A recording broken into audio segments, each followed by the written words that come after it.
In the confluence of ancient wisdom and modern science lies the sustainable good morning and a heartfelt namaskar to all the distinguished delegates, eminent scientists, researchers, academicians, and luminaries gathered here at Krishna Institute of Science and Technology, Krishna Vishwavidyapit, deemed to be University Karat. We are privileged to welcome you to the inaugural ceremony of the 3 days international conference Biomake in India 3 2026, a landmark global event organized by Krishna Institute of Science and Technology in proud collaboration with the prestigious Microbiology Society India.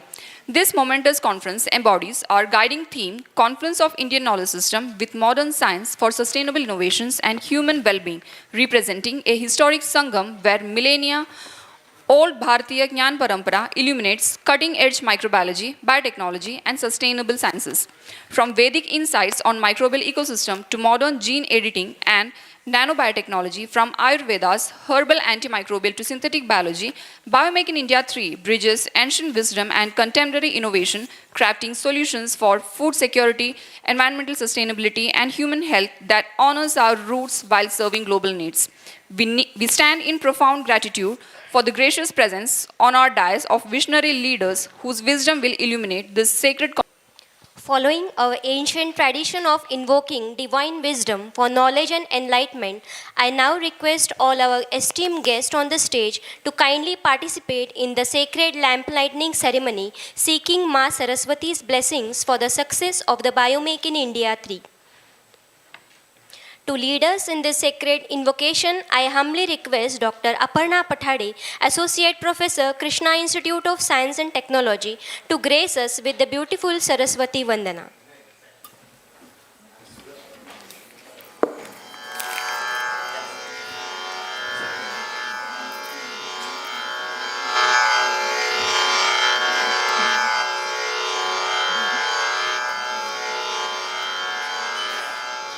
जय जय हे भगवती सुरभारती तव चरणों प्रणमामः।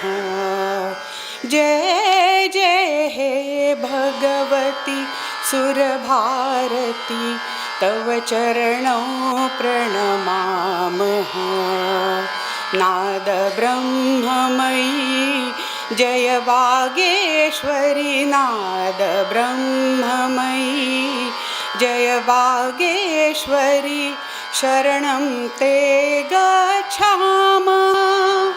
जय जय हे भगवती सुरभारती तव चरणों प्रणमामः।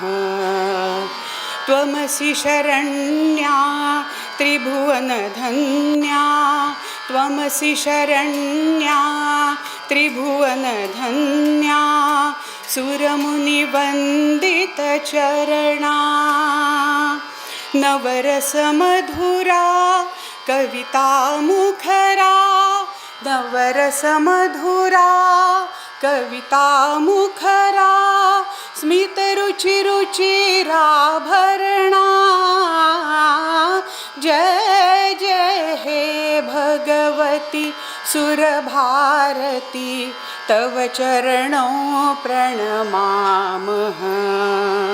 आसीना तव मानसहंसे, आसीना भव मानसहंसे, कुन्दतुहिन शशिधवले। हर जड़ता कुरु बोधि विकासम, हर जड़ता कुरु बोधि विकासम, सितपंकज तनुप्रभारती तव चरणों प्रणमामः। ललितकलामयी ज्ञानविभामयी, ललितकलामयी ज्ञानविभामयी, वीणापुस्तकधारिणी। मतिरास्तां नो तव पदकमले, मतिरास्तां नो तव पदकमले, ऐकुण्ठाविषहारिणी। जय जय हे भगवती भगवति सुरभारती तव चरणों प्रणमामः नाद ब्रह्ममयी जय बागेश्वरी नाद ब्रह्ममयी जय बागेश्वरी शरणं ते गच्छामः जय जय हे भगवती सुरभारती तव चरणों प्रणमामः प्रणमामः प्रणमामः प्रणमामः प्रणमामः. Thank you, revered guest, and thank you, Madam, for the sacred and invocation divine Saraswati Vandana. Following the sacred invocation, distinguished guests, ladies and gentlemen, it is my proud privilege to extend a heartfelt welcome on the behalf of Krishna Institute of Science and Technology, Krishna Vishwavidyapit. I now request our conference convener and the Dean, Dr. G.R. Pathade, to present the welcome address and unveil the theme of Biomake in India 3.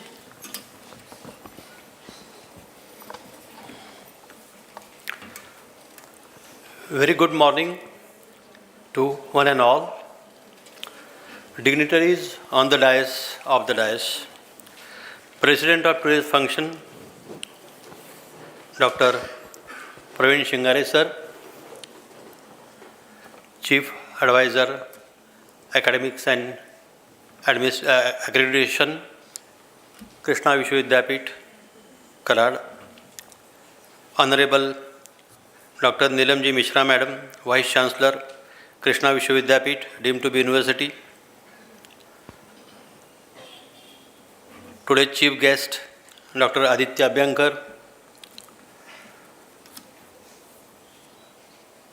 Director, School of Technology, Professor and Head of Technology, Savitribai Phule University, Pune.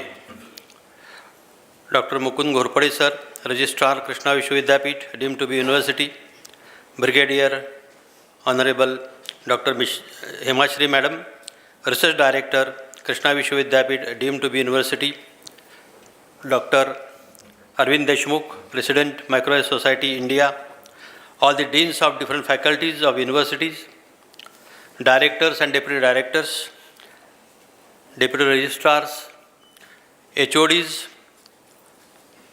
Archana Madam, Dr. Gaukar Madam, Dr. Josna Patil Madam, Dr. S.R. Patil Sir, IQAC Director, all the revered overseas guests, Dr. Avino Pasquale from Italy, Dr. Ulish Berg from Germany, Dr. Shirley George from Malaysia, Dr. Amrita Ranjan from South Africa, Dr. Anjana Singh from Nepal,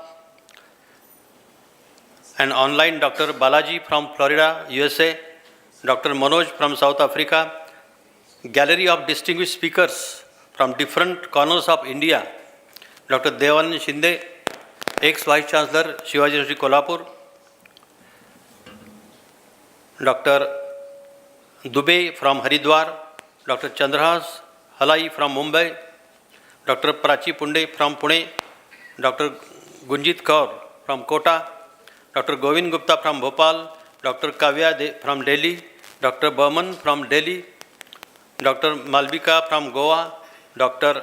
Jairaj from Dharwad, Dr. Kamlesh Dwivedi from Delhi, Dr. Akhilesh Pandey from Ujjain, Dr. Murugam from Tamil Nadu, honored representatives of Microbiology Society, India, learned faculty members, industry experts, principals of different colleges. We have collaboration of 20 different colleges, principals and coordinators of different colleges. Sri Prakash Raoji Patil, the researchers, all delegates, dear students and you all, who will be our academic ambassadors to spread fragrance of Krishna Academic and Research Center all over the world. Just we worshipped Goddess of Knowledge, that is Jnana, Mata Saraswati, and lighted the lamp which symbolizes tamosoma jyotirgamaya, asatoma sadgamaya. That is, take me from darkness to the light, from untruth to the truth. This is the tradition of our Indian knowledge. Let this opalescent, incandescent fiesta of fervor, submerge the tenebrosity into ravishing radiance, filling everyone's life with a cornucopia of exuberance, tranquility, and celebration. Let all the malevolent elements be incinerated in the scintillating show of iridescent coruscation. On behalf of Krishna Institute of Science and Technology, that is KIST, under the aegis of Krishna Vishwavidyapit, deemed to be University Karad, it is my proud privilege to extend a warm and cordial welcome to you all to the International Conference on Biomake in India 3, organized in collaboration with Microbiology Society and 20 different colleges, where more than 750 delegates they have registered. 200 posters are there, 50 oral presentations are there, 15 different activities in the cultural programs, competitions are there. And at this auspicious event, I congratulate all, as such a big academic gathering has occurred consecutively in second year of this conference. Last year also it crossed 700. So consecutively in second year of conference of Biomake in India of Krishna, at a small town like a Karad, such a big gathering of its kind is rarely observed in the cosmopolitan cities of India. Krishna Institute of Science and Technology is a dynamic center of excellence committed to quality education, cutting-edge research, innovation, and societal relevance. KIST functions, that is the Krishna Institute of Science and Technology functions with a strong interdisciplinary framework integrating life sciences, nanotechnology, biotechnology, environmental sciences, and emerging technologies, while nurturing a culture of ethics, sustainability, and national development. Our institution actively promotes student-centric learning, research-based pedagogy, industry interaction, and innovation-driven skill development in harmony with vision of NEP 2020. Academic journey and the continued growth of KIST are deeply rooted in the visionary leadership and able guidance of our Honorable Chancellor, Dr. Sureshji Bhosle, whose commitment to excellence, innovation, and nation building continues to inspire us. We respectfully acknowledge the invaluable legacy of our founder Chancellor, late Sri Jayantraoji Bhosle Appa, whose foresight and dedication laid a strong foundation for educational empowerment and societal transformation. We are also immensely grateful to our Honorable Chief Advisor, Sri Dr. Ved Prakash Mishra Sir, whose wisdom, mentorship, and strategic guidance have been the academic, research, and ethical ethos of Krishna Vishwavidyapit. Their collective vision continues to guide us in our pursuit of academic excellence and national service. We are also honored by the constant encouragement and visionary support of Honorable MLA South Karad Dr. Atulji Bhosle, whose progressive leadership and commitment to education, youth empowerment, and regional development have significantly strengthened the academic and research ecosystem of this region. His proactive engagement in promoting higher education, scientific temper, innovation, and industry-academia linkage continues to inspire institutions like ours to contribute meaningfully to societal and national progress. We gratefully acknowledge his guidance as well as guidance of Mr. Vinayakji Bhosle, Trustee, Krishna Charitable Trust, and steadfast support of them, which serve as a strong pillar for growth and outreach of Krishna Vishwavidyapit and its constituent institutions. The theme Biomake in India 3 resonates deeply with academic and research ethos of KIST. India's leadership in biologically driven innovation spanning biotechnology, microbial sciences, sustainable agriculture, environmental solutions, and acknowledge Indian knowledge systems find a strong academic home at our institute. Through this conference, we seek to bring together students, teachers, innovators, researchers, and industry professionals to explore emerging scientific opportunities, encourage student innovation, and foster interdisciplinary collaborations aligned with the national vision of Vikasit Bharat 2020. The four consecutive tracks ranging from the foundations of Indian knowledge systems, physical and earth sciences, life sciences and traditional technologies to technology, governance and contemporary relevance of IKS offer a comprehensive platform to rediscover India's scientific heritage and integrate it with modern research, industry and governance. Through these tracks, we aim at inspiring young minds, encourage scholarly dialogue and foster collaborations that translate knowledge into sustainable solutions. The well-structured conference tracks reflect the intellectual breadth of KIST. Indian knowledge systems reconnecting classical wisdom with the modern science, physical and earth sciences linking ancient insights with contemporary research, life sciences, agriculture and traditional technologies, integrating heritage with biotechnology and sustainability, and technology, governance and contemporary relevance of IKS, translating knowledge into innovation and national development. KIST takes pride in its well-equipped laboratories, advanced research facilities, experienced faculty, strong mentor system, active research culture, and vibrant student community. The institute consistently encourages research publications, patents, startups, community engagement, and industry collaboration, preparing students to become globally competent yet socially responsible professionals. This conference is further enriched by eminent national and international speakers, a global teachers meet, alumni interaction sessions, career guidance for UG, PG and research scholars, interactive student activities, and a guided campus tour of Krishna Vishwavidyapit deemed to be university. The enthusiastic participation of over 750 registered delegates reflects the growing academic stature and outreach of KIST. I sincerely acknowledge the dedication of the organizing committee, collaborating bodies, reviewers, volunteers, and all stakeholders whose relentless efforts have made this prestigious international conference possible. With these words, I once again warmly welcome you all to the Krishna Institute of Science and Technology, Krishna Vishwavidyapit, deemed to be university, and to make Biomake in India 3. May this conference inspire new ideas, meaningful collaborations, and impactful innovations for the nation and the world. I am sure you all will enjoy our hospitality, food, and green campus. Thank you all, and with this, I open the treasure of my best compliments and wishes for highly successful conference. Thank you very much. Jai Hind, Jai Maharashtra.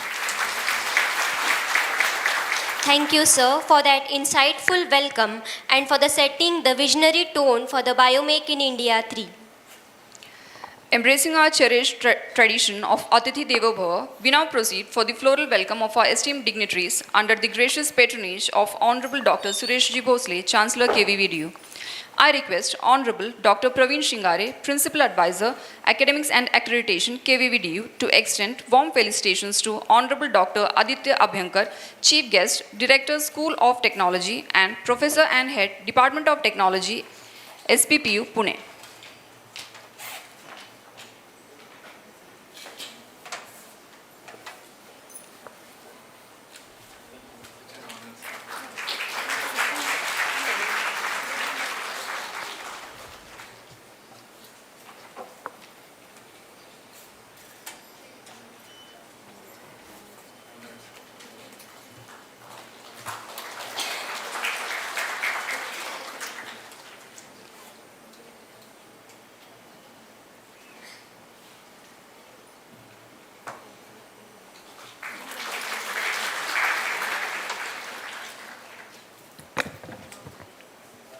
Thank you, sir. I request Honorable Dr. Neelam Mishra, Vice Chancellor KVVDU, to honor Honorable Dr. Praveen Shingare, Principal Advisor, Academics and Accreditation, President of the event, KVVDU, Karar.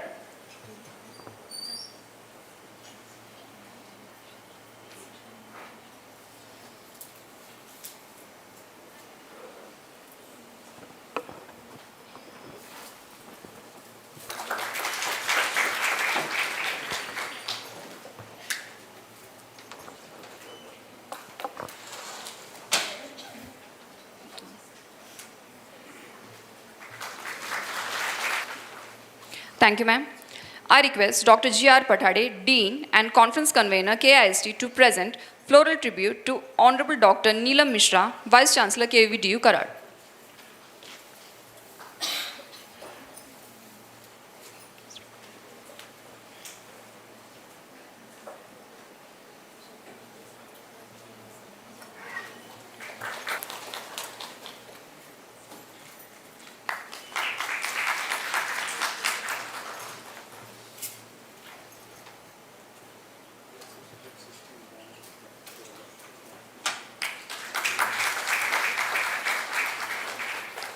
Thank you, sir. I request Dr. Snehal Masood, Conference Co-Convener, KIST, to offer traditional welcome to Honorable Dr. M.V. Ghorpade, Registrar, KVVDU, Karar.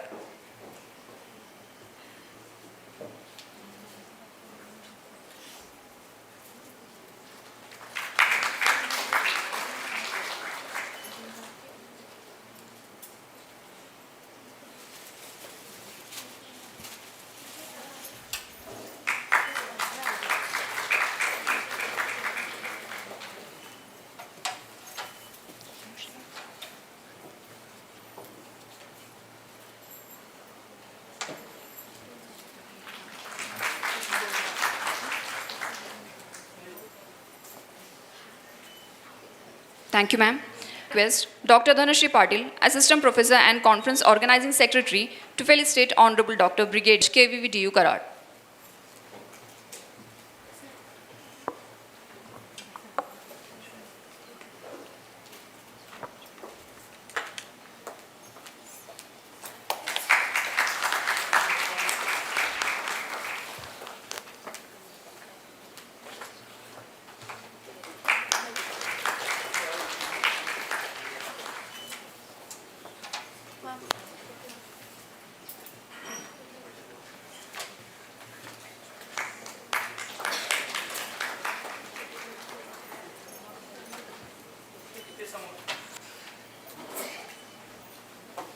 Thank you, ma'am. I request Dr. Narendra Kumar Suryavanshi, Assistant Professor and Conference Event Coordinator, to extend our deepest regards to Honorable A.M. Deshmukh, President, Microbiology Society, India.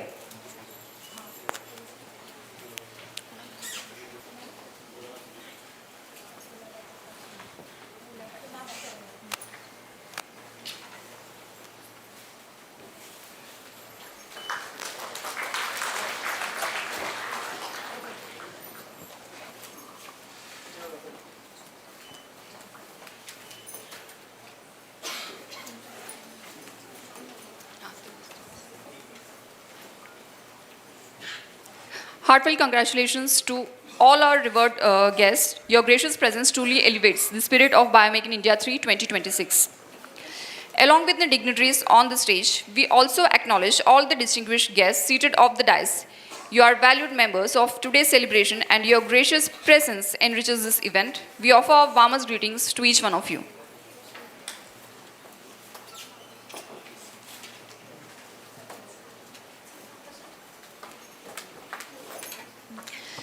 A conference finds its enduring legacy through documentation.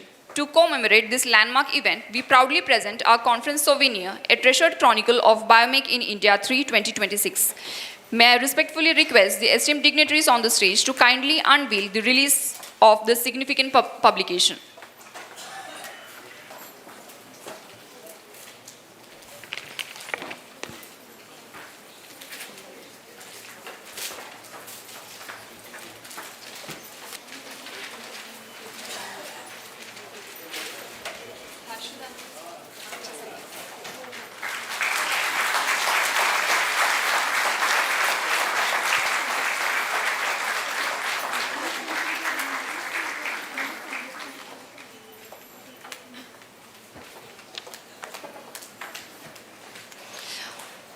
Heartfelt gratitude to our revered guests for this gracious inauguration. We now have the distinct privilege of hearing visionaries whose visionary insights will illuminate the path for Biomake in India 3. To commence, I respectfully invite Honorable Dr. A.M. Deshmukh, President, Microbiology Society, India, to bless us with his.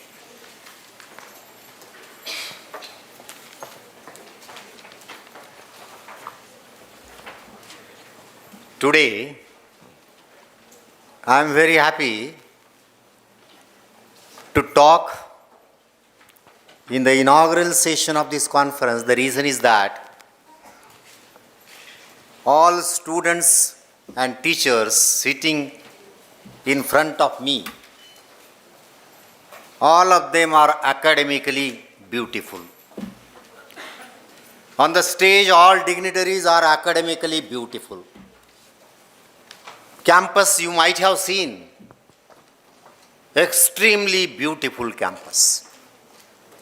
And moreover, the Karad city is a beautiful city. Why I am calling Karad city as a beautiful? In the memory of late Honorable Yashwantrao-ji Chauhan, Honorable P.D. Patil, and I served in this college. Which college? One college, Yashwantrao Chauhan College in Karad, for 27 years, under the leadership of Prakash Bapuji Patil. So, I have a love toward this Karad. And the title of the conference is a confluence of Indian knowledge system with modern science. In the Karad, there is a confluence of Krishna river and Karad river, which is a unique in India. So this conference is also unique in India, witnessed by many speakers throughout the India, many speakers out of the India. And as per the guidelines of Honorable Modi ji, Honorable Prime Minister of India, he is always insisting on IKS. And really, IKS has a great power. As a president of Microbiologist Society, we have launched one campaign, drink buttermilk, stay healthy. It is a part of IKS. So, confluence of Indian knowledge system, that is IKS, with modern science. Why for? Answer is given for sustainable innovations. There are continuously innovations going on. In this conference, we have not kept only paper and invited lectures. We are felicitating tomorrow. I will request all students, please come tomorrow morning. 30 participants throughout the India, we are felicitating for sustainable innovations. Excellent innovation you might have not seen. Now there are clothes available in India with a bio color. First industry is in Pune. We are felicitating tomorrow.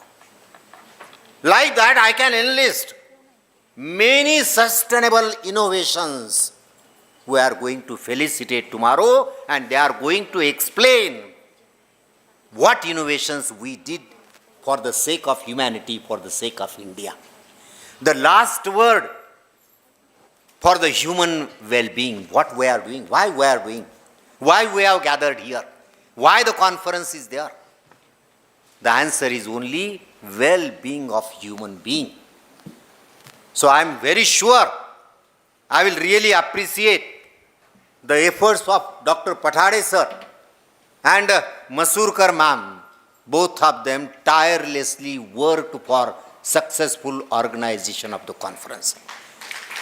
At the end, I should not forget the names of Honorable Vice Chancellor and Shingare sir also, who is my very, very good friend. And I know his nature in promoting and giving free hand to the all teachers. And at the top, Honorable Suresh Baba Bhosle. Again, I will tell you, I am very lucky because before 30 years back, 35 years back, I organized one conference in that. Suresh Baba Bhosle ji was a chief guest. And now also I am attending this conference under his leadership. So, I will request all students and teachers enjoy academically this conference for 3 days and take a knowledge, percolate the knowledge, become an ambassador by taking the knowledge, go to your college, go to your society, transfer this knowledge to them, and truly this conference will be successful if we will transfer this knowledge of IKS and with the help of modern science, and when we will work for the well-being of a human being, the conference will be successful. Thank you very much. Heartfelt thanks to Dr. Deshmukh sir for those inspiring words. Continuing our series of enlightening address, I request Honorable Dr. Neelam Mishra, Vice Chancellor Krishna Vishwavidyapit, Krishna Vishwavidyapit Karad, to share her valuable thoughts. A very good morning to one and all. Honorable Chancellor Sir, respected Dr. Aditya Abhankar Sir, Honorable Shingare Sir, respected Registrar Sir, our Director Research Himashri Madam, Dr. Arvind Deshmukh Sir, Dean Science and Technology Dr. Pathare Sir, all the respected heads of the institutes present over here, COE Madam, all the respected Dean Academics, respected dignitaries on and off the dais, all the invited guests, esteemed organizers and participants, ladies and gentlemen. It is an absolute pleasure to be here and privilege to stand before you in my humble capacity as a Vice Chancellor of this illustrious university. In the inaugural ceremony of International Conference Biomake in India 3, in collaboration with Microbiology Society of India on the theme Conference of Indian Knowledge System with Modern Science for Suitable Innovations and Human Well-being. I extend my heartfelt gratitude to the organizers for giving me this opportunity to be a part of this prestigious event, which marks a significant milestone in the field of Indianizing the educational system in its true linkage with its ethos and glory of the Easter years, which stands tall and is worthy of emulation and propagation as well. I am deeply proud to witness the outcome of months of hard work, dedication, and visionary thinking that has culminated in this notable conference. This event stands as a testament to our commitment to advancing the cause of learning, teaching, training system, which gave richly and rightly the status of Vishwaguru to India for several centuries, which is testimonied through the reigns of Takshashila, monumental universities of Takshashila, Nalanda, Vikramshila, and the hallmarks of the same. The purpose of this conference is to bring together the brightest minds, the innovative ideas, and the latest developmental propositions in the contour of bringing out the real colors, dimensions, and depth of Indian knowledge system, with incorporation of diligent research modalities, so as to discern the analytical dimensions of relevance and consequence alike. Today we recognize that their confluence is not just a cultural revival but a scientific necessity for human well-being and planetary health. True innovation must lead to human well-being. As we move towards the vision of Viksit Bharat 2047, the integration of Indian knowledge system into the National Education Policy 2020 is creating a future-ready generation. This generation will not just be consumer of technology, but innovators who understand the value of Vasudhaiva Kutumbakam, the world is one family. As such, there is an imperative need to seriously ponder over as to whether we create a platform where knowledge can be shared, ideas can be nurtured, partnerships can be forged to drive sustainable and transformative change in the domain of educational profile of the country as a whole, with incorporation of Indian knowledge system with modern science in the context of its present relevance, use and utility, so as to bring out a best suited model for converting the demographic dividends into a precious human resource and thereby marching on the desired journey of regaining all over again our original entitlement of Vishwaguru in its truest sense. The world as a whole is plagued by the formidable challenges with several concerns knocking its horizon and shores day in and day out effectively and efficaciously in the interest of men and mankind. It is here that discussion and deliberations that are needed should focus on taking the stock of the same and bringing out modalities that would go to provide a real succor to them, so that the world as a whole should be transformed to a better place for human being. Frankly speaking, these challenges call for innovative solutions, and education lies at the heart of this transformation. It is quality-centric education that is going to generate the world of tomorrow, and it's open-ended innovation in the domain of education that will make it possible in its truest sense. Use, utility and relevance of Indian knowledge system, which guided the world for more than 5,000 years, therefore needs to be looked at all together again for its reutilization in required, modified and updated forms in terms of contemporary situation analysis and confronting futuristic change challenges. Today we have gathered here not only to take the stock of challenges and concerns that confront us, but also we evolve a way forward for the same, especially in the Indian context, so as to make the operational system outcome-based and quality-centric as well. I must emphasize that the success of this conference, the participation and engagement of all the attendees. Your presence here today reflects your commitment to making a difference in the world of educational process and system as a whole. I encourage you to network, to exchange ideas, to seek out opportunities for meaningful collaborations, because transformative education needs a paradigm shift from standalone situation to a cluster approach. It is through such interactions that groundbreaking solutions are even born. The ultimate goal of this conference is the practical utility of knowledge to solve world's emerging problems.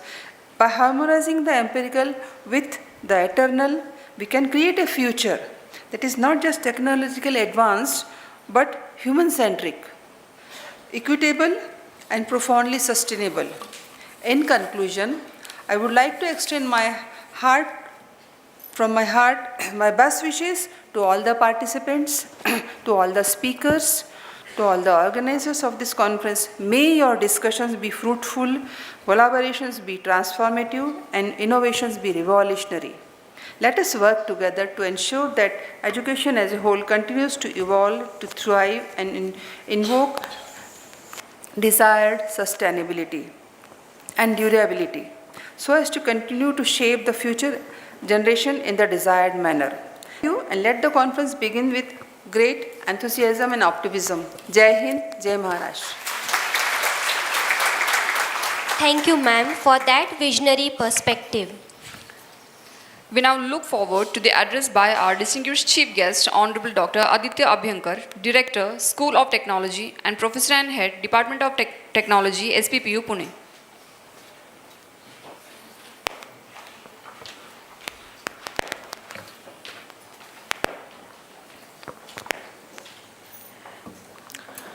Good morning. Good morning.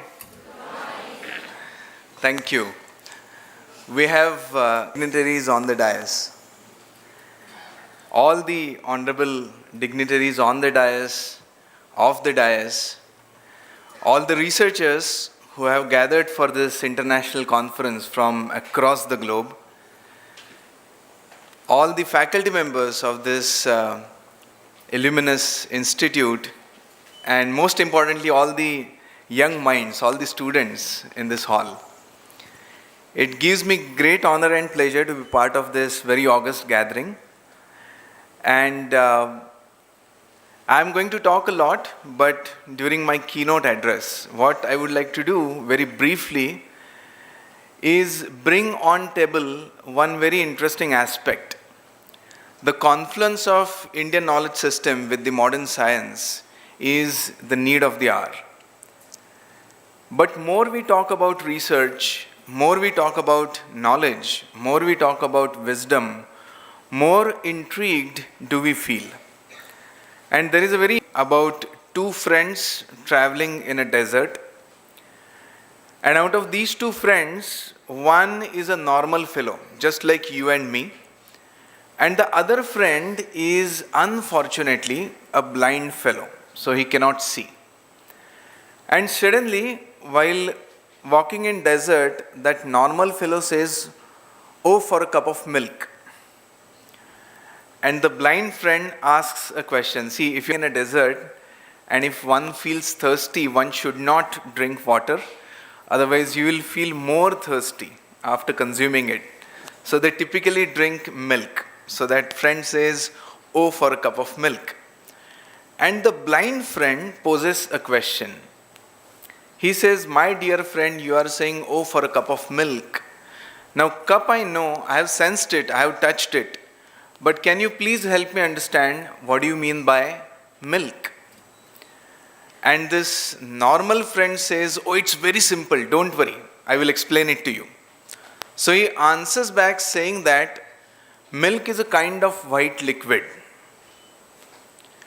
My friend again poses a question. He says, "Liquid I know, I have sensed it, I have touched it. But the only color I know since my birth is unfortunately black. So can you please help me understand what you mean by white?" And this normal friend says, "Oh, it's very simple. Don't worry, I will explain it to you." So he answers back saying that white is the color of swan's feathers. राजहंस नावाचा जो पक्षी, त्या पक्षाच्या पंखांचा रंग म्हणजे पांढरा रंग. And we all know there is no black swan. It's a figure of speech. So a very neat attempt of explaining what is white. So he answers like saying that white is the color of swan's feathers. But in this process, instead of simplifying the things, he has unknowingly started making it more complex and more complicated. Maybe he was a professor like me in one of the universities. But I truly believe that all the teachers, all the professors in this, we believe in simplifying the things. And he says white is the color of swan's feathers. And the blind friend again poses a question. He says, "Feathers I know, I have sensed it, I have touched it, but what do you mean by a swan?" And now this friend realizes that this is not as simple as he would have thought of. There is a counter question coming back at him for every possible explanation that he is giving. So this time very carefully, he thinks for a while and then he answers back saying that swan is a bird with a crooked neck. वाकडी मान असणारा एक पक्षी म्हणजे राजहंस. Swan is a bird with a crooked neck. And the blind friend again poses a question. He says, "Neck I know, even I have a neck. But my world is very simple, very straightforward. What do you mean by crooked?" And now this friend really gets irritated. So what he does is he stretches out hand of his blind friend and he says, "This is what I mean by straight. Tell me, do you understand?" And the blind friend says, "Yes." Then he bends and says, "This is what I mean by crooked. Tell me, do you understand?" And the blind friend very calmly answers back saying that, "Oh, now I understand what you meant by milk." So just see from where they started and where they ended. The story is very interesting, but what we can derive out of this story is even more interesting. So what can we derive out of this story? Don't walk in desert. Or if you are walking in desert, don't have a blind friend by your side who is pestering you with all crazy questions. Not really, that's just on a lighter vein. What we can really derive out of this story is many of the times, many of us are as blinded as the normal friend in this story. Sometimes with our preconceived notions, at times we are ignorant about the things, at times we tend to neglect certain things, at times we don't get enough opportunities to ask interesting questions.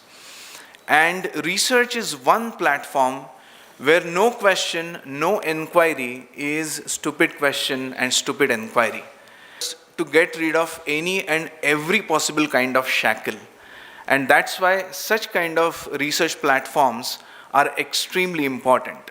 The national and international conferences where we can meet like-minded researchers, we can discuss, brainstorm, deliberate, and think of forming consensus. Such platforms are extremely important, and I would like to take this opportunity and thank Dr. Pathade sir and Masurkar ma'am and the entire team of KIST and Vice Chancellor ma'am and Shingare sir for supporting it. Also they supporting it through his organization, and this platform is going to be very, very important and interesting for all the researchers who want to discuss, deliberate and brainstorm. I wish this international conference a grand success. With Deshmukh sir, this land is very fertile land, but not only because of the confluence of Krishna and Koyna, but also because of confluence of bright ignited minds. Thank you so very much. A profound thank you to our chief guest for that illuminating address. To conclude our inaugural ceremony, I humbly request our President, Honorable Dr. Praveen Shingare, Principal Advisor, Academics and Accreditation, KVVDU Karat, to deliver the presidential address.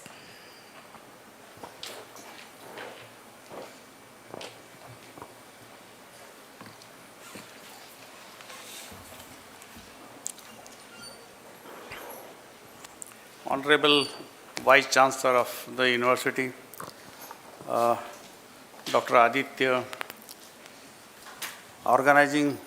Chief Organizing Chairman of the Committee, Pathade Sir, Himashri Madam, Ghorpade, my friend Deshmukh.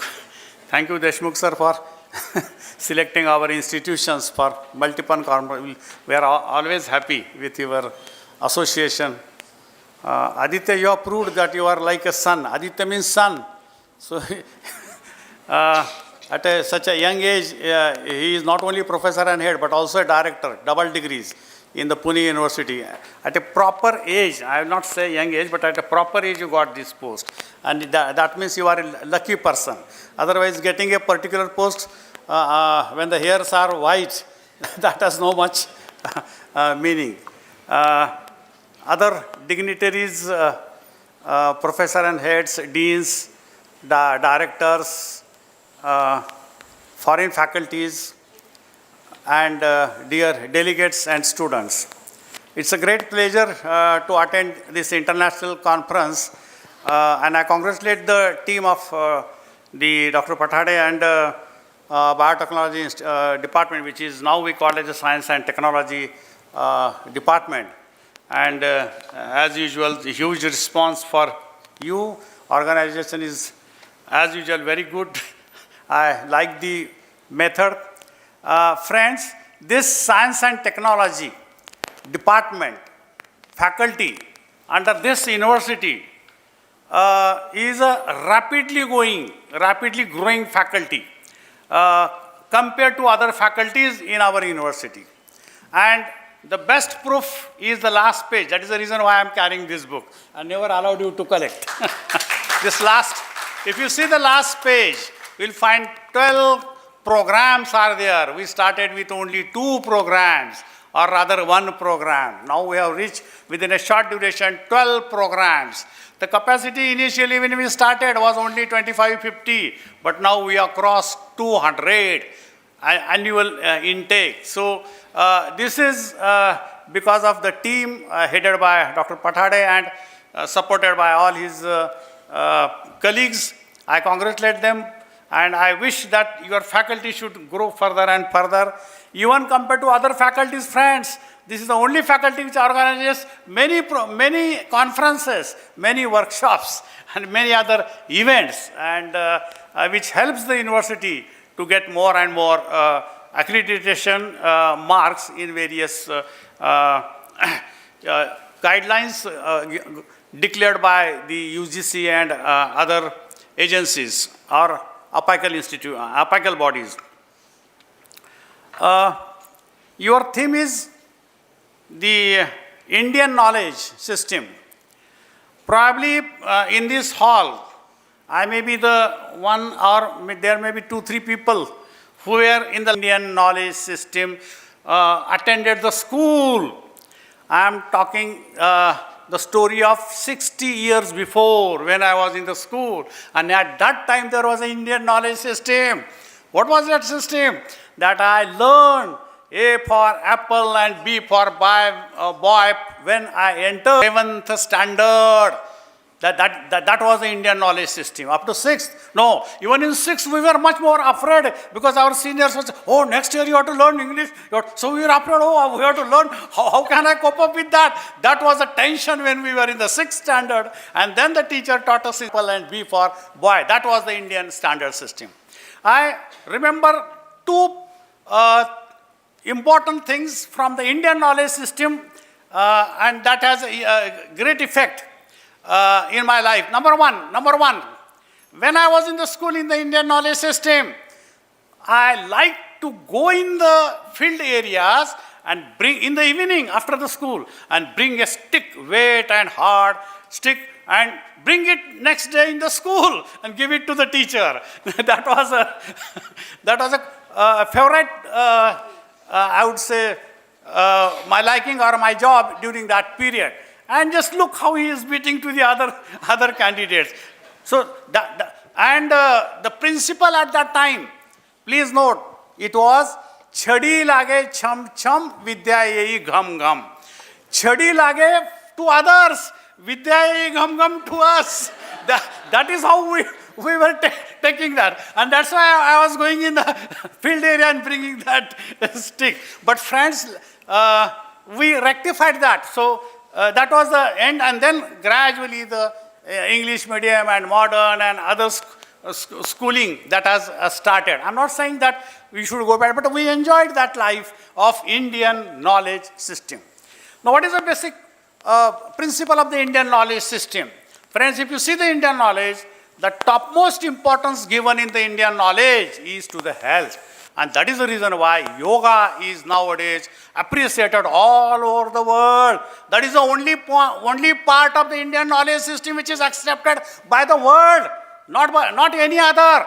So that yoga, and if you see the founder's vision of this Krishna Vishwa Vidyapit, if you go to the hospital, outside the hospital it is written that Dehi Arogya Nandate Bhagya Nahi Tyaparate. That is what is written there. And that is the Indian knowledge system. That sentence was told us 500, 700 years before by our sages, the great people during that time. That if you are healthy, if you are nothing like that, that is the best virtue, that is the best possible thing in your life, best blessing I would say, if you are healthy. And that is the Indian knowledge system which says that you must do the exercise or yoga or any other ways and keep yourself healthy. That was the thing. Another Indian knowledge system which tells us that respect the woman. And that is the reason why everywhere you will find the temples of goddess. Krishna Mai here, temple. Kolhapur, if you go, temple.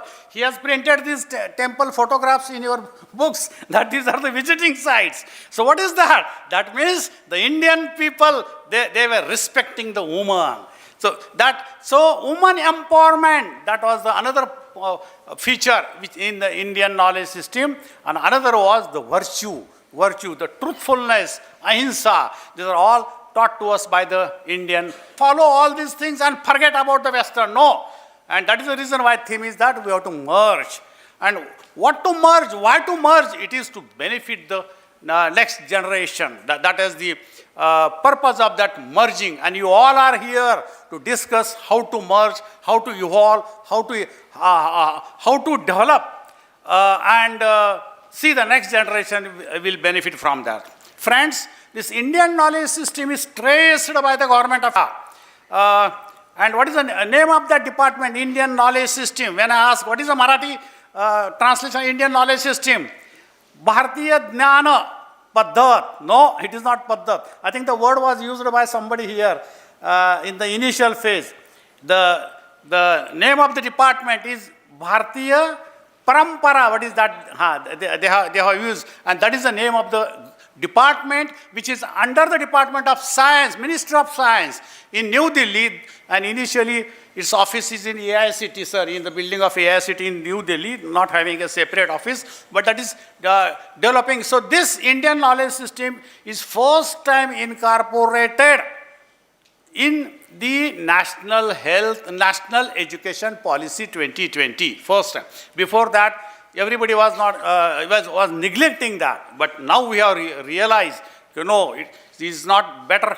It's better to include. So that is included in the national. And now, what is that? The combination they have made in the National Education Policy, and friends, that combination is we have to replace 10+2 system, which is going on since many years, 50 years probably, 10+2 system. No, I think 77 it started 10+2. Before that, it was 11+3. So that is how the Indian knowledge system is changing. So now that 10+2 is changed, and recommended now the knowledge system is 5-3-3-4. That up to, for first 5 years, the boy should enjoy. That is the foundation stage they are, not to burden. Even friends, you will not believe, I don't know who is of my age here, even in medical college, my daptar school bag was only one notebook. Medical college, you won't believe, friend. Now in first standard, he is bending his spine. and we all students, not only myself, all we 80-90 students were having only in one notebook till we went to third MBBS. And we came out with this, and that was the daptar, that was the school bag, and that was the, and everything was at home. So this is a tradition wise, and that is that. So it's not that you should have everything with you and loaded and this, that. We have to think, and that is the reason why nowadays it is said that the weight has to be reduced. Weight, not the mind, weight on the back. Friends, lastly, I would tell you, especially for the foreign delegates here, see in India, we compare ourselves where we are with US and UK and Germany and other developed countries, where we are. Friends, there are many indices. One index related to the education is the enrollment ratio. If 100 students are there in the KG, in the first standard, out of that 100, how many passed 12th and entered into the college after 12th? Friend, today in India, it is only 28. Rest all they leave the school. So our enrollment ratio in college is 28% only. USA, 80%. UK, 65%. 80% USA, we are 28%. No, not possible to reach to that, even 20, 30 years. So that's the National Education Policy says that we should increase this to 50, 28 to 50 within maybe up to 5 years, 10 years, etc. So that target they are keeping. Maximum number of students should enter into the college, should not leave the college. Okay, basic education up to graduation has to be there. That is the policy of the government. And friend, for that, it is not easy. It's to put on in black and white that ratio should be increased, you should be brought from this. No. To increase this ratio, today there are 1,200 universities in India. The universities number should be 2,000. From 1,200 to 2,000, then only it is possible. Today there are approximately 14 lakhs teachers. The teacher number has to be double. There are 45,000 colleges in India. The colleges should be 80,000. Then only this is possible. Otherwise, simply saying this is our target. No. Hurdle, friends, here. They all can be done. But important hurdle is the government of India must spend the 6 to 7% of the GDP on the education. Today, they are spending only 3 to 4%. So they have to carve out that budget, give it to the education department, then only this growth is possible and enrollment is possible, and then we can be at part with all developing countries regarding the enrollment ratio is there, and that is, and I think this is what you people have to discuss here. Again, I congratulate the team for organizing this and calling me here for this function. Thank you. Thank you, sir, for the visionary perspective. To conclude our inaugural ceremony, I request Dr. Snehal Masurkar, Dean Academics KIST, to present the vote of thanks.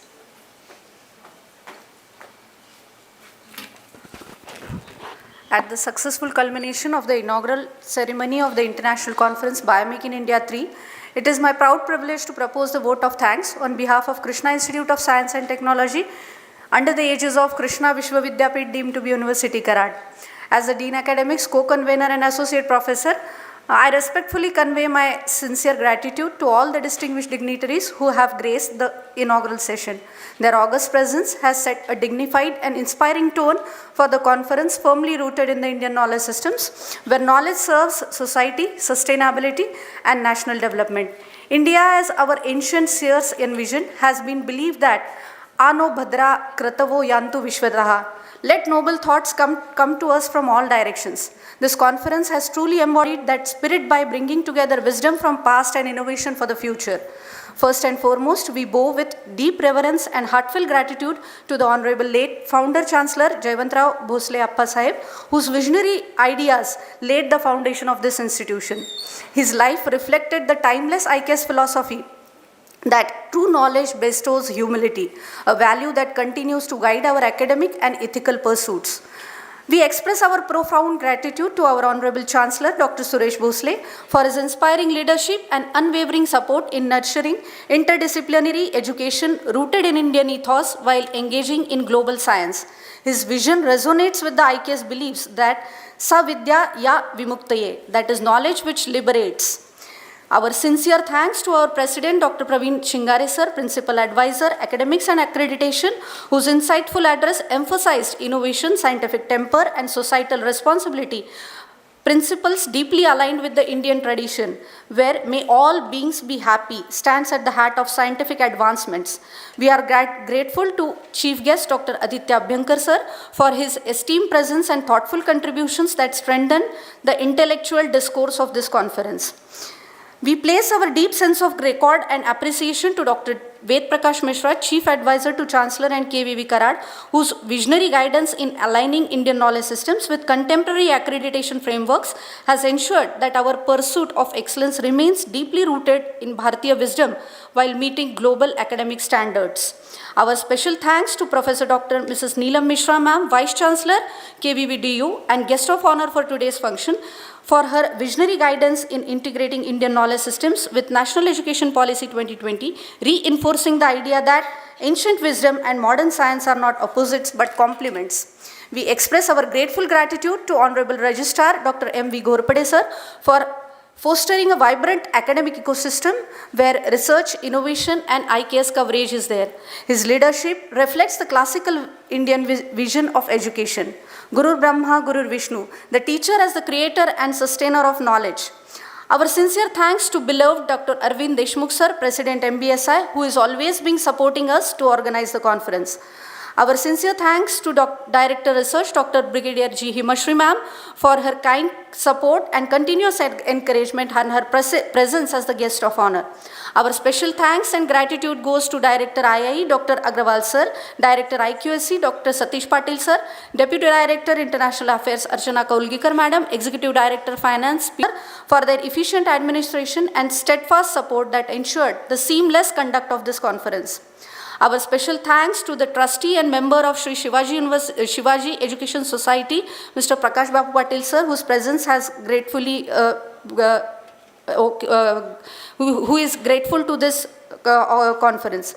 We gratefully acknowledged all the university officials, deans of constituent faculties, dean academics, heads of departments, and all academic and administrative leaders whose collective efforts upheld the spirit of move together, speak together, and grow together. Our special thanks goes to all collaborating colleges, principals, and coordinators of the colleges whose presence have graced the occasion. The last thanks to our convener of the conference, Dr. G.R. Pathade sir, who is always being inspiring support for us to organize such events.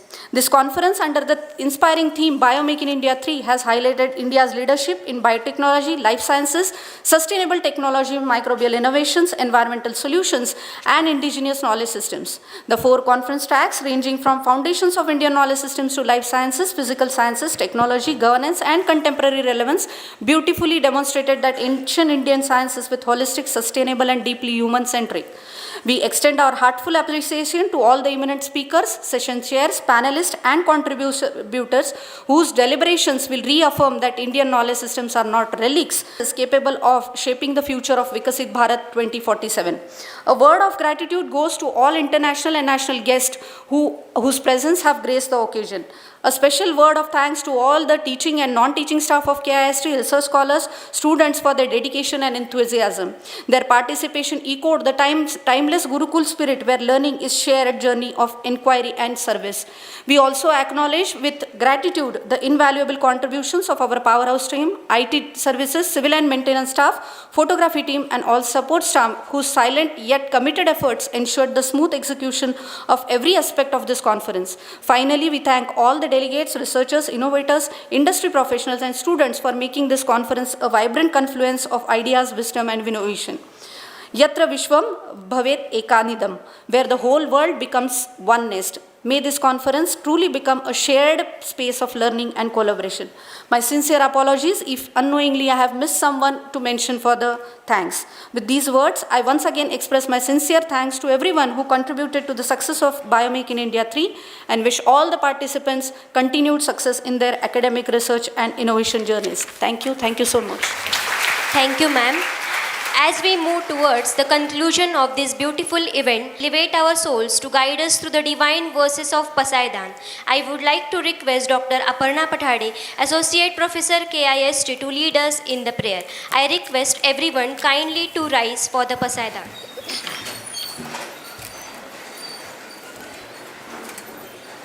आता विश्वात्मके देवे येणे वाग्यज्ञे तोषावे तोषो निमज द्यावे पसायदान हे जे खळांची व्यंकटी सांडो तया सत्कर्मी रती वाढो भूता परस्परे पडो मैत्र जीवांचे दुरितांचे तिमिर जाओ विश्वस्वधर्म सूर्ये पाहो जो जे वांछील तो तेला हो प्राणी जात वर्षत सकळ मंगळी ईश्वर निष्ठांची मांदियाळी अनवरत भूमंडळी भेट तू भूता चला कल्पतरूंचे आरव, चेतना चिंतामणीचे गाव, बोलते जे अर्णव पियुषांचे, चंद्रमेचे अलांछन मार्तंडचे तापहीन, ते सर्वाही सदा सज्जन, सोय रे हो तू, किंबहुना सर्वसुखी पूर्ण होनी तिन्ही लोकी, भजिजो आदि पुरुखी अखंडित, आणि ग्रंथोपजीविये विशेषी लोकीये, दृष्टादृष्ट विजये हो आवेजी, येथ म्हणे श्री विश्वेश्वराव, हा होईल दान पसाव, येणे वरे ज्ञान देव, सुखिया झाला, सुखिया झाला. हरि ओम तत्सत. Thank you, ma'am. Ladies and gentlemen, the formal inaugural ceremony of the Biomake in India 3 stands concluded. The conference proceedings shall now commence. Thank you all once again.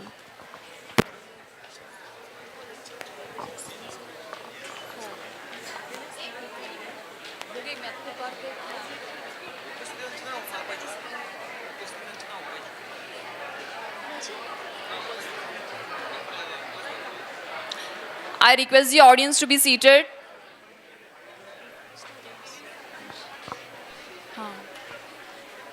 I request the audience to be seated.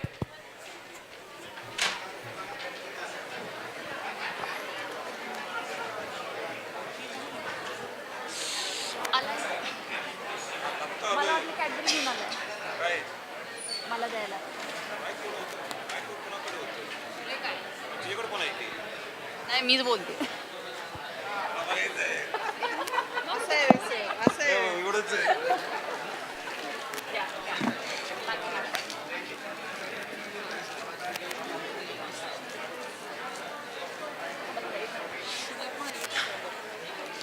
I request the audience to be seated. We'll be proceeding with the felicitations of the principals and the coordinators from our collaborating colleges.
I request the principals and the coordinators from our collaborating colleges to be seated here.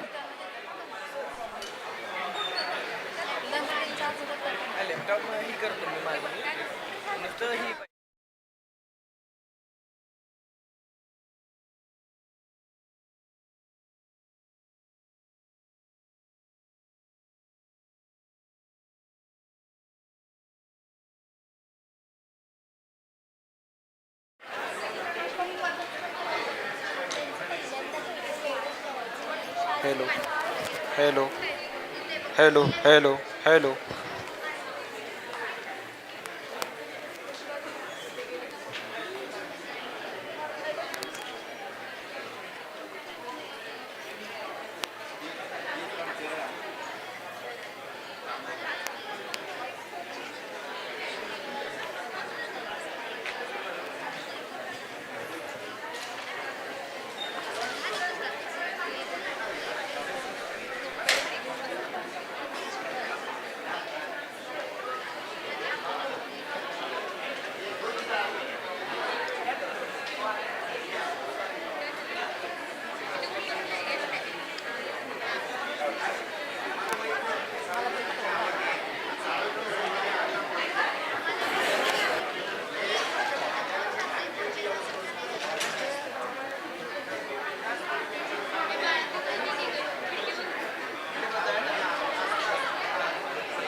Madam.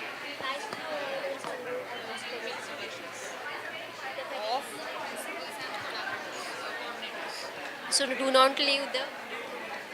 4 वेळा सांगितले ते तरी आवाज जात नाहीये ह्याचा. कसं आता आपल्याला की नोट आहे परत.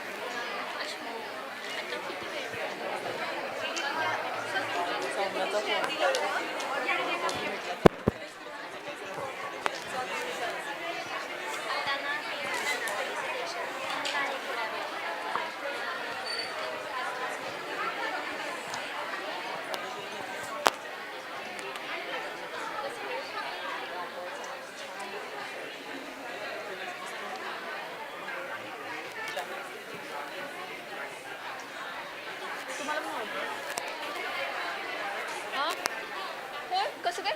अरे आम्ही सगळे ओळखतो. कोण ओळखत नाही बरं सांगू थोड्या वेळ Shivaji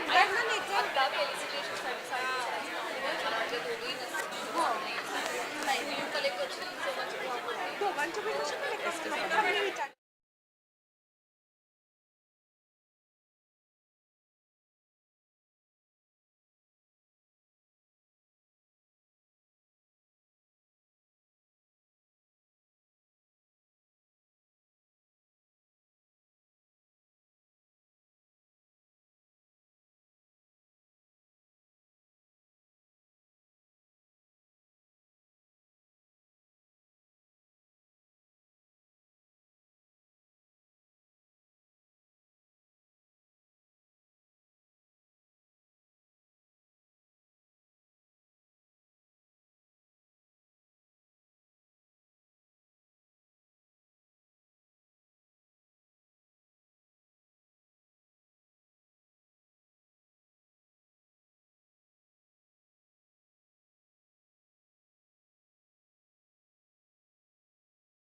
and Sanskrit from Tilak Maharashtra Vidyapit, Pune, alongside MS, MBA, MS in Sanskrit and Philosophy, and BE from Pune University, with 8 US patents, 14 Indian patents, over 70 journal papers, 180 conference publications, and awards like IEI Scientist of the Year and Sir C.V. Raman Award. He has generated INR 50 CR in research funding and leading innovation at Research Park Foundation.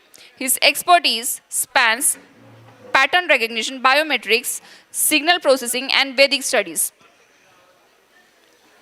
Sir, I request you to proceed with the session.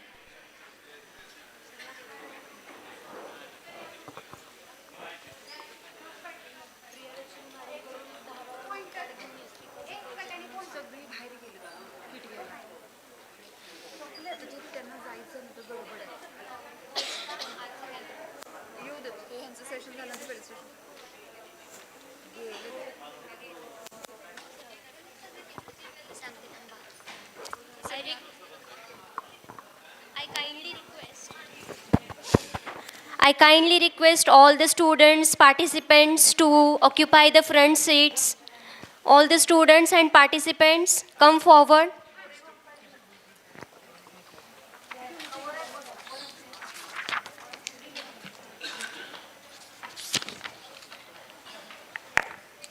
All the students occupy front seats.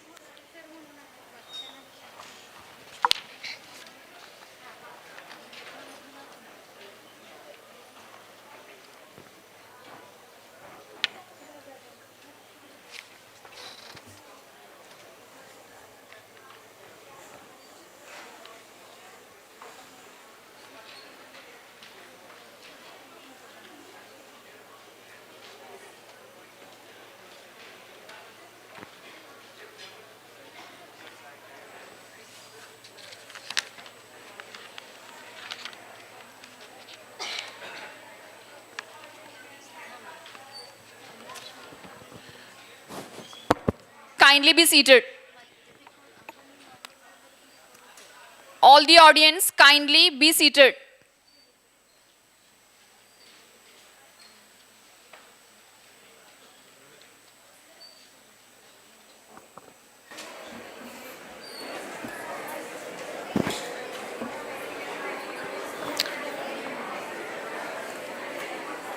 We will start once the students have settled down.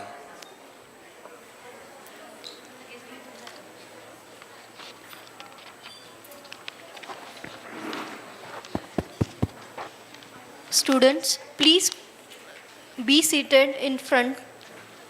We need to start.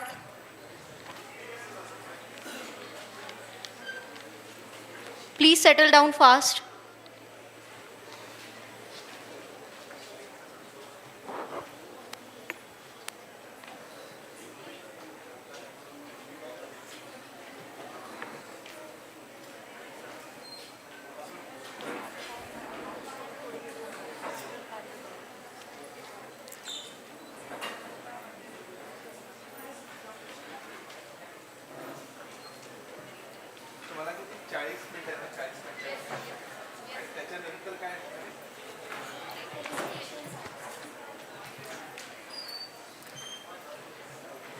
Thank you. So, a very good afternoon to one and all. And let's get started. I have titled this talk as IK's whereabouts in the era of artificial intelligence. We all know that we are surrounded with plethora of technologies in the field of artificial intelligence, and AI has truly become a buzzword. In this era of artificial intelligence, what is the importance and significance of Indian knowledge system? That is something that we wish to discuss. And in fact, I wish to bring out one very, very important aspect of Indian knowledge system, which I believe is missing, or it was missing in the earlier days of education when we were under the influence of British education that was imposed upon us. So that's the agenda in short, what we wish to do for next 40 odd minutes. We truly understand that research in the modern era is no more a luxury. It has become an absolute necessity. And in ICAS framework, research has great importance, and without research, without Sanshodhan, ICAS is incomplete. So much so that if you look at NEP 2020 document, the whole section 6 is full of research and how research should be carried out, how the quality of the research should be enhanced, and so on and so forth. However, when I say research, I am not strictly talking about a very high level of academic research that typically happens in colleges and universities, and that helps us get our master's and PhD degrees. We publish papers and file patents and so on and so forth.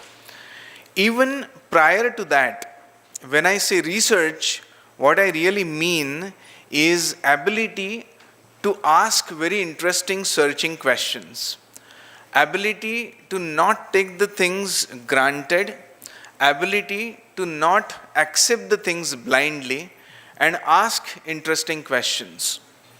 If we don't do that, then something very funny can happen to us, and I'm going to talk about it. But let's rewind in our minds and let's go back to first standard and just remember how many things we have remembered since first standard till your current date, whatever education that you are pursuing. We have mugged up so many things in school days, and many times without even understanding it fully, we mug it up and then reproduce it at the time of examination. So much so that sometimes very funny things can happen. We were told that every particle is made up of atoms and molecules. And except few examples, few very senior professors sitting in this room, probably there is no one who has actually seen atoms and molecules under the microscope. Can you raise your hands? How many of you have actually seen atoms and molecules under some scopy? Probably very few. We were told that some scientist invented something, and we end up mugging up so many things in our school days. We are taught that there is force of gravity, and we all have studied force of gravity. But have we done some serious level of experimentation, some very simple experimentation on our own? For example, you can hold a ball. To hold it, you have to apply equal and opposite force that cancels the force of gravity, and then release that ball and catch it. Find out the distance, find out the time taken, and dx by dt gives us velocity, d square x by dt square gives us the acceleration. Simple plug and play formula, and we can calculate and find out the approximate value of this force of gravity. But we rarely get such opportunities of doing our own experimentation in school days. We are always told that some scientist did some experimentation that we need to by heart and mug up and then reproduce it at the time of examination. I was in 10th standard, and there is a reason as to why I am sharing all of this. Ek sutra hai that I would like to bring out. I was in 10th standard, and a beautiful subject like mathematics, wherein if you learn that language, you will become successful. Doesn't matter which field of life you choose to do your career in. And even for mathematics, students, they mug up the sums and reproduce it at the time of examination. So the last chapter in mathematics was on share market.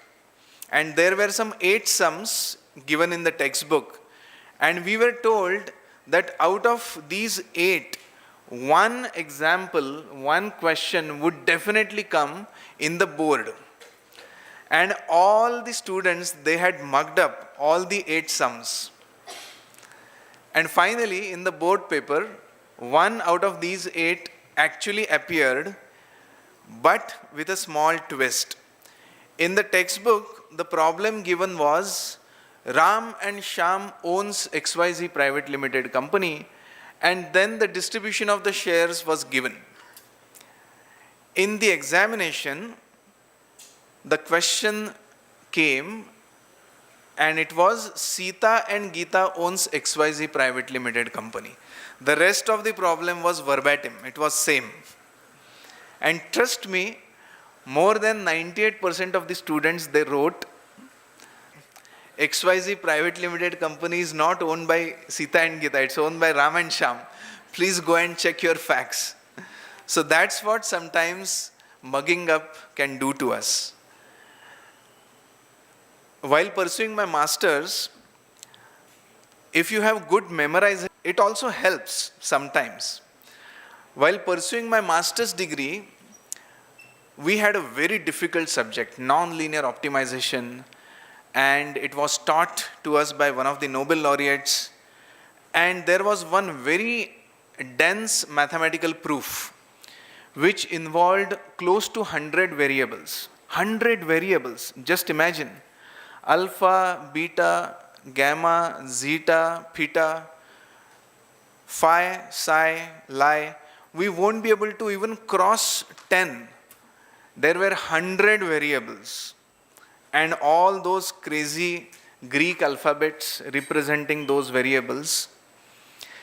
And we were almost sure that the proof would come for good amount of marks in the final examination. So all the students, they had mugged up this entire mathematical proof. Very dense proof, close to 20 full-scape pages, very difficult. And in the final exam, the proof came, but again, there was a twist, kahani mein twist. And the twist was, the professor was very intelligent. He jumbled up all the variables. So alpha became zeta, beta became gamma, and it was all jumbled up. And there were close to 60 students in the class, out of which only 2 students, they could pass that course. Both the students were Indians. And we are good in doing the jugaad. So what we did was recalibration of the system. We brought back all the variables to their original places. We wrote, let's assume that zeta is equal to alpha and gamma is equal to beta, and we brought back all the variables to their original places, and then we are able to reproduce the entire proof. So memorization is good. तुमचे पाढे पाठ असतील 17 सख्खम दुग्गोदर से, fantastic. However, it will help you only to an extent, not beyond that. If we don't understand the things, if we don't comprehend the things, and then blindly by heart them and mug them up, then there is a serious level of problem. And in our system, in Indian knowledge system, lot of emphasis was given on understanding and comprehension.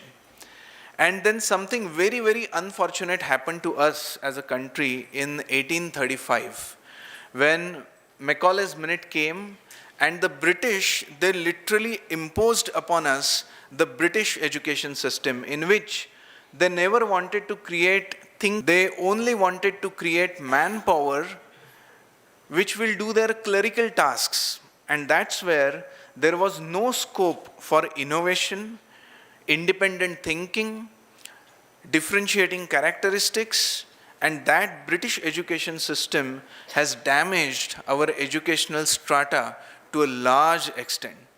Knowingly or unknowingly, we all get into this habit of copying each other. Today, if you ask this question to any student, that what would you like to do after 12th? the first thing he or she will do is to look at his or her friend or look at parents. And what should I do? The independent thinking is diminishing. And that's what British education system has done to us, unfortunately. I will tell you one more funny example. In Pune, Sakal organizes here at Sarasbag. And for 1 year, I was invited as the chief guest. And it's a huge effort. There were close to 10,000 students from different schools and colleges. And the subject was not declared a priori. And on spot, the organizers, they declared the subject patriotism, Rashtra Bhakti. And for first 5 minutes, all the students, they were looking at each other. And then one student started drawing the typical picture.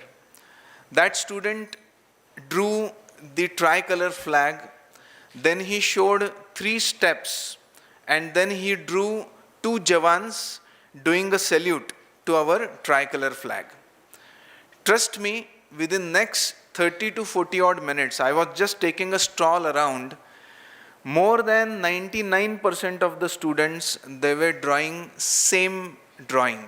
I am not saying similar, I am saying same. There were exactly 3 steps. I kept on searching for 2 steps or 4 steps or 5 steps. No, exactly 3 steps. Exactly 2 Jawans doing. I kept on searching for 1 or 3 or 4. Exact same replica of that original picture. That's what the British education system has done to us. Our creativity, unfortunately, has gone on toss. In school education, we run programs like scholarship programs. And do you know what is the dictionary meaning of this word scholar? It means Vyasangi, a person who is well read. But a person who is well read, he may not be an innovator. I am saying may not be. He or she also could be, but may not be an innovator, may not be a bright person, may not be a person who likes to go and defy conventions. And do we have enough opportunities for students who defy conventions, who step out of their comfort zones, who challenge their wit, and who wants to really come up with very interesting innovations? Do we really have enough opportunities for such students? And that's where IKS aims at bringing back all these opportunities. To be very honest with you, we had that culture. If you think through, conventionally, we had that kind of a system.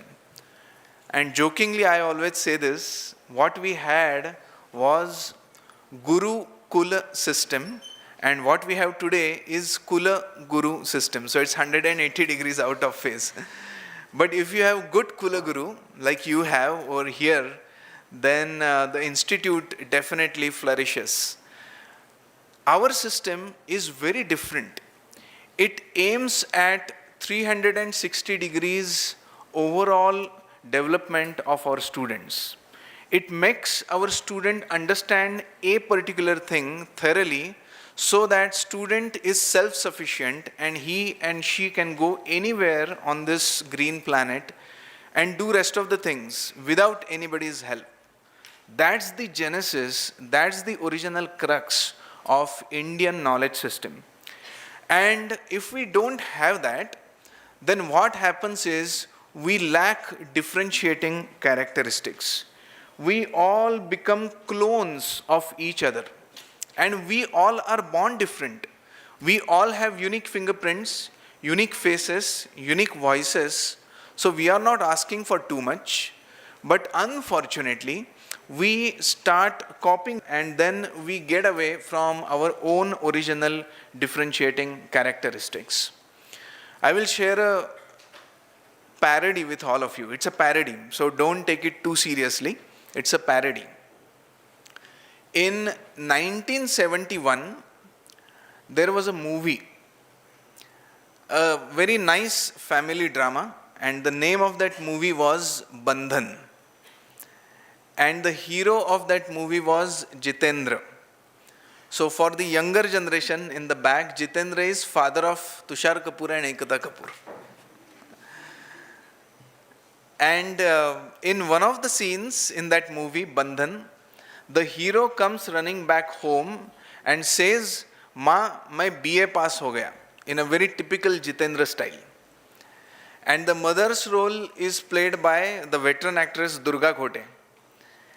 And I'm talking about 1971.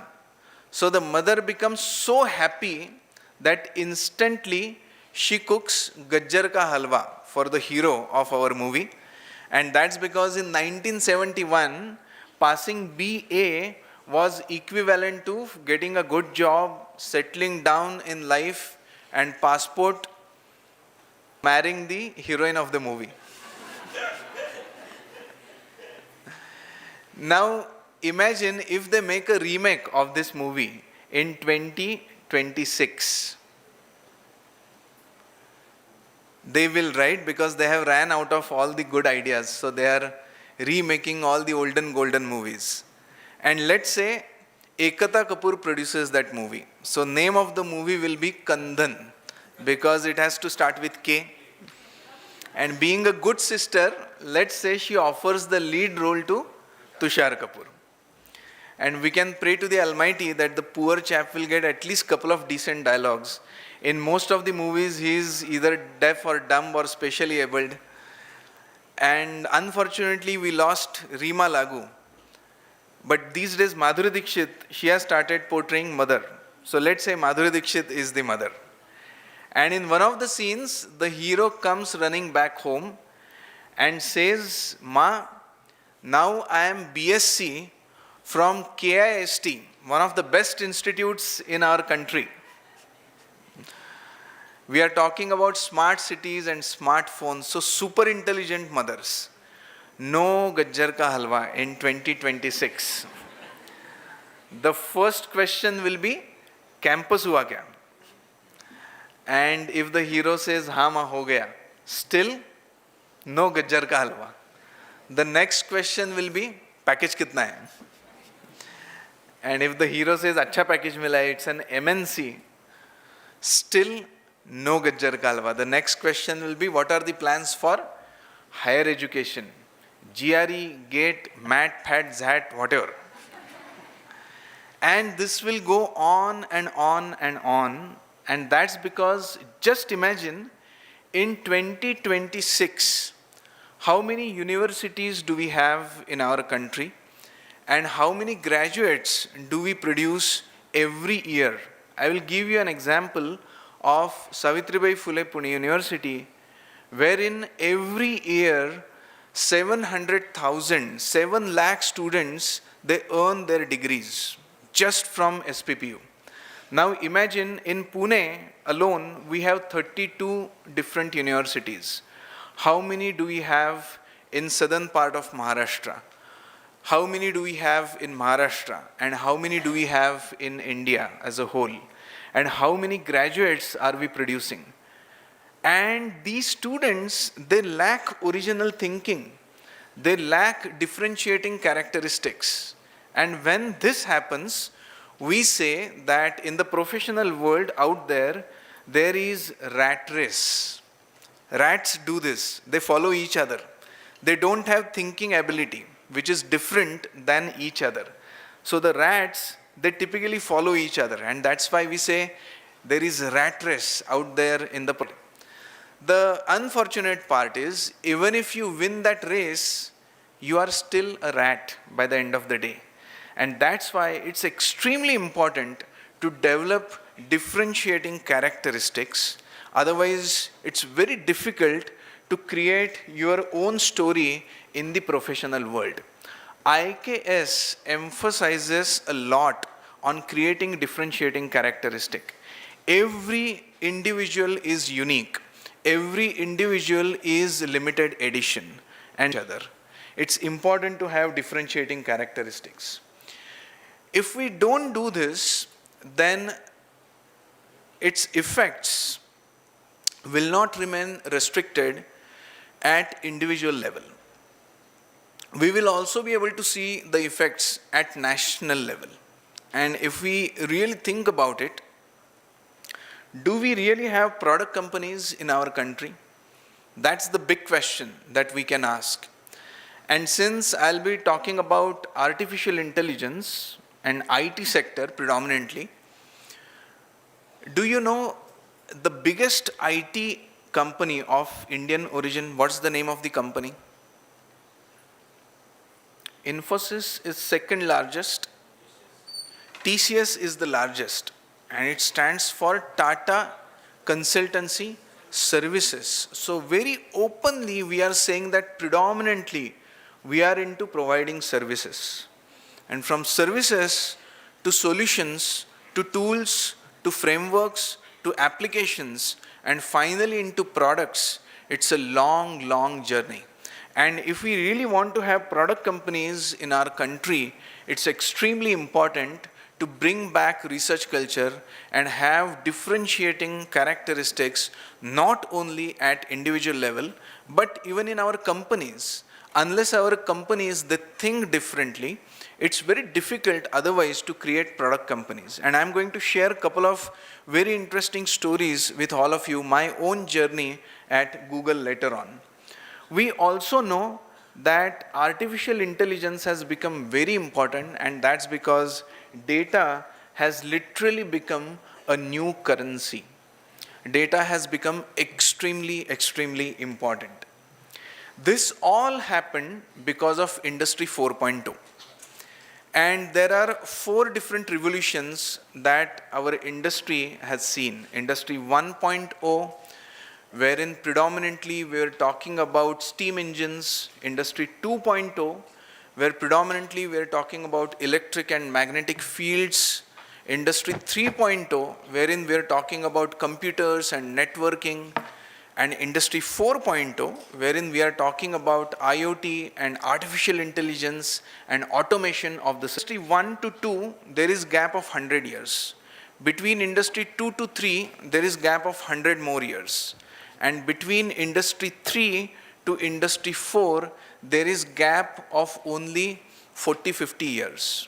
Industry 3.0 happened by around 1969-1970. So Industry 4.0 should have happened by 2070, but it took place in 2014. And now we are on the verge of entering into Industry 5.0. So it took us only 10 years to move from Industry 4 to Industry 5. And technology is moving so fast, and unless and until we understand how to make good technology, we won't be able to truly bring IKS in practice, that I truly believe in. And all the 3 Ks leading us to research plethora, we need to adapt. And the final K, especially know why, that takes us to vantage point. And if you're intelligent enough, you can convert that vantage to an advantage. But at the heart and core still remains adaptation and research. Today, we have so many schemes from government. But unless and until we have that curiosity kept intact, we won't be able to ask interesting questions. And at the heart and core of Indian knowledge system is curiosity or jidnyasa. Unless and until we still have that curiosity alive, we will not be able to truly bring research culture back. Just to give you a couple of examples, in Bhagavad Gita, Lord Krishna says that tad viddhi pranipatena pariprashnena sevaya. So the beautiful method of acquiring knowledge is by virtue of asking questions. Pariprashnena sevaya. Unless and until the questions are asked, it's impossible to add something to the tradition. And asking interesting questions is an art in itself.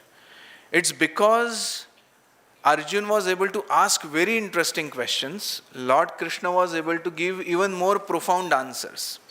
You look at Chandogya Upanishad, there are so many dialogues. For example, there is a dialogue between Shvetaketu and Uddalak Aruni. You look at Ashtavakra Gita, it's a dialogue between sage Ashtavakra and King Janak.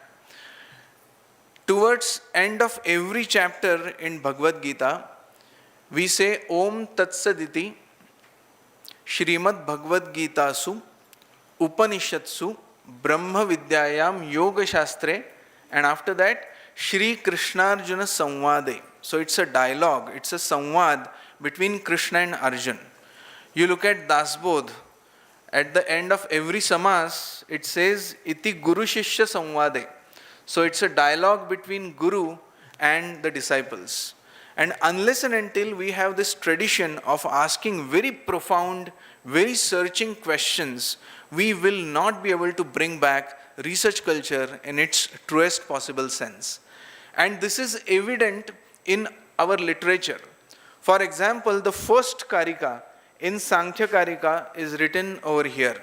Dukkhatraya vigata tadabhighatake hetav jidnyasa. So at the heart and core, it is jidnyasa. And unless and until you have jidnyasa, curiosity, inquisitiveness, it's impossible to drive research in its truest possible sense. You look at first sutra in Brahma Sutra, it says Athato Brahma Jidnyasa. So jidnyasa and curiosity is extremely important. To be very honest with you, all of us are born with so much of curiosity. And then unfortunately, if we have an educational system where asking questions is not encouraged, then curiosity slowly and gradually dies out. There is a very popular quote by Mark Twain wherein he says, I was born intelligent and then I got educated. So sometimes education can do funny things, and the kind of educational system that was imposed upon us by the British has done so much of damage, in my opinion. Today we are in the era where there are so many schemes from government. We have Digital India, we have Make in India, we have Stand Up India, we have NEP 2020 policy, we have IKS under that. And we can have mentorship of different things, different kinds. However, if we really want to convert not working to networking, then at the heart and core, the foundation still remains the same, and that is research.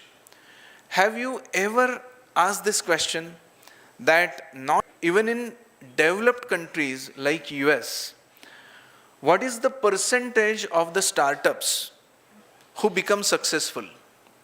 It is not even 1%. Not even 1 out of 100 would survive. We can create as many startups as we want, but unless and until it is backed up seriously by R&D culture, less chances of these startups really taking off, and that's why research is extremely important. You might say, so much for the talk. Is it that bad? Is it that alarming? And I want my audience to be with me. So I will share few teasers. These are not even concrete examples. These are only teasers. Allow you to think and tell me whether you agree with me or not. These are just few teasers. The moment we get up, what do? We look at our clock, we look at our calendar, we try and figure out what time is it, what date it is, and what day is it. Have you ever thought about this, that the very basic unit of keeping the time, we get it from nature. There are quartz crystals, they oscillate with certain frequency, and then we get the fundamental unit of keeping the time. But the concept of 1 minute, the concept of 1 hour is created by human beings like you and me. So why 60 seconds in a minute and why 60 minutes in an hour? What is so special about 60? We all understand decimal systems better.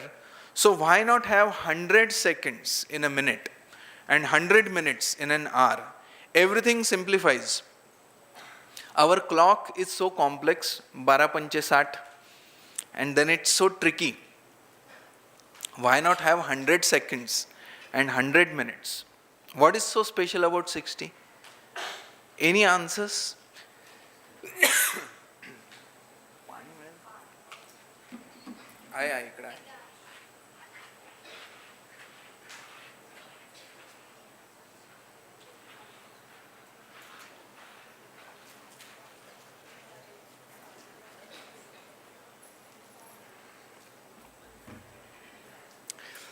असा खोकला आला ना की आमच्या पुण्यात असं म्हणतात की मला खोकला नव्हता आला, फक्त तुम्हाला विचार करायला वेळ मिळावा म्हणून मी खोकलो.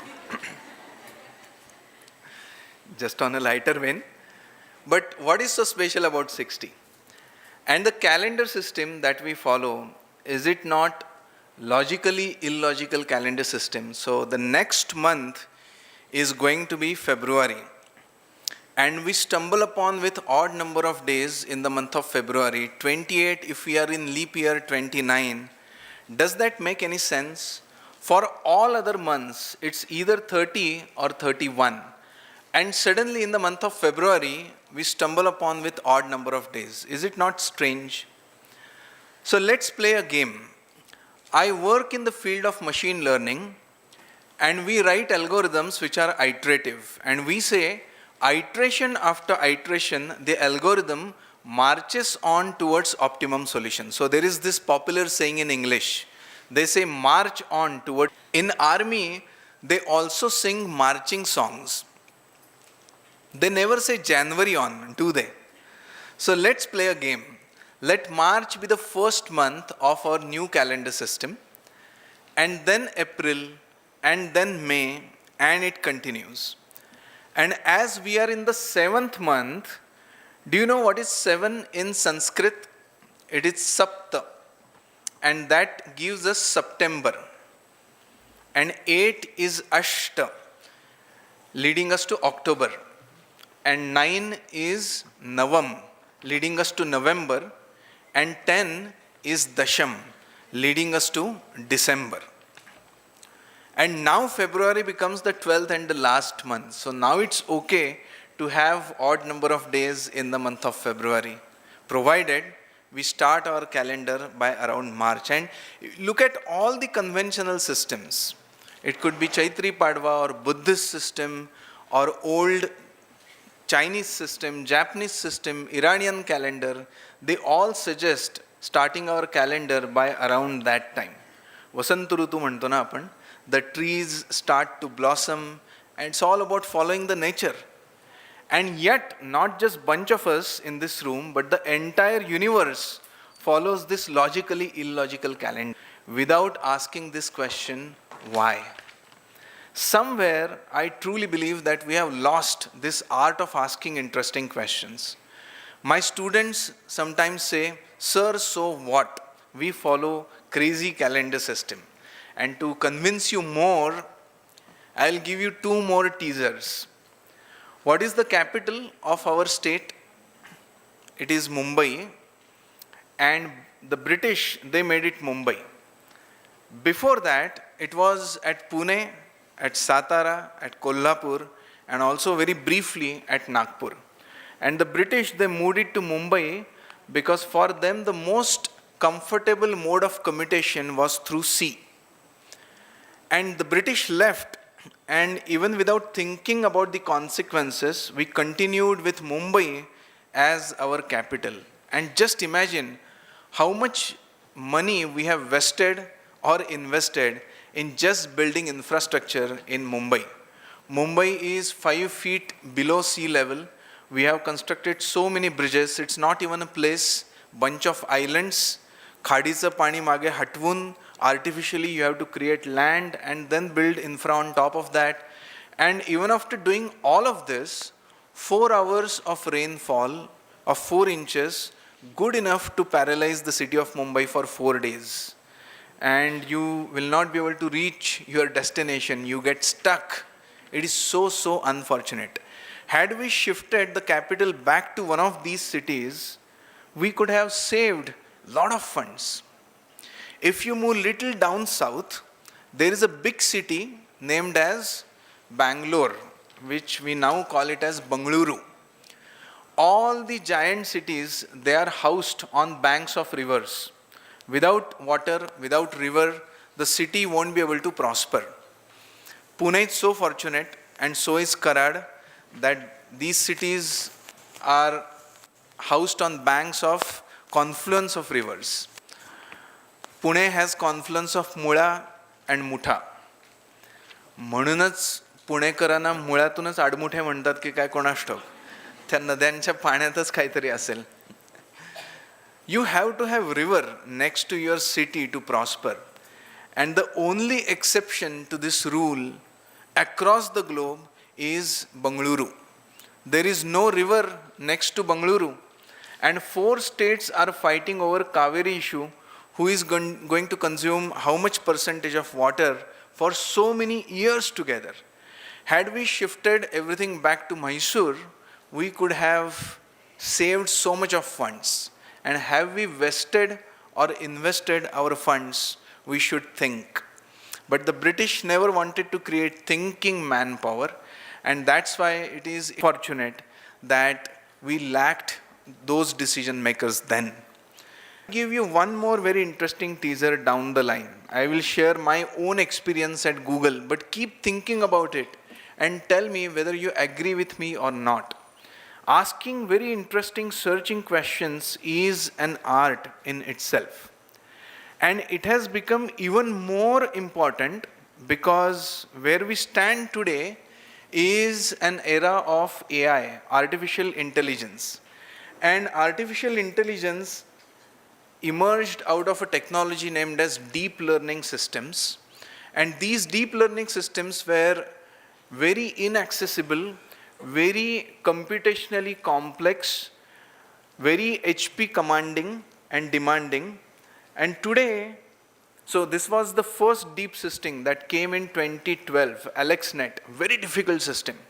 And today, we are at a juncture where you can write a 7-line code in MATLAB or 3 lines of code in Python if you know scikit and keras, and you can create your own deep system.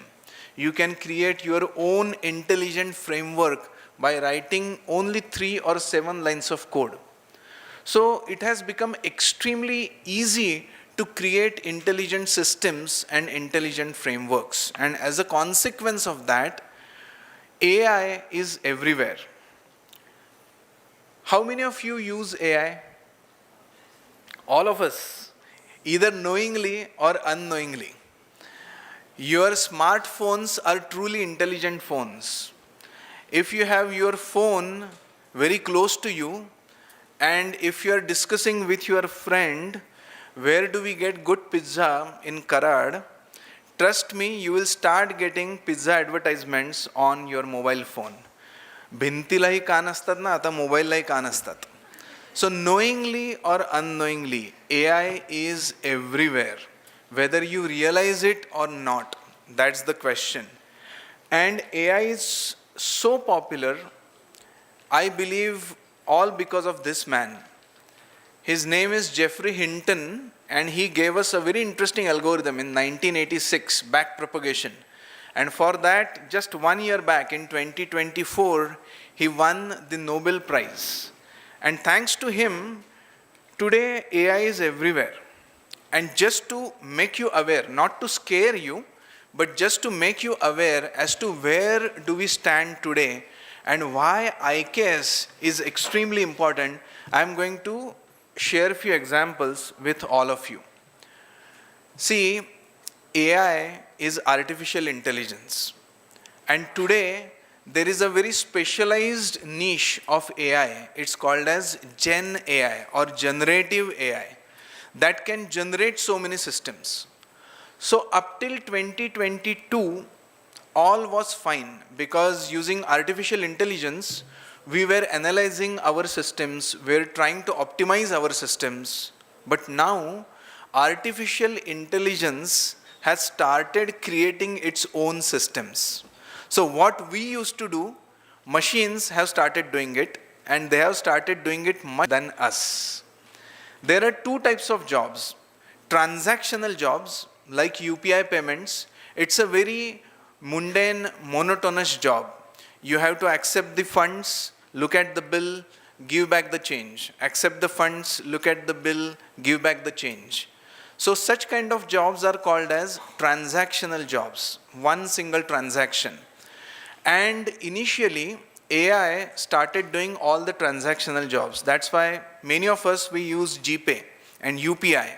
So all the payments have gone digital. So as long as the systems were doing transactional jobs, it was all fine. But the interesting part is the generative AI systems, they have started doing translational jobs, wherein you need to translate your knowledge from one domain so that it suits some another domain. For example, teaching is a very translational job. You need to have good understanding, then you also should be able to a good storyteller, and then you should teach with a style so that your students will understand it. Writing a poem is extremely translational job. You should have command over language, you should have rich vocabulary, you should have good imagination and ideation power, and then one fine rainy afternoon, if you are in good mood, a good poem will emerge out of you. It's a very translational thing. And we thought machines 20 years, 30 years before they start doing the translational jobs. But the reality is we are in the era where machines can do literally anything and everything. They can do paintings, they can create music, they can write lyrics, they can create poems, they can write manuscripts and drafts for you and what not. Just couple of examples. The first example is Edmond de Bellamy. Have you heard of this, Edmond de Bellamy? This painting won the Painting World Championship in 2023. So Sony is a world-known company and they do World Championship of painters every year. And in 2023, this World Painting Championship was held in Paris, France. And the painting that won that championship was Edmond de Bellamy, the second bullet point. And the painting got auctioned for 45 lakh US dollars. 45 lakh US dollars, just imagine. And the buyer insisted that I want to meet the artist. And he was told that look at the right bottom corner of the painting, there is a mathematical equation and this painting has emerged out of that equation. So the World Painting Championship was won by a painting that was created completely by a machine. Look at this second example. There is a web series, it's called Game of Thrones. Many of my students, they tell me that it's a decent web series. And recently the 8th season, first episode of this web series was published.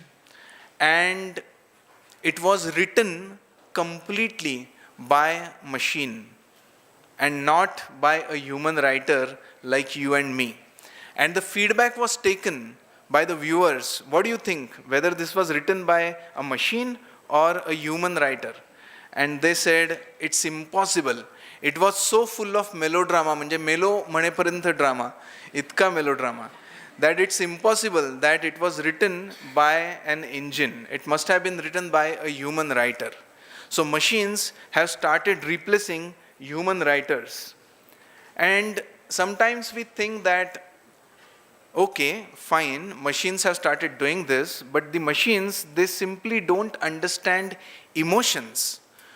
We have emotions, and any painting or any poem or any writing is an outburst of emotions. Machines, they lack emotions. Agreed. Unfortunate part is, the machines can make you believe that they understand emotions. And there is a very popular story of captcha puzzle.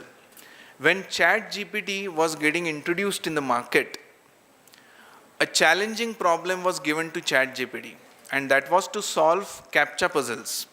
Do you know captcha puzzles? Twisted words and letters. It's a very visual exercise, and they have to enter that in to log into a secured website. A machine can do it, but the challenge was given, without which they were not ready to launch ChatGPT. So what ChatGPT did was something out of this world. ChatGPT went on a website called as Peter's Rabbit. And so gone are the days when we used to hire machines. Now machines have started hiring us. And the task was given to these 5 human consultants. And they got suspicious that why are you asking us to do this? Are you a robo? Are you a machine? And the reply given by ChatGPT was, No, I am a human being, but I am a war soldier, and I lost my eyesight in one of the wars, and that's why I need your help. And all the 5 human consultants, they got convinced and they gave the answers of the CAPTCHA puzzle. So 2 things happened here. The machines learned how to lie, which is a very human characteristic. And second, the lie was so convincing that the job was done. It was never taught to the machines how to lie, but they were able to quickly adapt.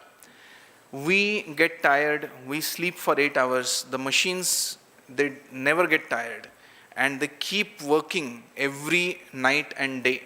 And machines are getting so intelligent every passing second that we don't understand where the technology will stand in coming couple of years, and perhaps the machines will replace majority of our jobs. It could be writing, it could be directing. Using Sora, you can create pictures, you can create videos which look so real, and God knows what is going to happen after a couple of days. I'm not trying to scare you, I'm just trying to make you realize the importance of IKS. But machines are really doing so many things. These are few of the AI tools, and they can do so many things. They can create PPT just in couple of minutes. My PPT is created by me, by the way. It's not created by an engine, but it's quite possible. Machines can write manuscripts, they can create PPTs, they can create designs. If you want a new logo for your company, machines can do it.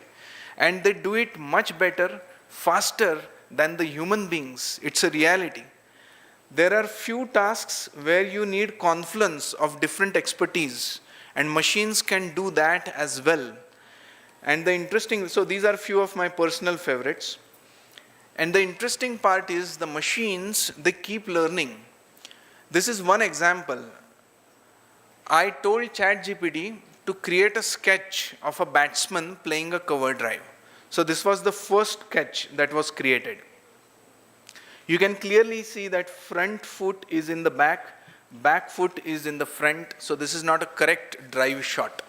So I told ChatGPT that this is not a cover drive. So this was the second sketch that was created. Now the feet are in place, however this is an uppish shot, so it's not a drive. So I gave the third prompt that can you refine it further with a shot being a ground shot. And this was the last sketch that was created, and you can clearly see that it's a copybook cover drive. So the machines, they keep learning from various different prompts that we give them. Here is a beautiful poem. काय सुंदर लिहिलंय बघा. रयतेसाठी जगणारा राजा महान हा झाला, त्याच्या पराक्रमाचा जयघोष युगानुयुगे चालला. This is written for Chhatrapati Shivaji Maharaj. Unfortunately, this is written by ChatGPT. Very recently, Marathi got the stature of Abhijat language. Just look at this beautiful, beautiful poem. Marathi माझी अभिजात भाषा, गंध तिचा श्रुतीत असे, शब्दागणिक साक्षात गंगा, भावनांचे ध्वनी वसे. Beautiful, isn't it? संतवाणी वीरगाथा शृंगाराची मोहक रेख, शब्दांच्या या सुरेल साजात गुंजत राहो अमृत मेघ. Beautiful. This is also written by ChatGPT. And machines, they can do so many things that today we really are standing at a juncture where the big question mark that lies in front of us is where our future lies and what are the tasks that the machines will be able to do, and then what's our existence, what are we going to do in next few days. These are few of the videos created. If you see this little girl, can you say that she is not real? She looks so real. And so machines, they have started getting into things left, right, center. That's where, according to me, IKS and research really comes into picture. Machines can give answers to the questions, but machines cannot ask quality searching questions. And if you are a good researcher, if you know how to pose interesting questions, only then you will have very interesting, meaningful jobs in coming few days. And there is a very interesting branch of engineering that is coming up. It's called as prompt engineering. If you know how to ask good questions, how to write good prompts, only then you will survive. And that's where research and ability to ask interesting questions is extremely important. However, we know that majority of the research happens by serendipity and wilderness. Serendipity म्हणजे चुकूनच चुकणे. Sometimes you do certain crazy things and it becomes a very interesting innovation, a very interesting discovery that may solve very interesting problems. For example, look at Google. So back in 2000, while pursuing my master's, I went to Google for the first time to do my internship. And I simply could not understand what they were up to. So much of infrastructure developed. And what was their product? Google.com, which was apparently free, apparently. And today we know what Google has done to us. Google today literally knows everything about every one of us. Where do you stay? Where do you work? What path you take? All the giant databases are connected to Google. Cheaptickets.com, yatra.com, your favorite movies, favorite destinations for business with your family. Google literally knows everything about every one of us. And that's why data has become new currency. All the new business models are data centric. You can have Ola and Uber without, you can have Ola and Uber without having a single car that you own. And you can have Airbnb without owning a single property. And that's why data has become the new currency. However, these AI engines and data, can they bring in serendipity? Can they bring in wilderness?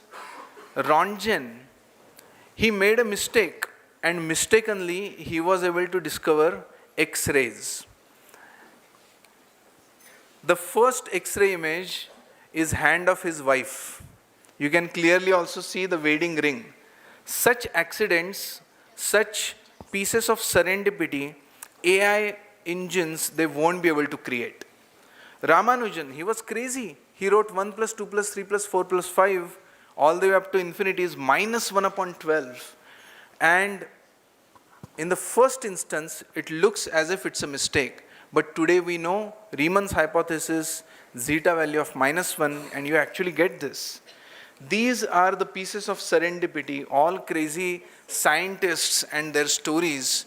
And trust me that without wilderness, without serendipity, it is impossible to have such success stories. I will give you one exercise if you are students of music. Have you heard this Bollywood song, Chingari Koi Bhadke? And there is a guitar chord right at the beginning. Actually, that guitar chord is a big mistake if you analyze it musically.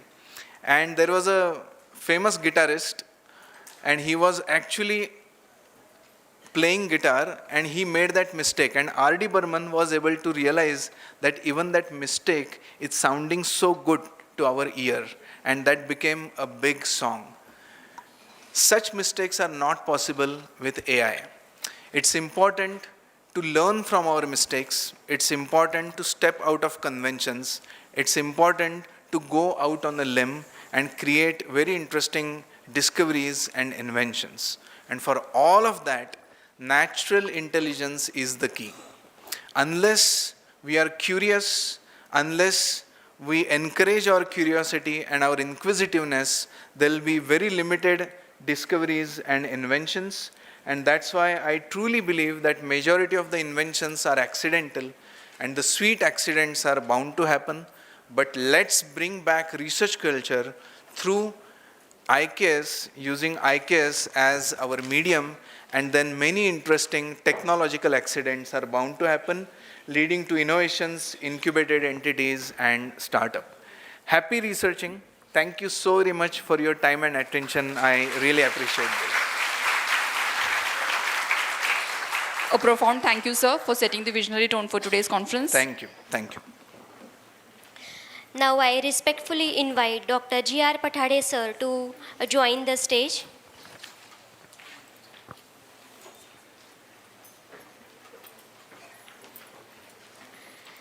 यानंतर मी माननीय doctor Abhyankar sir यांना विनंती करते की त्यांनी शिवाजी शिक्षण संस्थेचे पूर्वाध्यक्ष माननीय श्री प्रकाश बापू पाटील यांचे स्वागत करावे.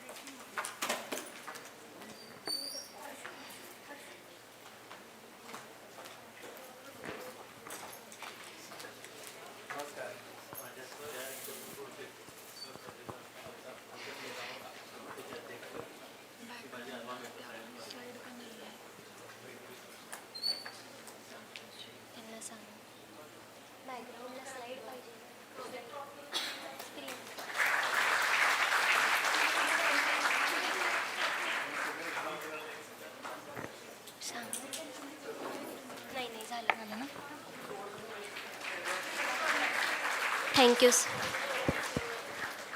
Thank you.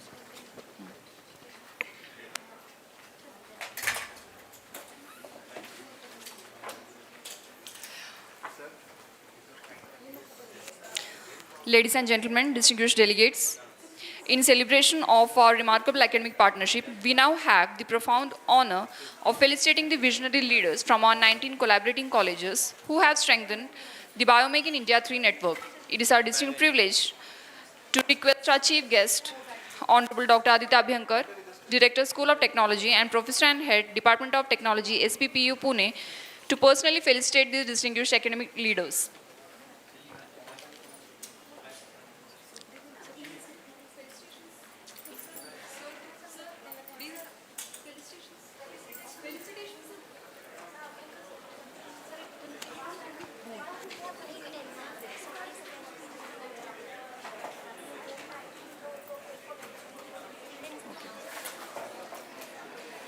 I request Dr. C.B. Salunkhe, Principal, and Dr. Sunita Zadav, Coordinator from Krishna Mahavidyalaya, Retre Budru, to come forward.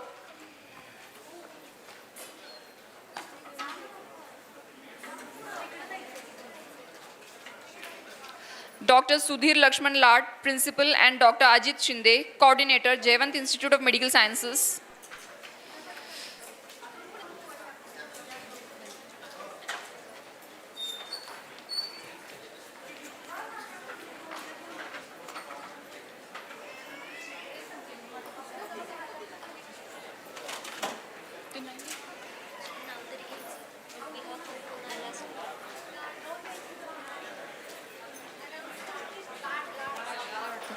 Dr. Sudhir Lad and Dr. Ajit Shinde. Anybody on their behalf? Dr. Ashok Farande, Principal, and Professor Dr. S.B. Kumbhar, Coordinator, Jayavantrao Bhosle.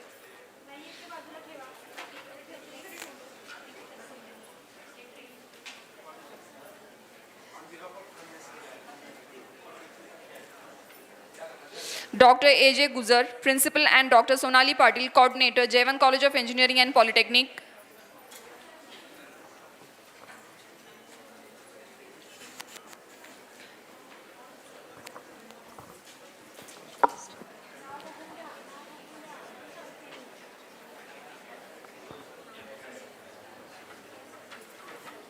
Dr. S.T. Salunkhe, Principal, and Mr. Shashikant Shinde, Coordinator, Yashwantrao Savan, Institute of Science, Satara.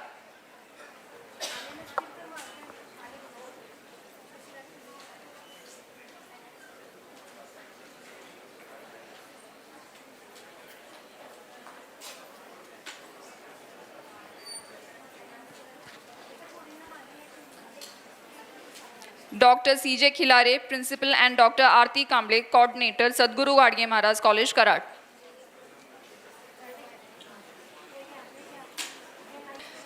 Dr. K.P. Kakde, Principal, and Mr. Sanjay Ahivale, Coordinator, Rare Shikshan Sansthas, S.M. Joshi College, Hadapsar, Pune. Anybody on their behalf?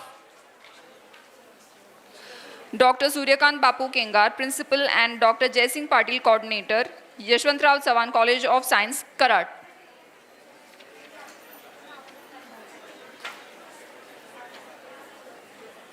Dr. S.S. Sawant, Principal, and Mrs. Sarita Vadmare, Coordinator, Willingdon College, Sangli.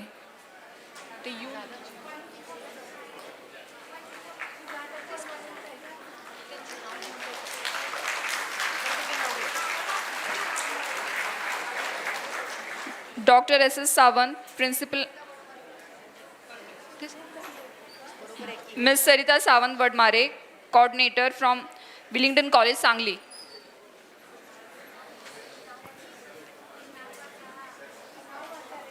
Dr. Rajendra Guru, Principal, and Dr. Mukund Ambawde, Coordinator, Haribhai V. Desai College, Pune. Dr. Anita Bodke, Principal, and Dr. Anuradha Pare, Coordinator, Government of Maharashtra's Rajaram College, Kolhapur.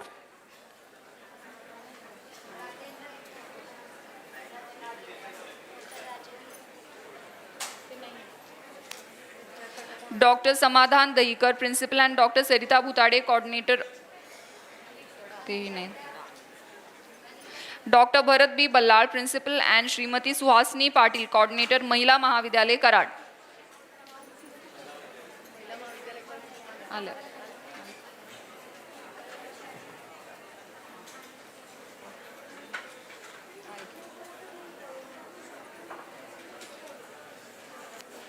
Dr. Tukaram Shinde, Principal, and Dr. Anil Salunge, Coordinator, Srimati Kusum Tai, Rajaram Bapu Patil, Kanya Mahavidyalaya, Islampur.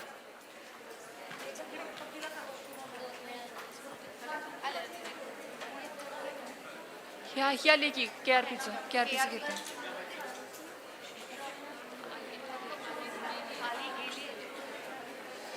Mr. S.A. Mohite, Principal, Dr. Vishwas Patil, Coordinator, Lal Bahadur Shastri College, Satara.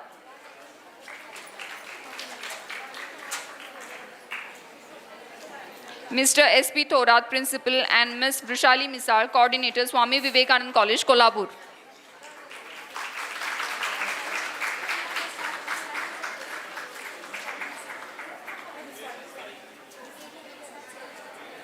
Dr. V.A. Kalantare, Principal, and Dr. Manisha Sabkar, Coordinator, Balasaheb Desai College, Patan.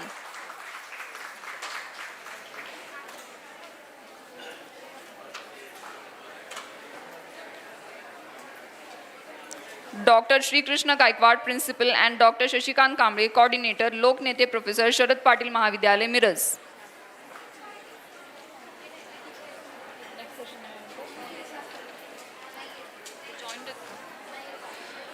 Dr. Sunil Herkar, Principal, and Mr. Nikhil Shah, Coordinator, Dahivadi College, Dahivadi.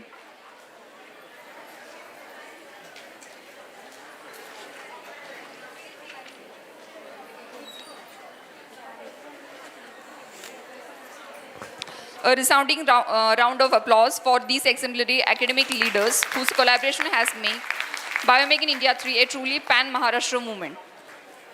And our heartfelt gratitude to Dr. Abhyankar also for personally honoring these distinguished educationers.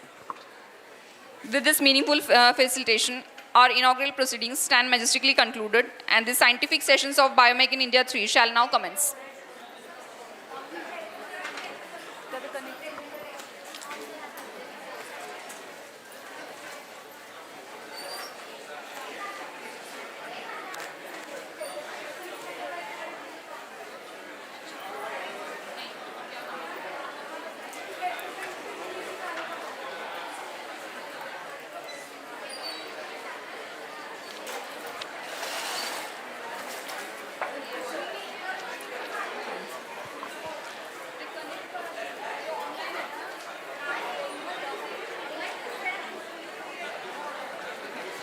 Wing is Dr.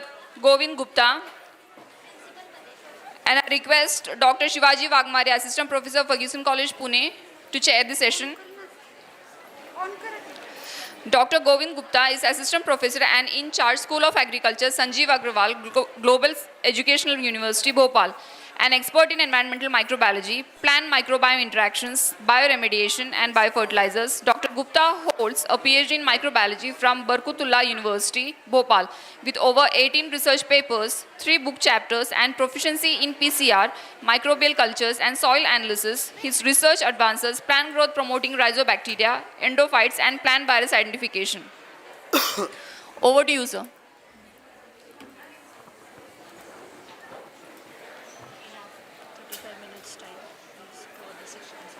So very Sir, we are slightly running out of time, so can you wind up in Okay, 30 to okay. 35 minutes? So we are starting, and the today topic is ashwagandha endophytes, a confluence of Indian knowledge and modern microbiology. So basically, ashwagandha. How many students know ashwagandha? Raise hand. Very few students. Okay. So ashwagandha, known as the queen of Ayurveda, has been used in traditional medicine for over 3,000 years, and it belongs. And these are the medicinal benefits driving demand. This is the therapeutic potential of ashwagandha by using mental health effects, anti-cancer, anti-inflammatory, and so many effects. This is the products of ashwagandha which may use for the ashwagandha face pack, ashwagandha root powder, seeds of ashwagandha, new technologies, nursery development, and herbal tea, agarbatti, and so many.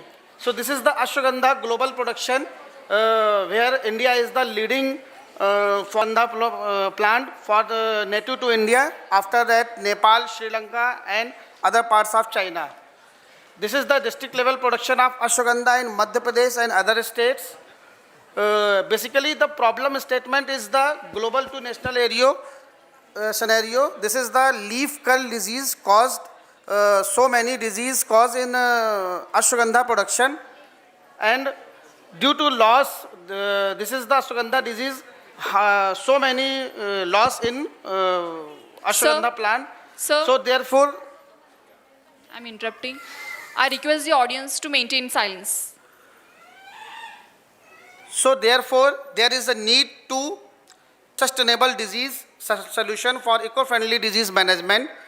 So endophytes is the area or key endophytic bacteria, which endophyte means inside the plants and phyte means plants. So endophyte term first time used by Anton de Berry in 1866, and these bacteria can positive effect on plant growth. So endophytic bacteria will show plant growth promotory bacteria, and these bacteria serve as biological pest control, crop growth and promotion, biofertilizer production, environmental protection, health and medicine, and so many medicinal Ayurvedic activities.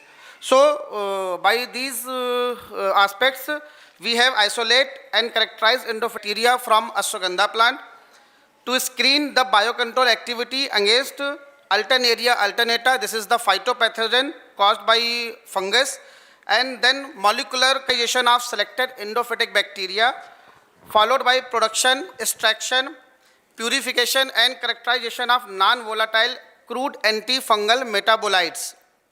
So this is the methodology which were used for the isolation of endophyte from ashwagandha plant. Firstly, we surveyed the ashwagandha plant from agrarian field of Madhya Pradesh, especially Malwa Plateau region of Madhya Pradesh.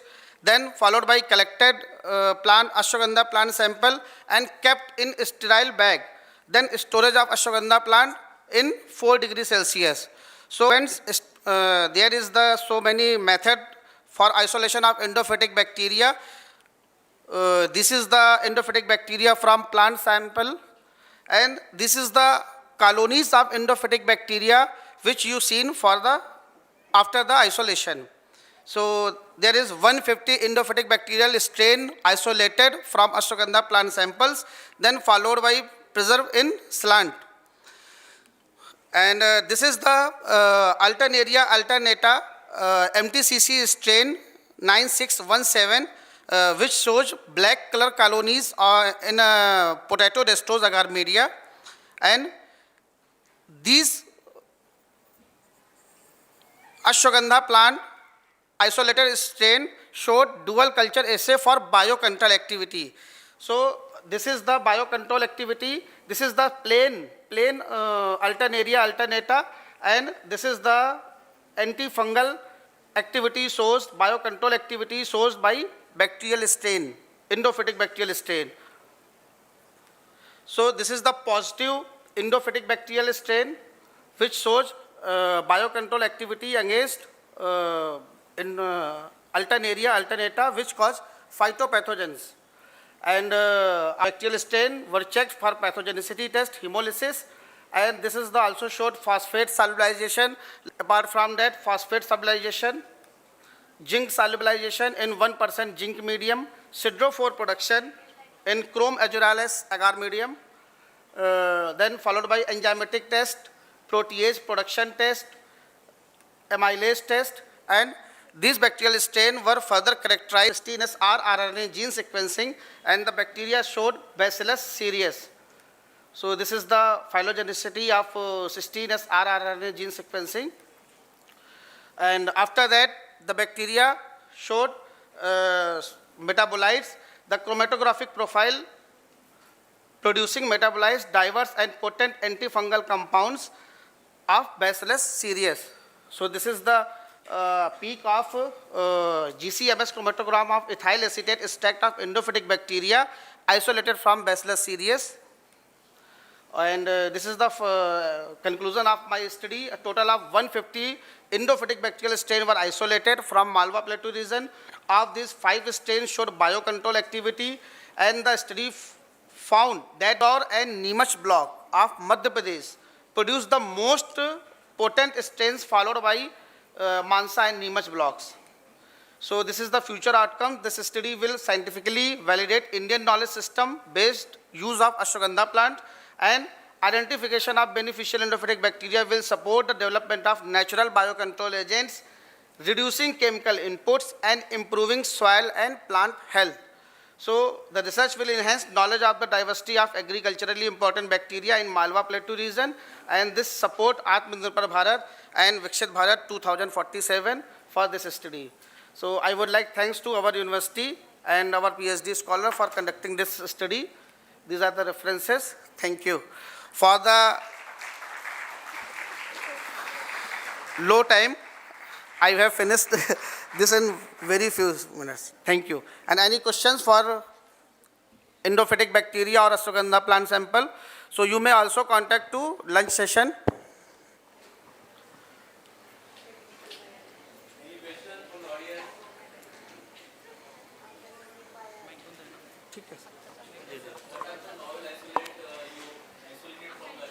Actually, sir, Bacillus cereus were isolated, and these Bacillus cereus is not reported till that in isolated from ashwagandha plant sample. What is the antimicrobial activity of ashwagandha? Actually, this shows biocontrol activity and some compound metabolites extracted from metabolites of Bacillus cereus, and which is the very novel compound.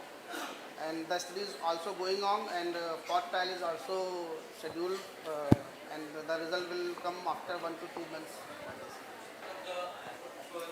Root, leaf, stems. Root, leaf, stem. Both parts. Root work.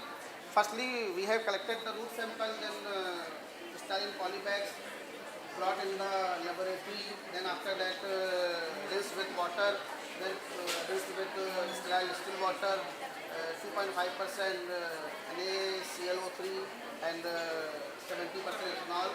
Then these sample were inoculated into press in the pistol mortar, and followed by this stack was inoculated in the distillated technique of different agar clay. And this the bacterial strain was isolated for endophytic. Thank you, sir. Thank you. Thank you. I request the students to be seated. I have to make some necessary announcements before you leave.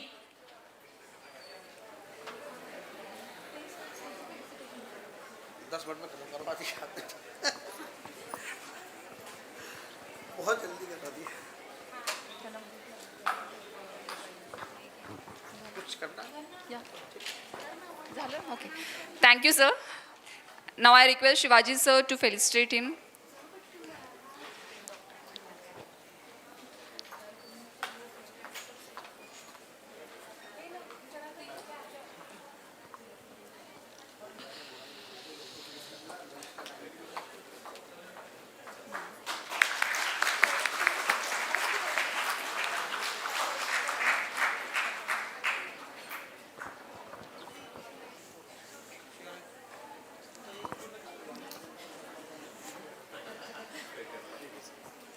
Thank you, sir, for the session.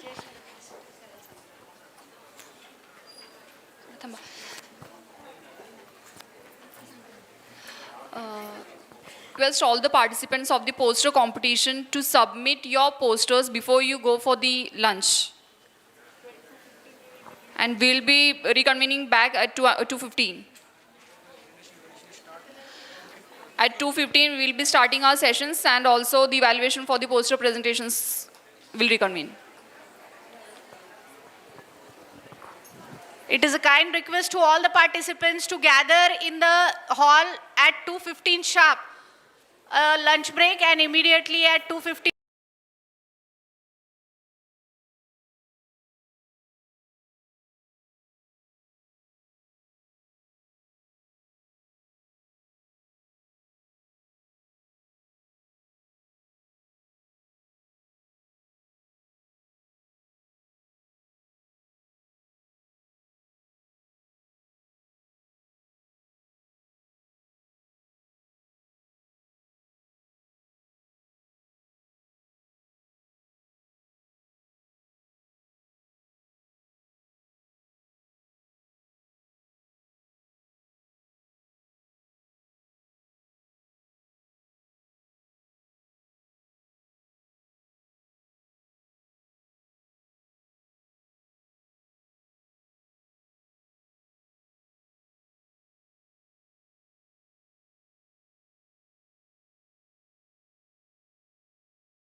Hello, माझा आवाज येतोय? Hello. Hello. Ladies and gentlemen, distinguished guests, welcome back after lunch. We now continue with the session first, track first, Pathfinder and Foundation of Indian Knowledge System. Ladies and gentlemen, distinguished guests, welcome back after lunch. We now continue with the session first, track first, Pathfinder and Foundation of Indian Knowledge System. I request Dr. Shivaji Wagmare. Okay. हा पण घे सोनाली. हा सुद्धा घे. हा सुद्धा check करायचा आहे का? झाला का मग चेक? आता बोलते मी.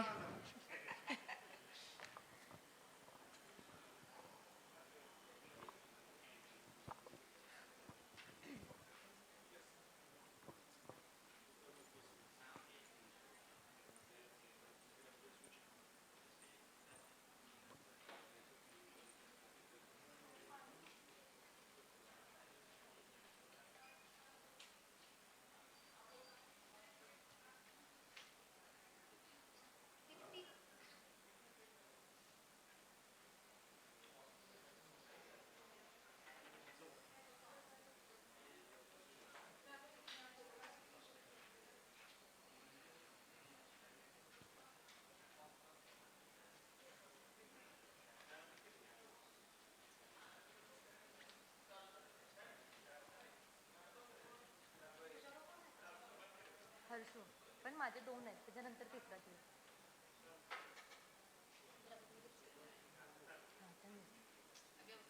हो.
माझं CV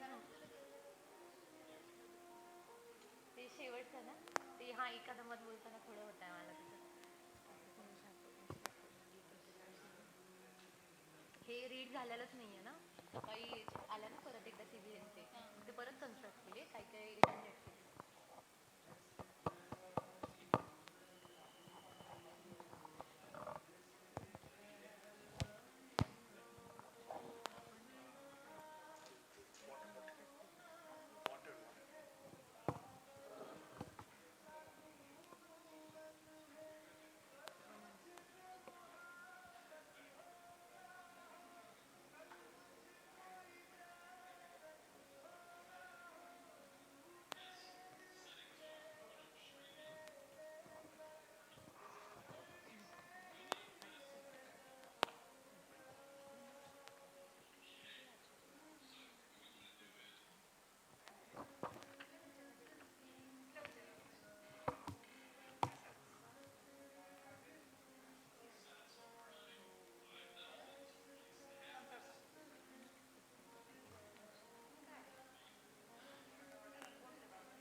आणि मग असेल नंबर असतील ते येतील बिझनेस येतील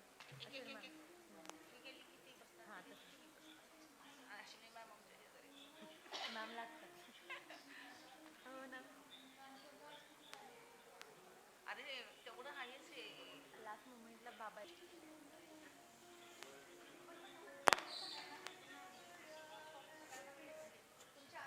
खूप जण आलेत माझे जेवढे शिवाजी युनिव्हर्सिटीमधले मायक्रोबायोलॉजीचे आहेत ना स्टाफ मेंबर सगळे आलेत आणि सगळे स्पेशली भेटले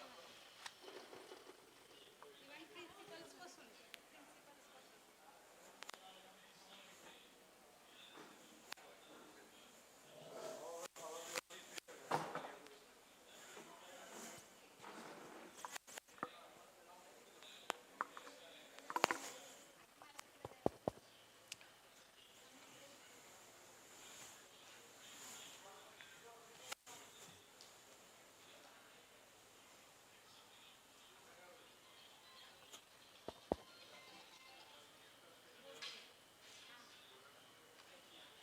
Respected sir, PhD scholars and student, I request please occupy front seat.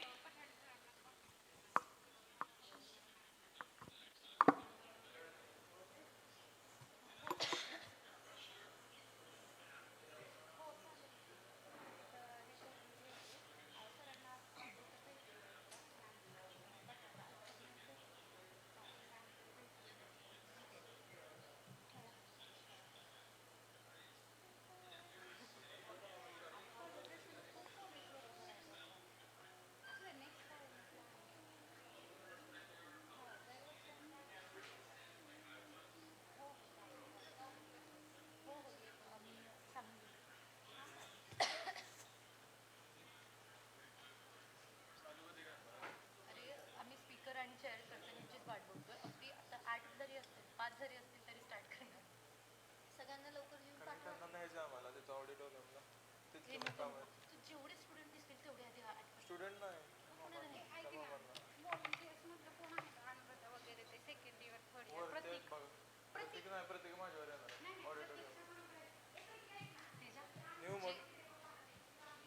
Online काय लागलं ऑनलाईन नाही आहे ओके जर स्पीकर आले तर प्लीज ते मागचे थोडी जे बसले त्यांना प्लीज पुढे बसू मी आताच गेले तरी पण तेवढं रिस्पेक्टेड सर म्हणून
It's a request to all the students and respected sir, please acquire the front seats.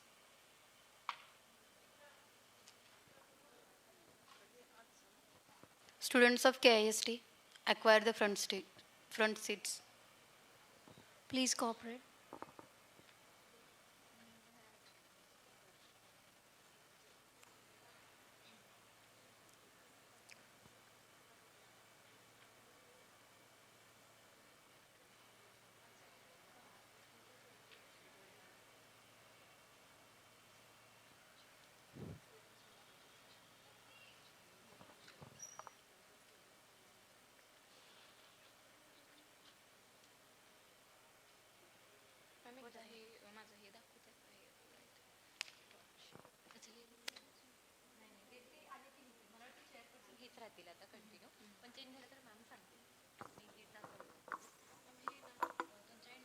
Hello.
In this video, I'll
I request all the participants please occupy front seat.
त्यांचा number जर असेल त्यांना call करा ना. हो sir येतात मी आता केलं ना हो येतात निघाले. बरं बरं बरं.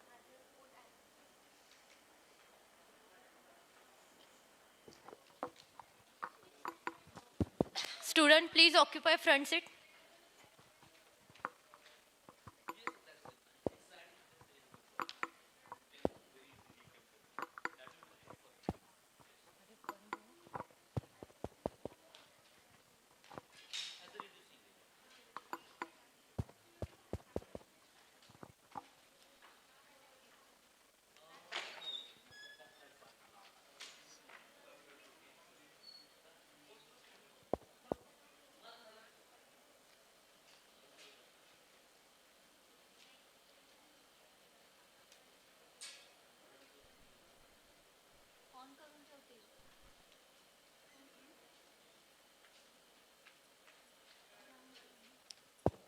Student, please occupy front seat. Student, research scholars.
कितीदा केली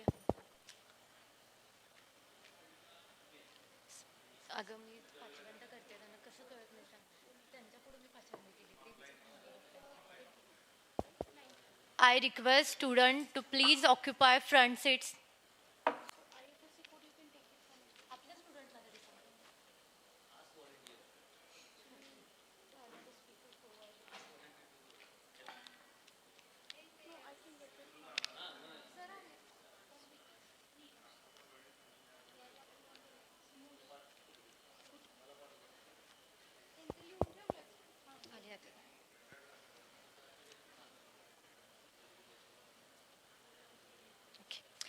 Ladies and gentlemen, distinguished guests, welcome back after lunch. We now continue with the session first, track first, the Pathfinder and Foundation of Indian Knowledge System.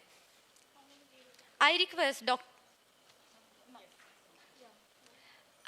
Dr. Shivaji Wagmare, Professor, Ferguson College, Pune, to chair the session. Thank you, sir. Please.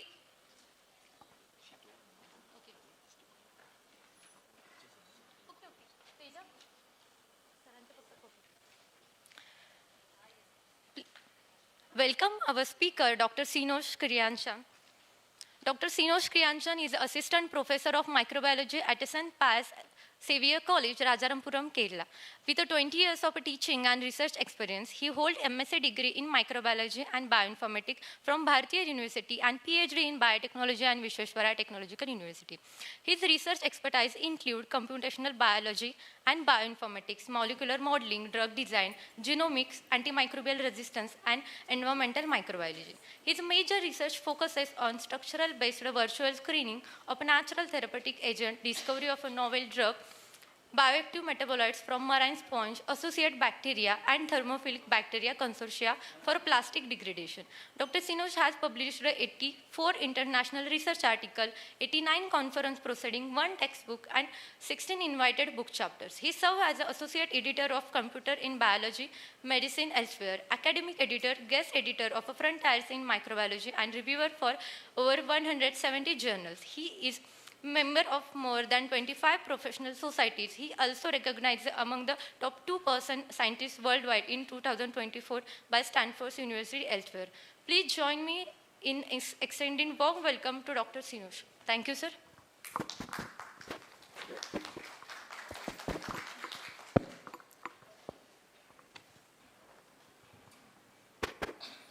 Thank you very much for the excellent introduction.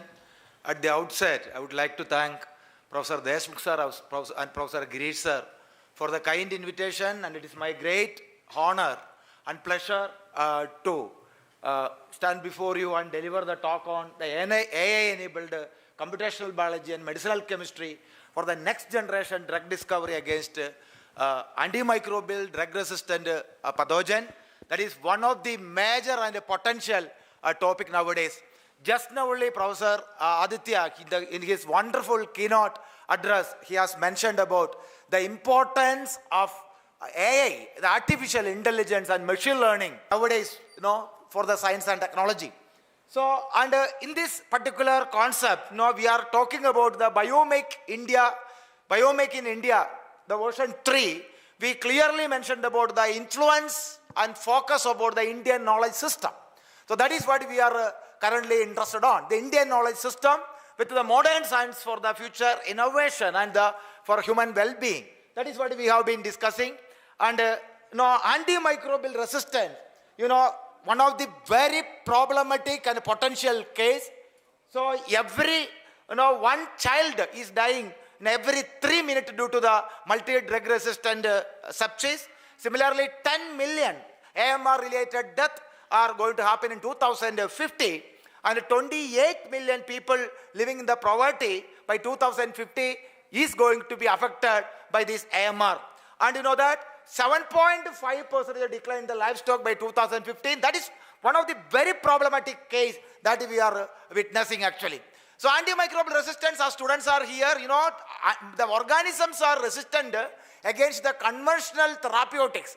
Say for example, the drugs. And that is known as antimicrobial resistance. When you talk about this, the antimicrobial resistance, the priority pathogens by the World Health Organization, That is the WHO. So we will be having the priority group 1, that is very critical pathogen like the carbapenem and cholesterol resistant Acinetobacter baumannii.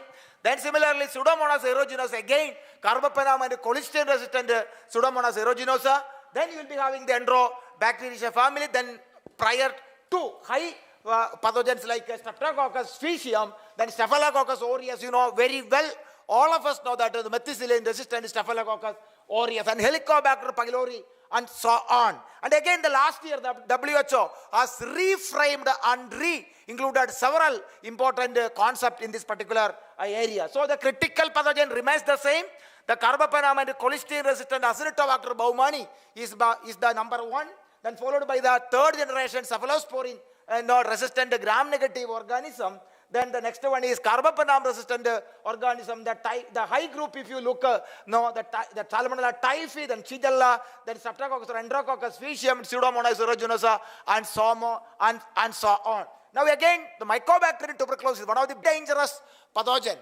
Okay, again, earlier it was there in the hit list. You know that the great Robert Koch, he has identified the Mycobacterium tuberculosis and he got the Prestill Null Prize in 1905 for the discovery and culturing of Mycobacterium tuberculosis. That is also creating a lot of threat to the scientific community.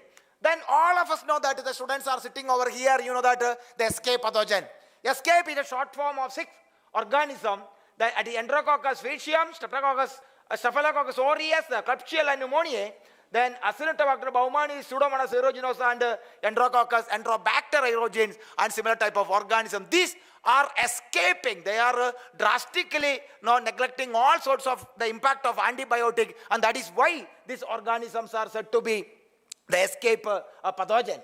Now, when you talk about the AMR, the fact is really wonderful because there are 10 million deaths is going to happen by 2015, which cost around trillion, a pound in trillion, 66 pound trillion, that is going to cost for the things. That is going to surpass, the cancer. That is another important, interesting aspect. So this is what, and again you can see that this is the worldwide distribution, and Asia being the biggest continent and the biggest number in AMR cases. Very, very recent data from the WHO. So there is a lot of concern it is required for this particular thing. So very recently, the last 2 weeks before, the Honorable Prime Minister, he addressed the nation. Okay, and he talked about antimicrobial resistance is one of the very potential problem. You need to take a very alert message, high alert message about antimicrobial resistance, and he in his daily, the weekly interaction with the Mann Ki Baat to the youth of this country, and he spoken about the antimicrobial resistance based on the report cited by the Indian Council of Medical Research. PM Modi says that we need to be very much vigilant, and across the nation, he talks about people should come about antimicrobial resistance awareness program, and there should be a One Health approach to tackle the AMR issue and the antimicrobial resistance issue actually. So that is the another important thing. And 3 years before, that the 2023, the G20 summit that has happened in New Delhi. That is, in our country this has happened, and all the worldwide leaders, they have witnessed about all the people, they have discussed drastically about this particular concept about the antimicrobial resistance. And you know that you could see that this page number 78 of that particular program, that is all freely available in the net, and I advise the students to learn page number 78 of that particular document, that is full of antimicrobial resistance details, the national that is already given. So this is the scenario of antimicrobial resistance. It is one of the very potential problem nowadays that is going to happen actually. Then that according to WHO, the WHO chief Tedros Adhanom Ghebreyesus, and he was like antimicrobial resistance is outpacing advances in the modern medicine. The country should strengthen and they should take all the AMR surveillance. That is what they say. And you know that what WHO's recommendation, there are a lot of recommendations by WHO, and organisms like even Escherichia coli, Klebsiella pneumoniae, Staphylococcus aureus, and Acinetobacter baumannii and Shigella, all those organisms are showing extreme amount of resistance. And you know that the WHO's the 2025 global reports what is happening about this particular drug resistant pathogen, and it was so alarming case, and it's a very challenging task for this particular thing. And and again for the students, the causes of antibiotic resistance, that quickly I'll go through. This is only for the student. And antimicrobial resistance are mainly due to the prescription of antibiotic, and the patients are, after the doctors are being advised, then the patients are not completing the antimicrobial, the treatment against antimicrobial resistant bacteria. Half an hour they used to stop, and the overuse of antibiotic in the livestock and the fish, that nowadays in India, wherever you look,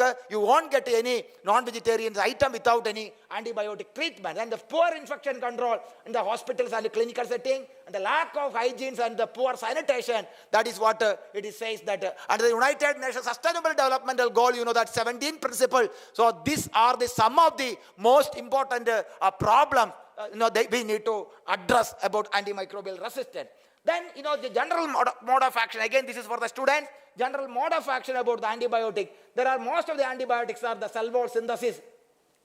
Definitely they are going to affect the cell wall synthesis. There are cell wall synthesis inhibitor like cycloserine, vancomycin, bacitracin, penicillin, cephalosporin, and so on. Then there are little bit the antibiotics like trimethoprim and sulfonamide. They are inhibitors of the folic acid metabolism. Dihydrofolate reductase, the typical enzyme that is involved in the folic acid metabolism. Then you will be having the polymyxins and daptomycin. So that is cytoplasmic membrane structure. They will be ruptured and inhibited. And that the nalidixic acid, ciprofloxacin, nobiosine, and quinoline, that is, they are mainly comes under the group quinolines, and they are specifically bind the DNA gyrase. Okay, then you will be having the actinomycin. That is a typical transcription inhibition antibiotic, that RNA elongation, and there is an enzyme called rifamycin and streptoviridin, and they are RNA directed RNA polymerase that will be having the main target. Then most of the cases, the wonderful mechanism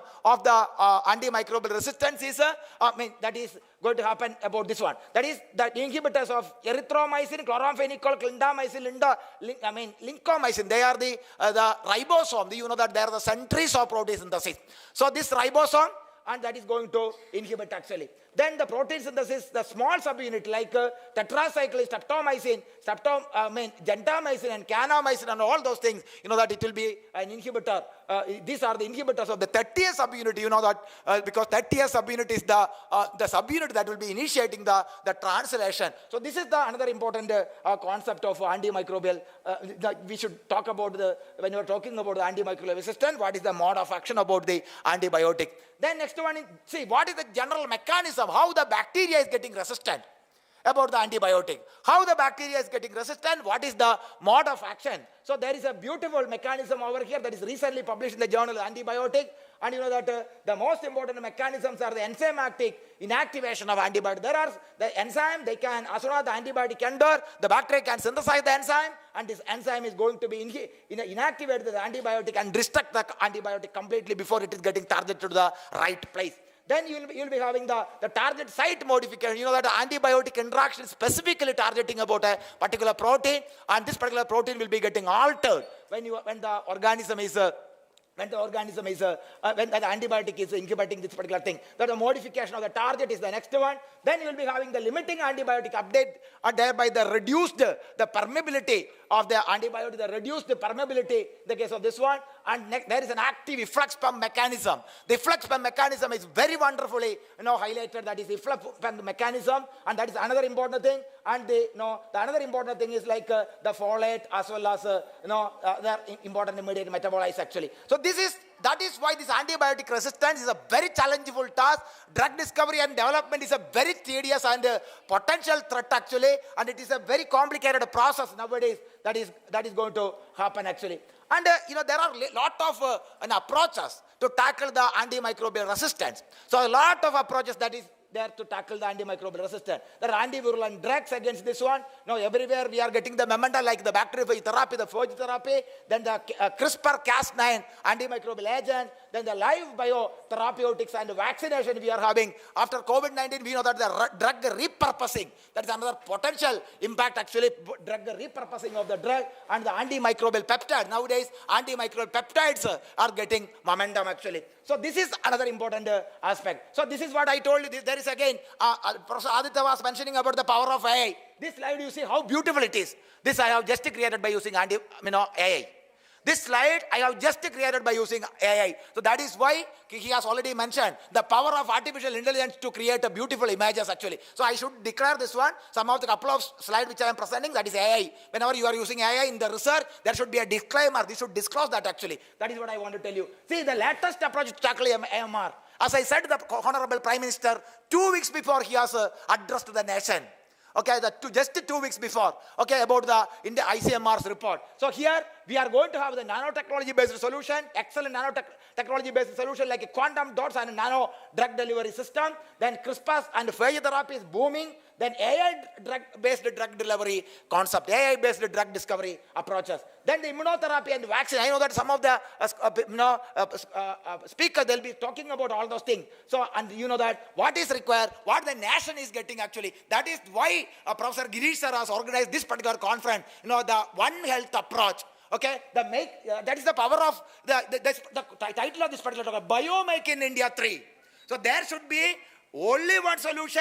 That solution is the One Health approach. You need to consider the organism, the entire organism in the world, animal, human beings, then plants, and the entire ecosystem to tackle the antimicrobial resistance. Otherwise, it will be very, very, very difficult to tackle the antimicrobial resistance actually. So this you see the graph actually. What is the demand of antimicrobial resistant diagnostic market in the world? So this is 2020. Within 10 years, you see this particular, how this is going to happen. Some of the assays are PCS based, then immunoassay based, then conventional microbial culture based approaches, next generation sequencing, then mass spectroscopy, rapid point of care and other diagnostics. 6.6, just 10 years in gap, there is 6.6% of global market or CJR is going to happen 2020, 2030, 2025 to 2030. This is what is the importance. And see, here comes the main topic of my talk. When you are talking about antimicrobial resistance, you talk about our Indian knowledge system. That is the potential theme of this particular conference. We are talking about the Indian knowledge system. What is the impact of Indian knowledge system? You see how beautifully the Indian knowledge system, what is the traditional Indian knowledge system to tackle antimicrobial resistance or AMR? You know that the traditional Indian knowledge system, AMR crisis, the drug resistance, pathogen evolution, antibiotic misuse, I told you these are some of the problems. Then we are having just the previous speaker, okay, this previous speaker has already shown about the impact of ashwagandha. Okay, just Professor, he has already shown the impact of ashwagandha, like that, the impact of Ayurveda, the impact of Siddha, the impact of Unani, the impact of ethnomedicine. Very, very important, medicine and traditional system.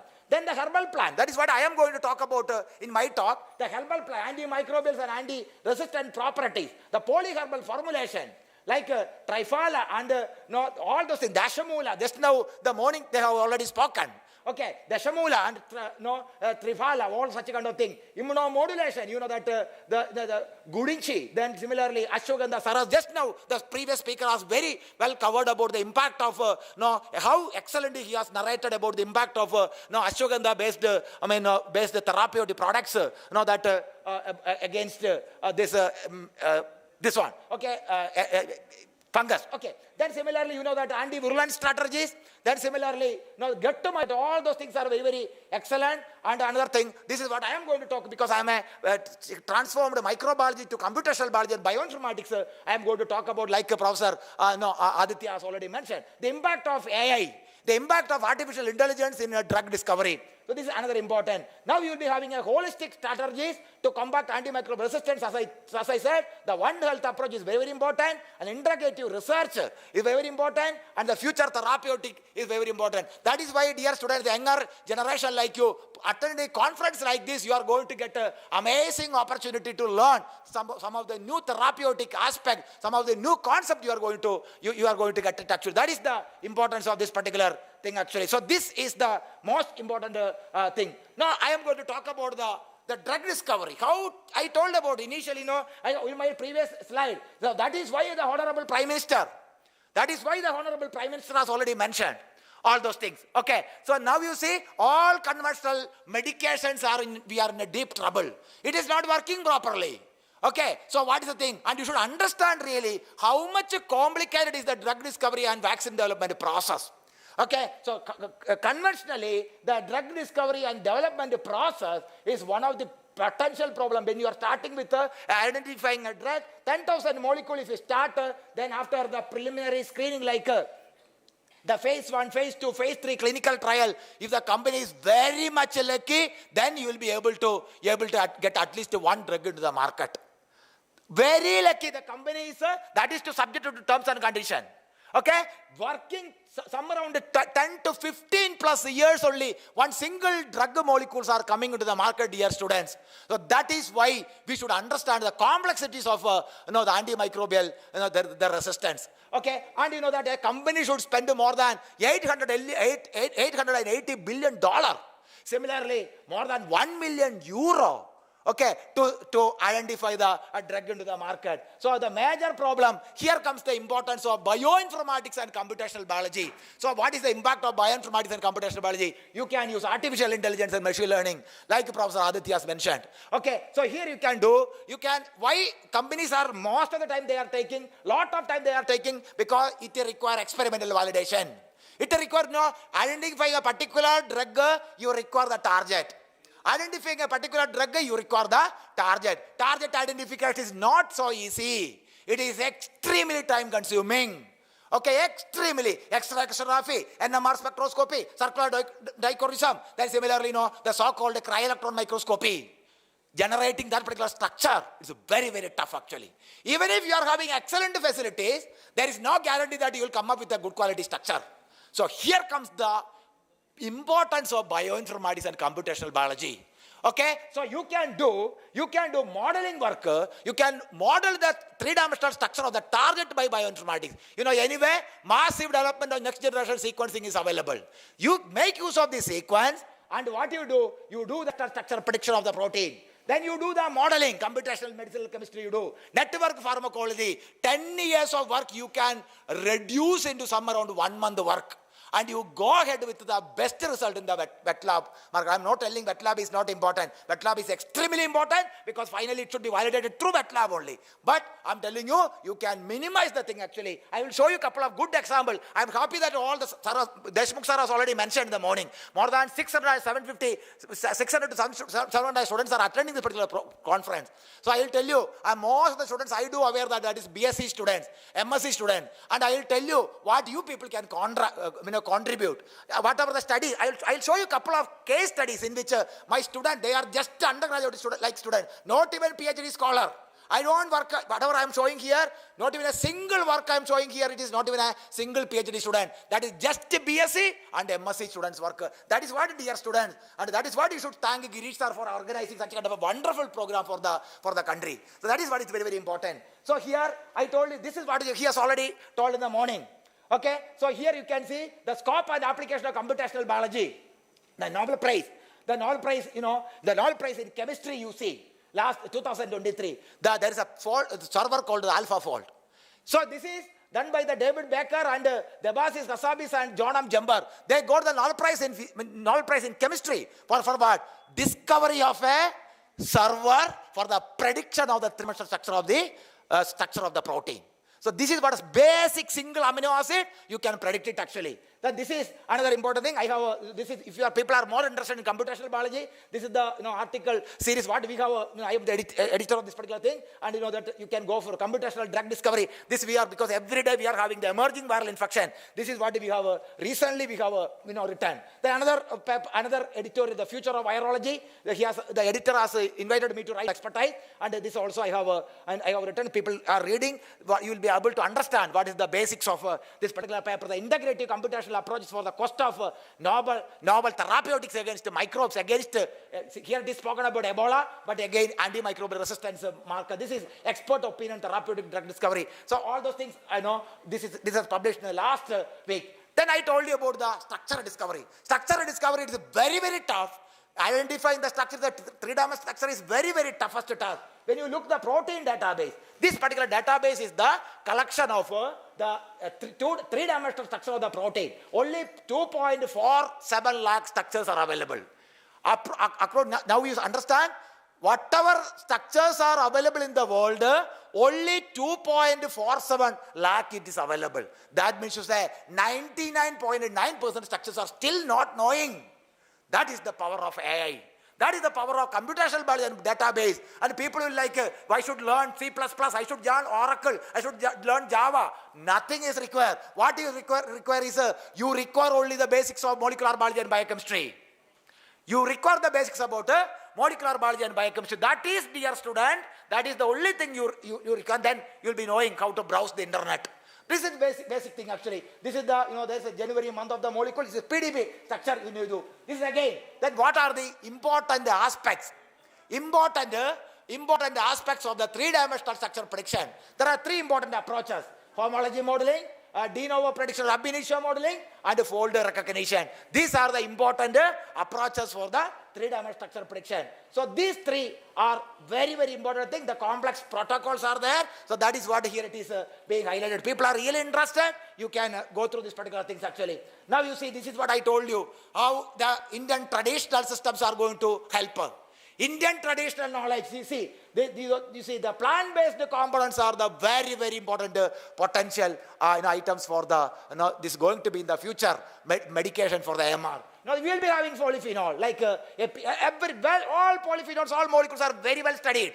Okay, you know that the epigallocatechin, then similarly curcumin, resveratrol, substantial number of papers are available about the terpenoid like thymol, then poginol, then eugenol, all those things. Then alkaloids like allicin, berberine, all those things actually. Then essential oils, menthol or such kind of menthol, thymol. Then similarly you will be having herbal-based bioactive components against MRSA, E. coli, and that Klebsiella pneumonia and Pseudomonas aeruginosa. Then items like flavonoids like quercetin, similarly, amitrol, then apigenin, all those molecules are having lot of whatever I am going to show you. I am going to use all the small molecule for computational drug discovery. Then my question is, the fundamental problem is, you require it is very difficult to purify all the structures. That the plant-based components purification is it is not a simple thing. It is a very tedious task. And that you require the three-dimensional structure. Every structure, just he has already shown the GCMS data in the previous talk. Like that, that after GCMS, what will be getting? You will be able to get a structure of a particular component. And most of the polyphenols and all such kind of Indian knowledge system-based components are available in various databases. So this is the PubChem database, similarly Drug Bank, then ChemSpider, then similarly Zinc, then ChemEmbl, then Supernatural to Natural Product database, and so many databases are there. That database you will be able to see, and all the molecules you will be able to see in this particular database. Then once you do the database, what do you need to do? You need to take the structure of the ligand from the target. Then what do you need to do? I told you, you should have the target, because a particular molecule will go and bind in the target. So where it will be? So you need to identify scrutinize, to reduce the wet lab experiment, you need to study the ligand very well. So there you require some of the complex quantum chemical parameters are required. DFT, the density functional theory, similarly HOMO, LUMO, all those things. Because of lack of time, I won't go for much detail. Then similarly quantum chemical parameter you need to be estimated. Then similarly, then finally a lead molecule. Now the most important thing, it should follow the better pharmacokinetic properties. Okay, better pharmacokinetic properties. That means your drug likeness, the ADME, the toxicity. There are beautiful statistical models we are having. Okay, bioinformatics, we are a lot of statistical models we are having. In the experiment, you require 10 to 15 years to complete this particular task.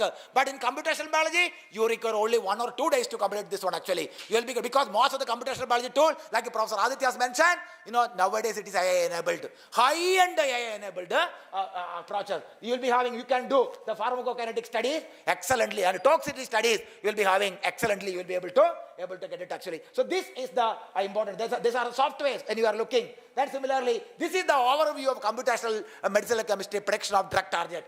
This is the prediction of target I told you. You should have the structure that does not have the structure in the three-dimensional structure in the database. If structure is there, you take well and good, that you take. If structure is not there, take the structure and model it. Then you do. Next one, the traditional Indian-based system, plant molecule you take. And screen it, because straight away you cannot use it. It should fulfill certain pharmacokinetic and pharmacodynamic criteria. Most of the drug is failing because of the poor pharmacokinetic and poor pharmacodynamic properties that you can check effectively within very, very short span of time. The lead screening, that there will be lot of drug likeness, ADM in toxicity, you need to select it actually. Once all those things is done, you do the docking studies. Molecular docking, nowadays molecular docking is, including undergraduate project, molecular docking is an essential part. Do the molecular docking studies, then the MD simulation just you perform, the binding energy calculation just you estimate. Nowadays, what they'll do, people stop performing, only only molecular docking they'll do. That is not sufficient. Only with the molecular docking, that is not sufficient, because the reality you need to work the components inside the in vivo in vitro system. So you need to create a MD simulation. So that is what is very, very important here. And finally, take the best molecule, best pose, and validate in the experimental validation. Experiment is a must. If you follow this particular thing, this is what is known as AI-based computational drug discovery. So this is then once you do the docking studies, these are the, people don't know how to screen the docking studies. So docking based on the binding energy, based on the cluster RMS, docking score and number of interacting residues, and all those things you will be able to, you can do it actually. And finally do the MD simulation. MD simulation, then you calculate the RMSD, RMS of radius of gyration, the hydrogen bond parameter, solvent accessible surface area, SASA, then similarly estimate the binding energy, okay, by using, know that the MMBBSA, MMGBSA, all those high-end molecular dynamic simulation. You don't, it is, for this one, only your laptop or computer is not sufficient. You require a workstation actually for doing that. Then finally, principal component analysis, FES and DCCM. This much thing if you do, you have completed the entire aspects of computational biology. Now, after you do this, chances of failing in the drug in the wet lab is very, very rare actually. I have been working in this particular field past 20 years. According to my experience, till now, single molecule has not failed whichever I have screened computationally. So this is what I wanted to tell you. This is the power of AI. Actually, this is the thing. This I have told you last week, the papers appeared. This we have taken Ebola as a system. Then this you can see the experimental. If experiments are there, then you take that particular structure. Then if it is not there, go for modeling. Then either homology modeling or de novo or threading, you do with that particular thing. Once you model it, this one, you know that is not sufficient. Somebody crystallizes. Somebody experimentally proving, and they are telling that whatever the model you have created is not good, not correct. In order to understand that you are having all those analysis, validation of that particular target. Okay, then finally go for the potential target, then screen the small molecule, then do the chemoinformatics for model you can generate, the homolumo plot you can generate, the molecular descriptors like drug likeness, ADMA, toxicity, you can filter it 1 lakh, 2 lakh, 3 lakh molecule, 1 or 2 with a better biochemical or pharmacokinetic property, you can take it and go for the receptor ligand interaction, so-called docking. Don't stop with the docking, select the best doctor complex, then do the post-MD analysis. Molecular docking should support with the MD studies, RMSD, RMS of RG, HB, SASA, then finally the post-MD analysis also, it should be done actually, principal component analysis, all such kind of thing. Finally, you take the molecule in the wet lab. Okay, finally you take the molecule in the wet lab. Dear students, I am making it very, very clear. Don't think like only computational is sufficient. It is not like that. Wet lab is also it is important actually. Now I will show you a couple of examples how exactly what I did these approaches, and we have published. The students are sitting, I can see everybody or most of the students are postgraduate or BSc or graduate students, undergraduate students. You are like your age students, they have successfully done the outstanding project work and published in this particular papers the high impact factor or high good quality journal. So we have taken the priority number one for the acidity. First we thought about to take Acinetobacter baumannii. Then what we have done is one of my group of students came and they identified, we have taken the Acinetobacter baumannii 80cc 70-97-8 as the standard. Then we have looked at a particular protein, the important protein called the REC protein. And this is a DNA exchange and recombination protein. And this DNA exchange recombination protein, they have selected as a TREC target. Similarly, another group, they have come up with orotate phosphorylase transferase that have a very potential important function. Our goal is to inhibit this particular protein and trigger all the nearby associated protein. You can see that the nearby associated proteins are there from the database. That we have done actually. Then there is no three-dimensional structure. What we did is we have modeled it, and finally the lot of bioinformatics approaches, the REC and Pyre model we have validated by bioinformatics approach. I will show very quickly. These are the, I won't go for much detail because the result core computational biologist only will be able to understand. Then what I have done, then taken the ligand, some supernatural 2 database, that particular time we have scrutinized 236 ligand molecule we have scrutinized. Then what we have done is did all this analysis. Finally, we could see 6 molecules are binding in a better way actually. And the 6 molecule, 1 molecule natural epiasterol, and this particular molecule is binding in a much better way in all the best binding pocket. So both the target, the multi-target is binding in a best pocket is binding. We have taken pharopenam as a last resort antibiotic, carbapenem as the control, and how pharopenam is binding with its usual target. Then what we have done is we have done a docking studies. Then we could see that this one. Then we did the preliminary, the MD simulation assay. We did it, and we have validated. We have taken the fresh purified form of natural extract, and I won't go for much details about the experimental. Finally, what we could see that these particular molecules are like computationally. We have done the specific enzymatic assay and about the specific assay and how we could get it within 99% reduction in the colony with this molecule, whatever we have completed using whatever we have done using the computational biology. Then we could come up with one review article. I think within 1 year we have received more than 150 plus citation for this actually. Then similar another paper, infection genetics and genetics and evolution. Elsevier published journal with more than nearly 5 plus impact factor. And all the students, the co-authors, myself, and all the students are just undergraduate BSc student. That is what, dear student, you will be getting the insight of producing the conference like this. If you are attending, you will be able to produce. And another student has come from, another student working from Pune. She has come up with the carboxymuconolactone decarboxylase. This is the first report that we have generated from India, and there is a very potential important impact. And we have modeled the structure. What we have done is we have studied all the bioinformatics pattern. Then we did the docking studies with some natural molecule from the Indian knowledge system. What we have screened, then we could see that the thymoquinone and hirsutune. These two are small molecule are identified from the based on the plants. And then Indian knowledge system we have identified. You can see that these particular molecules are binding better way than the usual substrate of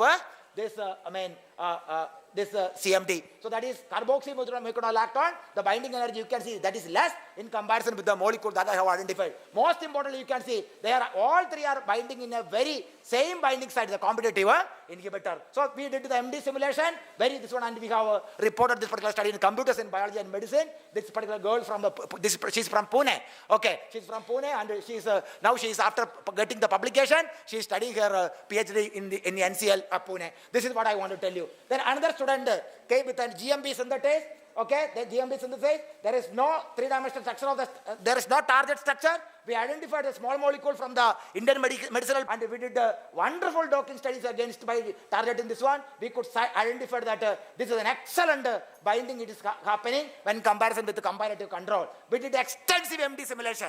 Extensive MD we did it actually. Whatever I have explained in the previous slide, we did extensively, we did it actually. So you can see, I won't go for much detail because it requires extraordinary computational knowledge for understanding. Okay, all those things. And this is the highlight. So this particular plant is very, very common. All of us know that this particular plant will be having the ability to, molecule will be having then borivine as well as the various varieties of borivine, this one will be having an interaction, ability to inhibit this particular, this one. Now the wet lab is in progress actually. So this, this very recently, this one, the Josna, she's a BSc student of mine.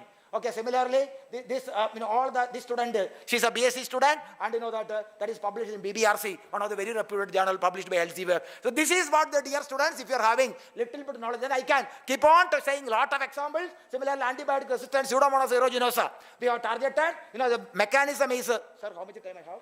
Yes. Please conclude. So, this one, the mechanism is very, very extensively, is studied actually. Okay, so, we have taken the target. We have taken these two targets we have taken, and again we did the extensive analysis of the functional aspect of this particular target. There is no crystal structure. Both the things we have modeled, and we are the first people, we are proposing this particular structure in India actually. So then we identified the natural molecule from the Indian knowledge system, the medicinal plant, that is very, very potential impact in our system, and we did the docking studies, and you see how interaction is happening here when comparison with the comparative control. So this is the study of our this is again you see 2 papers we have published actually. Okay, so the folia microbiology, I told you within 1 year again we go to somewhere around 200 citations within 1 year for this particular paper. Then again you see infection, genetics and evolution, this one, and again you see Roshni, Darshini, all the students are just BSc students. That is what I wanted to highlight. That is the reason I told you, dear student, they are just BScs, not even PGs. So this is the impact I wanted to tell you. So finally I would like to conclude. The theme of this particular conference, Biomake, in India, version 3.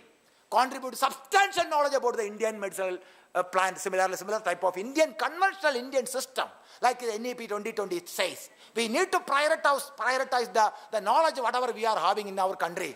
So one of the important things is that one. Identify all those computational work. We can use the knowledge from the Indian medicinal plant systems, and you can be able to identify substantial number of small molecules, and you can see that all those molecules that is identified through computational biology, that is having the inhibition against that respective target, and all those things you need to identify by using by conventional bioinformatics or wet lab, you need to identify actually. So these are the students which I have showed. Okay, now Darshini, he came with me as an undergraduate BSc student. Now she completed, after my 3 papers, she got a full funded scholarship from this particular university, and now she has completed. Dr. Darshini Gopal, she is from Karnataka. And similarly, Roshni Ravishankar, she got the full funded scholarship from Hamburg University Technology, Germany, and she has completed her PhD. Then now Vaishnavi, okay, she has another student, RS University, Denmark, and she got a fully funded scholarship. She got after based on this particular study. Then Vaishnavi Sneha Sridhar, she is in the University of Gothenburg, Sweden, and she got she's completed her. Then Karolinska Institute, this girl, she's also one of my students, and she got a substantial number of papers along with me, just a BTech, and she's just now, these are the students which I told her name is Rana, Shraddha Rana, she's from Pune, and during the I have never seen her actually till now. During the online, she's like this, I was going for a conference, she listened to my talk and she mailed me. We have interacted through online. And now she got a paper, 2 papers we have published. This is what I want to tell you. And that is why I supposed to tell this, the impact of such a kind of a conference. That is good that you people are attending this particular conference and your teachers. So I sincerely thank for giving an opportunity to Professor Dr. Girish Patade sir, similarly Snehal madam and Dhanshri Patil madam, then similarly the coordinator, okay, all this program, plus Professor Madhavrao Deshmukh sir. Sir has only suggested my name. I am having a very good interaction with him. He has been a motivator and an inspiring person for me always. Whenever he has seen my talk, and he used to appreciate me. And thank you very much. Thank you one and all. If you are having any question, I will be answered. This is the journal I told you, Computers in Biology and Medicine. It's a very, very high impact factor journal. I am the editor-in-chief of this particular journal. Actually, I am the only person from India. Okay, so this is the thing. And similarly, another journal called Current Medicinal Chemistry, published by Badam Science. Okay, and our rejection rates are very, very high for this actually. But this is what is the thing. And in the background you see, this is one MPSI conference. Another conference was in Nagpur, where I got the MPSI the National Best Teacher Award. And that is what the background I am receiving the award. So this is what I want to tell you. Any collaboration for any of the people you are interested, you can contact me, you can Google it. And thank you one and all. Thank you very much. Thank you, Dr. Shinash, for giving alarming and insightful talk on the AMR, and really our student will get the benefited with this. And as you mentioned, all time that these are the BSc and MSc student. So make sure that the student you can take the opportunity for the OJT, or it may be any other in under the NEP. So rather than sitting at the backside, boys, you can see the all photographs which are there on the slide, all are the girls. And here in the auditorium also, the whatever the number is there, this is full with the girls. So the boys, you can also participate in this. So many congratulations, sir, for the all these talks. Thank you, sir.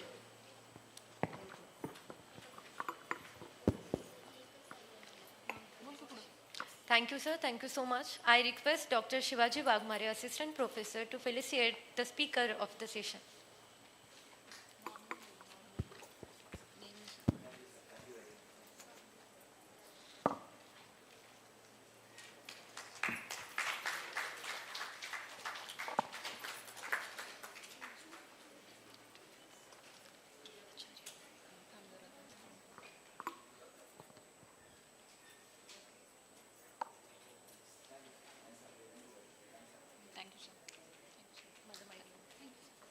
Thank you, sir.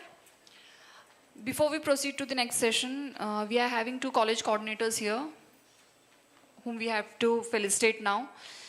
And I request Dr. Anjana Singh, former head Central Department of Microbiology, Tribhuvan University, Kirtipur, to do the honors. May I request Dr. P.R. Kaledhonkar from Jaywantrao Bhosle Krishna College of Agriculture, Retri, to come forward.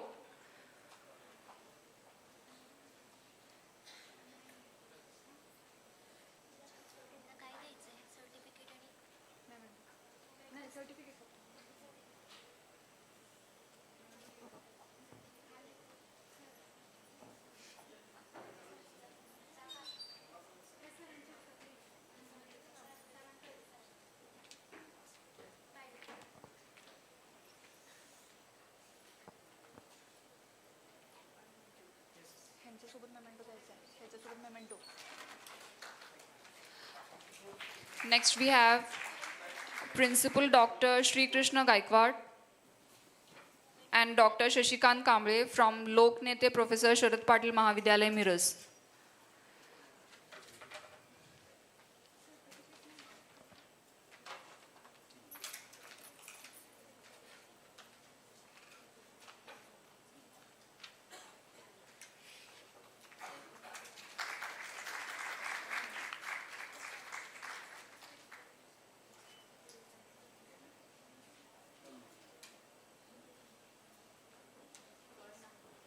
Sri Krishna Gaikwad. And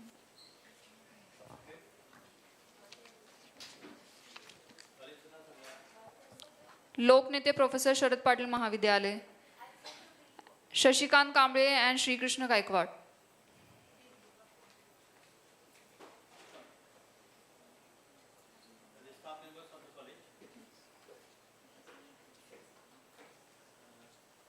आता पुढे हे कर मी thank you म्हणते फक्त.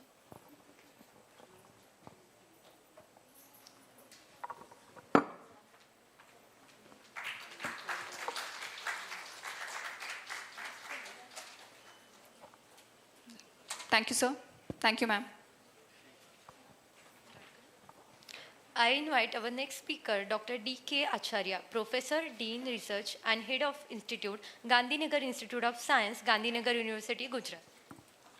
Dr. Acharya serves as the head of the Department of Microbiology and Biotechnology. A distinguished academician, Dr. Acharya holds MSc, MPhil and PhD degree. His research expertise span Acinetobacteria, industrial microbiology, enzymology, and lignocellulitic enzyme, with a notable work on enzyme production from Aspergillus niger and medicinal plant research from cancer therapy.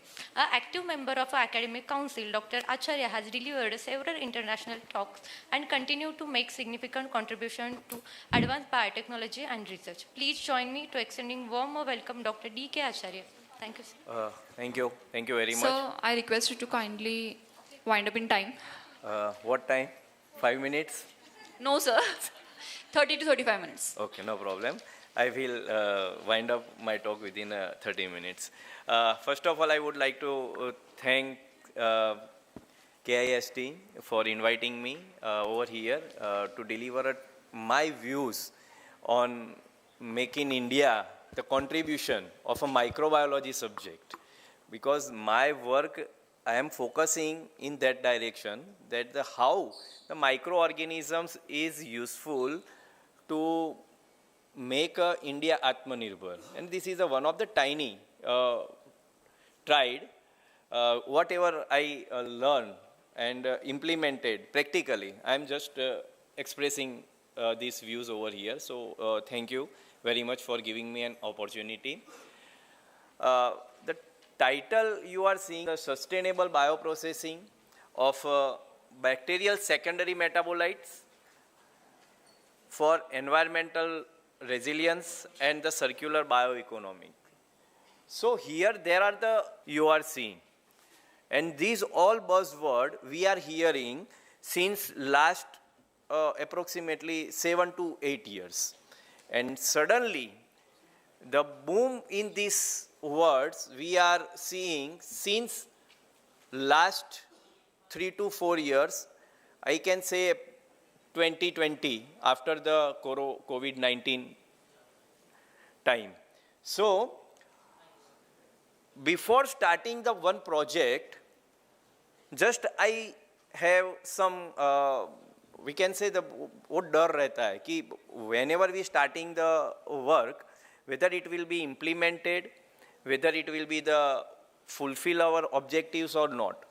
So, obviously, I was also afraid, and that's why I put the quote over here that everything is theoretically impossible until literally I feel this. I am starting with the one story with my own experience. And in that experience, I just completed one project which start from the basic lab work. Many students I am seeing over here, generally they are the UG students or PG students, I found. These all students have some theoretical idea that we can do like this and we can produce for XYZ product by this way, particularly the secondary metabolites. And we know that the organisms are so tiny that we can't see by the naked eye, and that is the basic concept of microbiology itself. Whatever the product they produce, it is a too low quantity. And when we try to produce in high quantity, it is a combination. If we would like to do it, in that case, we have to use a multidisciplinary approach. And I am a person who literally afraid of the mathematics. And since morning I discussed with my friend about this mathematics, and literally I afraid with the mathematics. But I have to put my legs in the field of the mathematics. And on that base, I started my work. Why I am saying this story? Because during the COVID-19 time, after 2020, there is a sudden boom observed in bioprocess industry. And right now, it can rise approximately the 12% of a growth rate annually in all over the world. हम India में रहते हैं, हमारे प्रधानमंत्री जो है आत्मनिर्भर भारत की बात करते हैं, and in that case we have to give some contribution. That is my core idea. Now we also have to work in this direction, and I appreciate the vision of our Prime Minister when he was a Chief Minister of Gujarat State. In 2004, he started a one department in state government, that is the Gujarat State Biotechnology Mission. It is the only one department started in 2004 who totally deal with the biotechnology. There is a separate department. Based on now whatever the contribution is given by the state, Gujarat state, that is the highest in all over the India. Recently, as we know that the COVID-19 isolation was difficult, and it was done in India was the fifth country in world who isolate the COVID-19 virus. And that is thanks to Dr. Pragya Yadav and their team, if you aware. Based on that, one movie was there, Vaccine War. I suggest to watch also. That whole 80% story is perfectly narrated, because I know Pragya Yadav personally. She is my good friend, so she told me all that things. Recently, the state government, Gujarat state government, establishing a second laboratory in India, that is a BSL 4 category, biocontainment zone. The state-funded laboratory is there, and the 342 crore rupees were invested by the state government to establish this BSL 4 facility, because we do not have such kind of a facility other than the NIV. During this period, we found that the sudden rise in all the biologicals, even the media, the VTM, viral transport media, was not available at that time. And after that completion of that time, now everything is going smooth.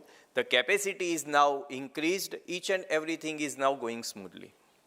So, particularly in the bioprocess industry, pharmaceutical industry, and environmental management, these two are a core area which generally uses a biological system.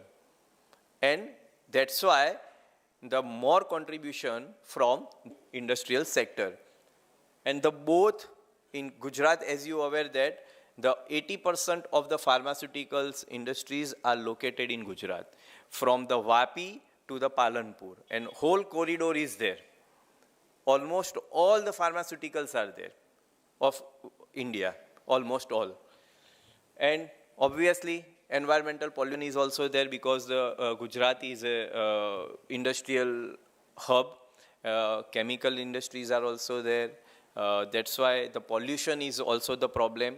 So my core idea is there to club these two areas together. So it is a quite difficult, because one is a medical and second one is the environment. How to club together? That is the question. But literally I just tried, because whatever the organism I used, the product which I would like to produce, it should have application in biomedical industry also. And right now in IIT Gandhinagar, the few scientists are also working in this with the collaboration. So I literally collaborate this all the things by the application of some environmental issues. But before going to that part, we know the law of mass. Energy can't generate it, energy can't destroy, we just transformed. And this is the basic law. We know that whether all the kind of a cell, the eukaryote or prokaryote, plant cell or animal cell, generally the weight of the cell is just because of the water. Just because of the water.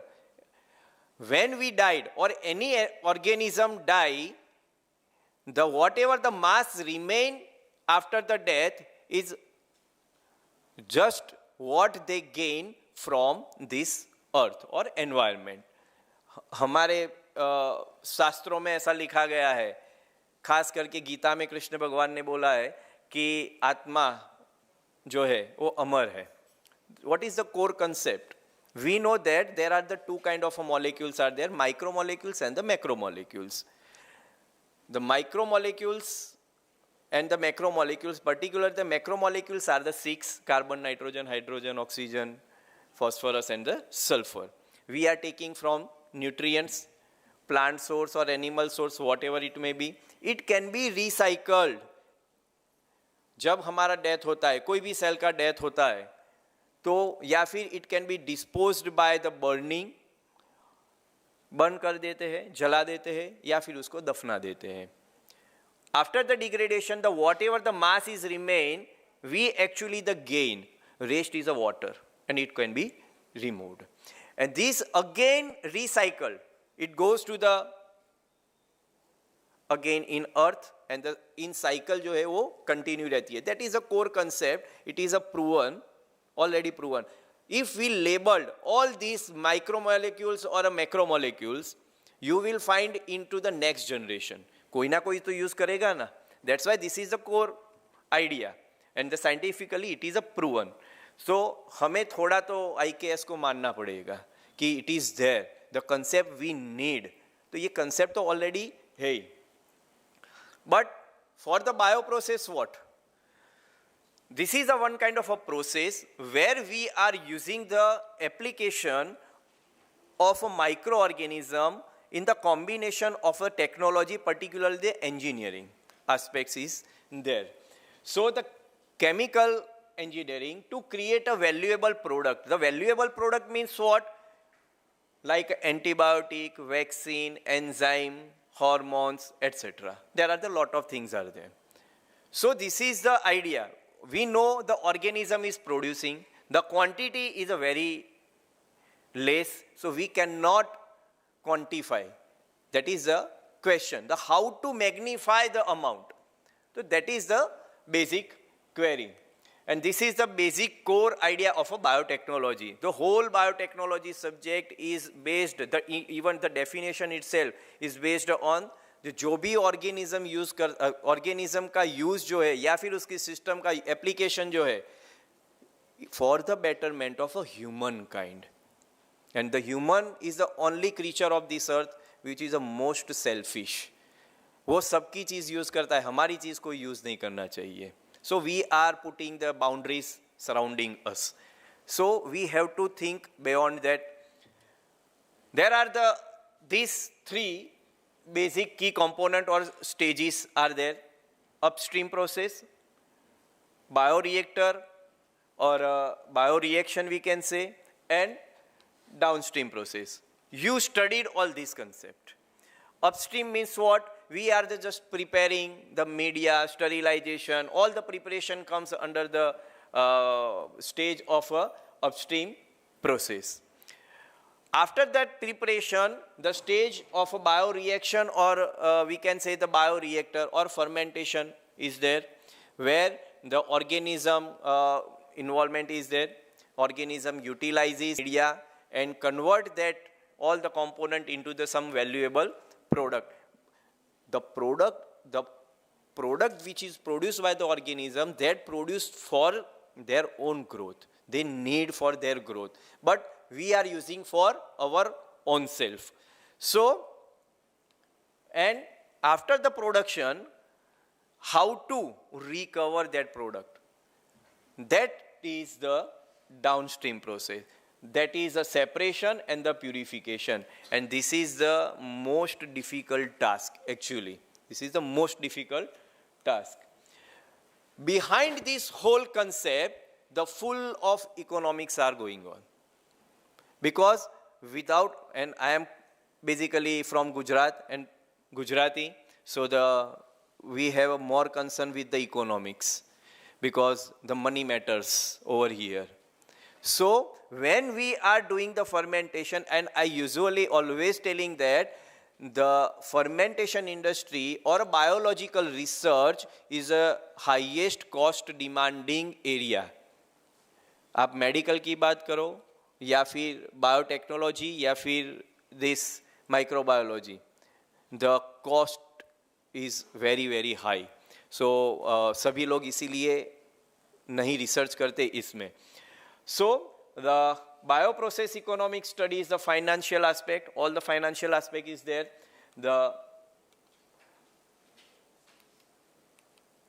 cost, revenue, profit analysis, the whatever the product we have to produce, we decided the XYZ product we have to produce. It is fine. Organism we isolate, we ferment, recovered, but we have concern with the cost. It should be the marketable product. So cost, revenue, profit analysis we have to do. The integration of a discipline, like a combination of a various discipline. That's why this fermentation industry or bioprocess technology industry is more interdisciplinary as well as a multidisciplinary subject, because each and everything are involved. The chemical science is there, biological science is always there, with engineering aspects, maths, physics, everything is there. So we have to integrate the disciplines. Obviously, the role of decision making. We generally heard that the unicorns are there, maximum unicorns are coming from the India under the Make in India and all that we are hearing. But after few years, हमें पता चलता है कि ये unicorn जो है वो loss में गए. And one of the big problem is the lack of decision making. Tackle the problem, that is the important criteria. तो कौन से स्टेज पे कहाँ पे जाना है, we have to learn. And obviously we can learn by the experience itself. The one of the best known example is a Ford, not a fraud. Ford, the car making company, एक time पे वो घाटे में चली गई थी. Now it is going good. And the applicability, the whatever the product we would like to produce, that should have a more marketable value. So this is the need of that is the, we are creating the problem, that is a plastic pollution, and we have idea of biodegradable biopolymer. I am little bit fast and directly taking you in the subject itself. The PHA, PHB are the type of bioplastic. Generally, we know all these basic concepts, the bioplastic. But the thing is, the product, that is the PHA, is a very cheap when we compared with the plastic. The plastic is a more cheaper than the bioplastic. That's why it is not yet come in market fully. So that is the main problem. So we have to solve this problem. There are the two things are there. The one is a replacement of a plastic, and second one, use this PHA or a PHB in such a way that even a small quantity of this bioplastic can be useful and it give you the more marketable value. For example, if we use this thing in a biomedical industry, it have a great application. It have a great application. For example, if we use it in hydrogel formation, we can make a biofertilizer, use of the biofertilizer by the putting the biofertilizer in a biodegradable plastic bags. So they give the high marketable value. These are the some alternative, and that's why the need to do more work on it. The PHA, why? Because it is a microbial origin, and it is an intracellular polyester synthesized by the bacteria under nutrient limiting condition.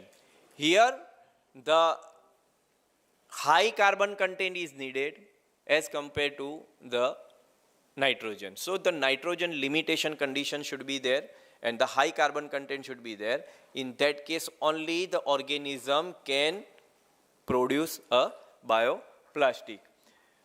Obviously it have a biodegradability in vivo, because when this PHA degrade, it convert and metabolize into the body via the beta oxidation pathway by hydroxybutyrate, erosion into the 3-hydroxybutyrate. So it is a totally, there is a no harm to the any living organism in this earth. even the toxicity study suggests that it is a harmless. There is a no problem when we are using this bioplastic. Physiologically, it is a safe, and sterilization is also the compatible, because the PHA can tolerate the gamma irradiation. And nowadays, this is a high-end sterilization process in processed food industry. So we can use this technique also. In nature, we know that the microorganism produce a PHA and under the stressful condition, and PHA synthesize the many organisms which during the unbalanced nutrient condition. Generally, the organism produce this bioplastic in the after the log phase and at the initial stage of a stationary phase. So it is in between they can produce. So the production time or incubation time is a longer as compared to the normal organism, as we aware that the 37 degrees centigrade, 24 hours. So they need a little bit more time for the production if we need a good amount of a bioplastic. Commercial production of PHA is far from being able to meet the market demand. This is the limitation, and we have to cope up. अगर market में available ही नहीं है, if we are not adapting with this bioplastic, so how can the industry can produce? And I will show the few statistics later on, the name of the companies, which are the market players are there, global and the and Indian level, we'll show the later. So notably, the high production cost, that is the 2.225 euro per kg, greatly limits its application as a green material. So the high cost of a production is a limitation. I told you that the biological science is a highest costly branch hai for the research purpose. So it is a obviously fight between the chemical industry and the biological industry for this purpose. So mainly the price is attributed because of the fermentation and the feedstock and the energy consumption, particularly with the sterilization process. This is the common biochemical pathway for the PHA production, and particularly there are the three regulatory genes are there: PHA A, B and C. These three genes, if we alter or we can modify according to our need, in that case we can produce a high quantity of a bioplastic or a PHA.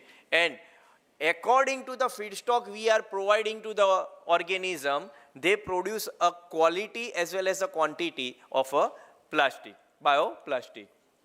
So now the basic question, if you would like to do the research in this direction, how to go? There is a question. We have to start with the basic sampling.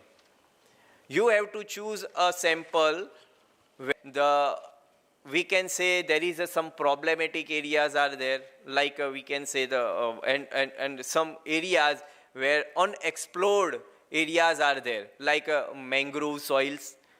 We have a lot of seashore area in India. In Gujarat particularly, right now the government is promoting the blue economy, and under that we got a good number of fund for this kind of a project. So we can do easily such kind of a project. Right now one call is open for GSBTM. If anyone would like to collaborate, we are happy to collaborate in this direction. This is my open invitation to collaborators. So the sample collection should be there, then basic isolation should be there. So isolation, the screening of a high PHA producing colony. This is the organism we screen, the produce, the shining, the application of a Nile red dye for this screening purpose we used. It shine under the UV. So this is the basic principle for the isolation of a PHA producing organism.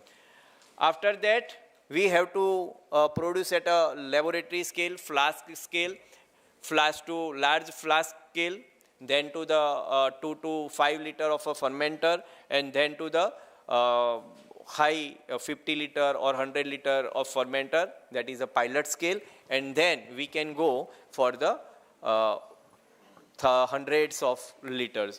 Remember one thing, we are talking about the biofermentation, not a bioreactor.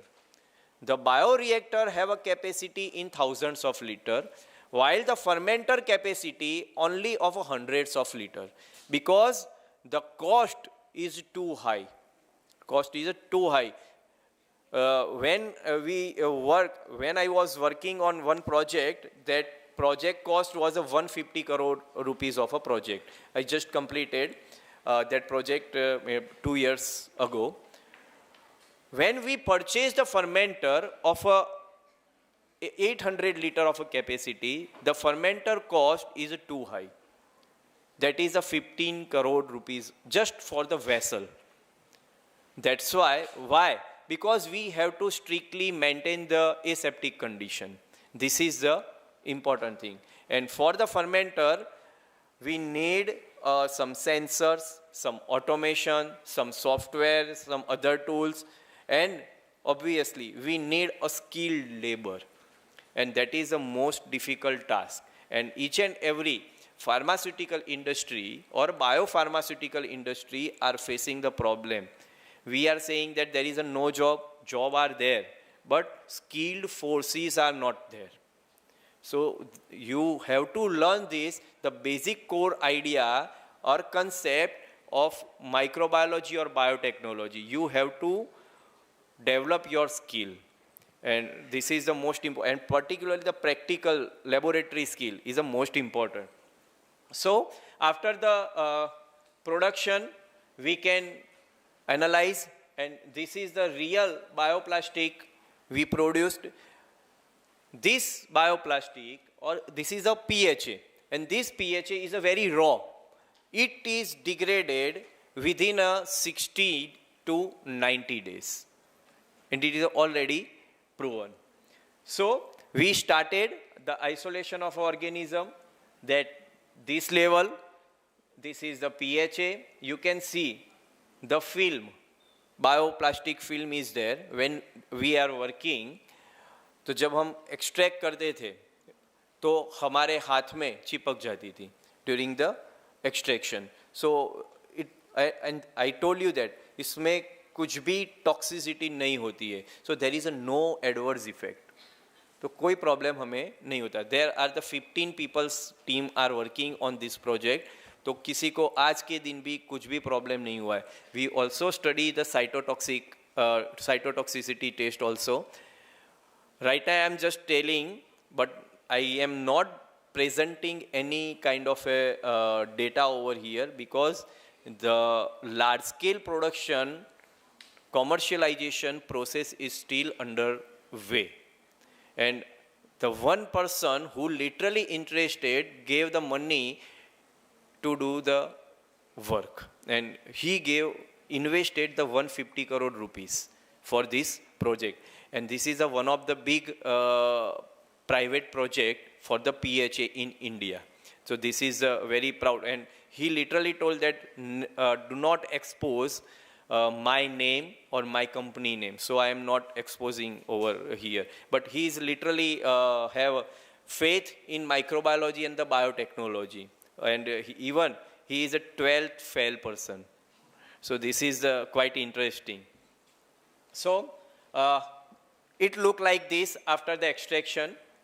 This is the purified PHA film, and this is the beads of a PHA granules. The plastic, any kind of a plastic product we can produce from this granule, and it should be compatible with the chemical plastic. So I told you that generally how much time remain? 10 minutes. Okay. How to reduce the cost? Generally, the core concept is the preparation of a feedstock. Raw material जितना सस्ता, the final product उतनी सस्ती होती है. So this is a basic core concept, and that's why we club our few environmental problem, that is the disposal of our agricultural waste.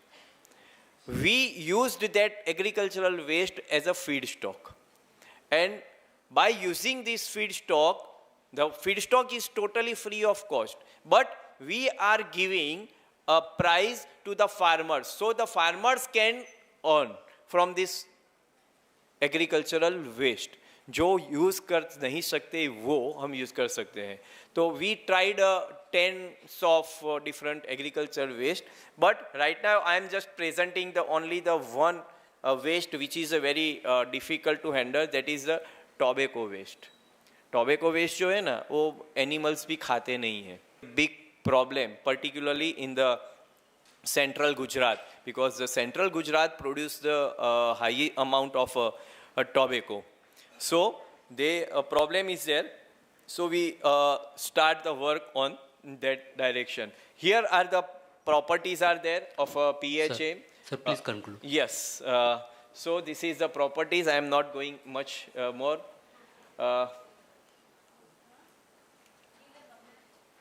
The production of agricultural waste, because we are using this one to reduce the production cost.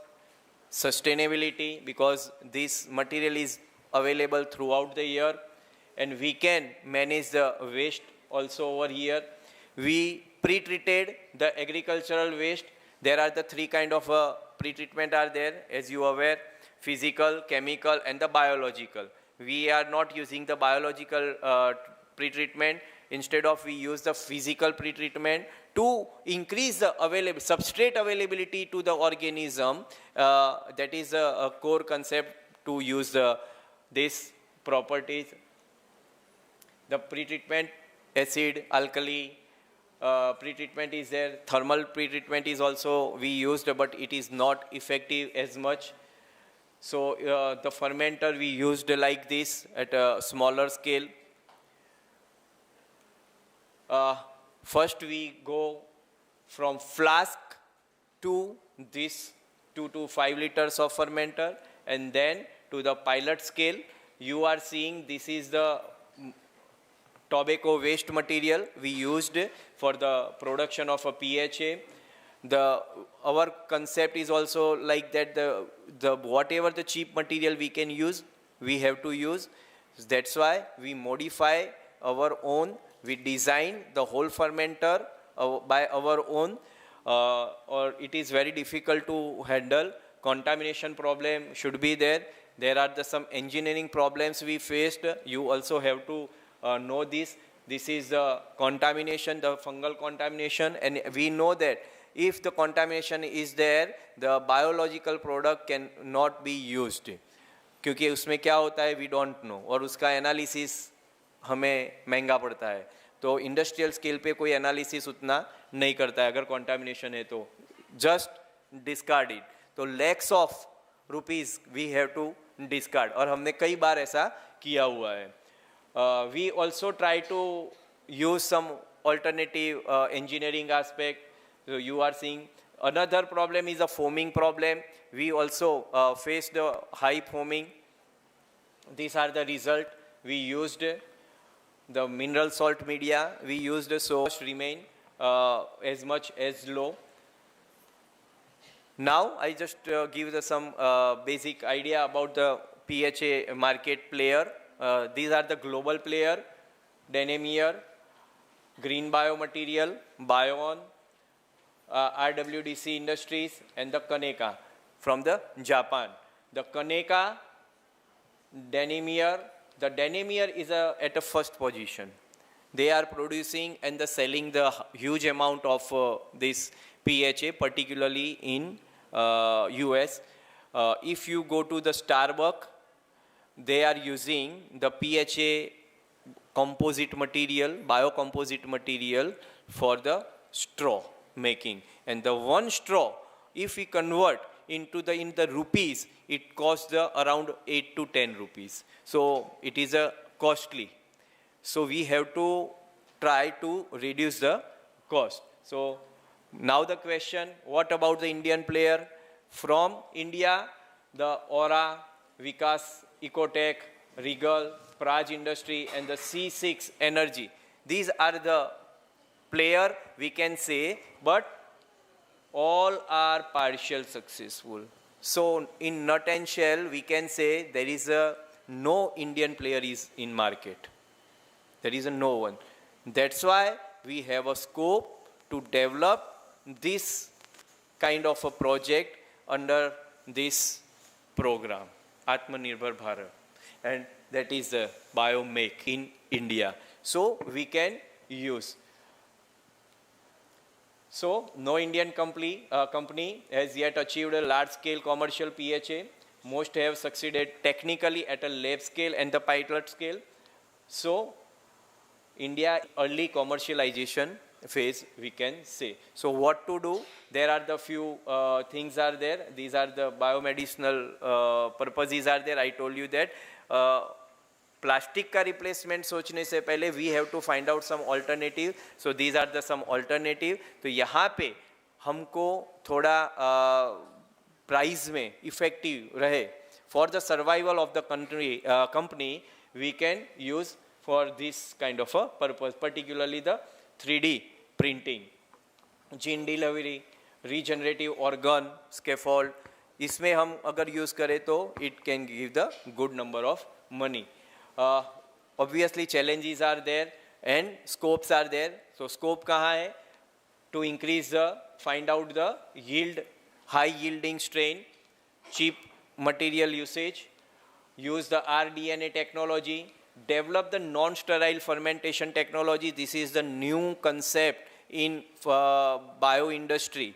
We can implement this non-sterile fermentation, metabolic engineering, particularly synthetic biology strategy. We have to use the modification of a gene. We can alter the gene by the various ways and modification of a PHA synthesis. So this is all the things I just would like to share with you. So thank you very much.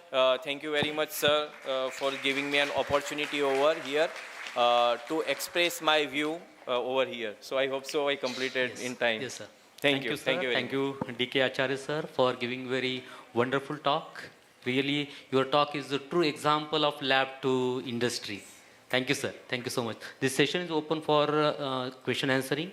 Only 2 questions due to the time constraint. Anyone have question, Participant, please. Participants. Yes, sir.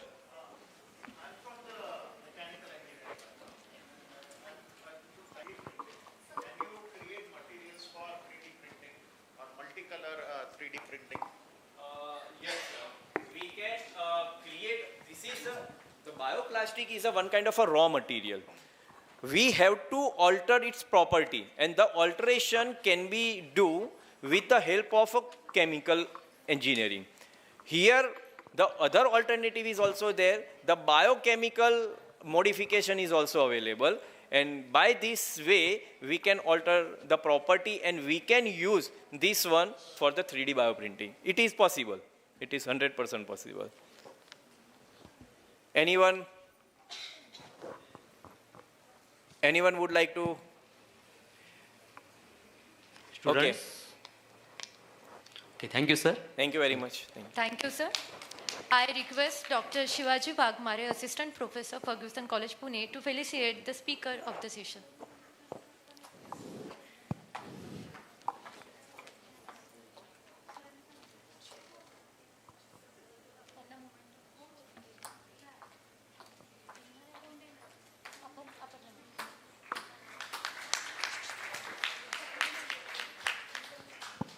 Thank you, sir.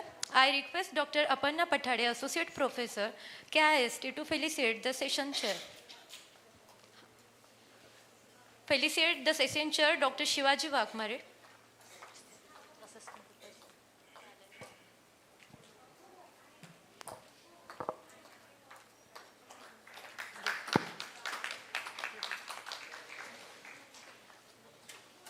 Thank you, ma'am. Thank you, sir. Thank you, sir. Now we proceed to session second, track second, physical and earth science in Indian knowledge system. I request Dr. Avinash Titekar, retired professor, Institute of Science and Aurangabad, to kindly chair this segment.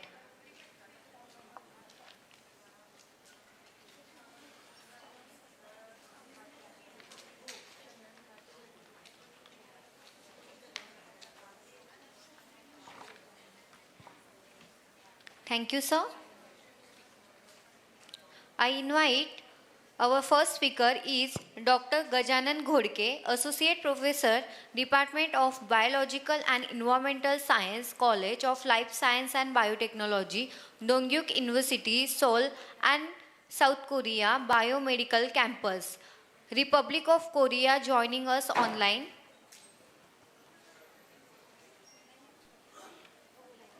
Online mode. Dr. Gajanan Ghodke have 16 years of research and 10 years of teaching experience. Dr. Ghodke has made significant contributions to the fields of biochemistry, environmental science, green chemistry, nanoagriculture, and bioremediation. His research portfolio is marked by depth, diversity, and global impact. He has published over 150 reviewed scientific articles in internationally reputed journals with a Google Scholar H index of 51 and is recognized in the Stanford University top 2% global scientist list for consecutive years, attesting to his sustained academic influence. Over to you, sir.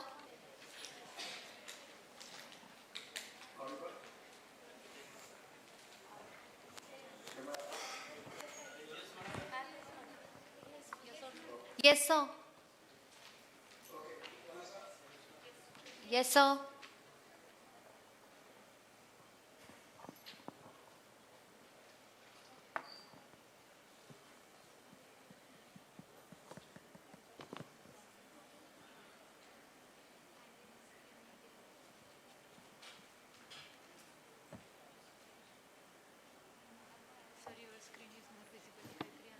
Sir, your screen is not visible.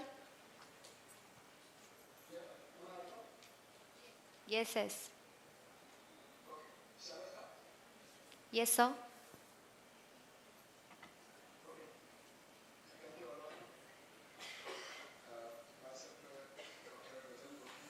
Thank you for the nice introduction.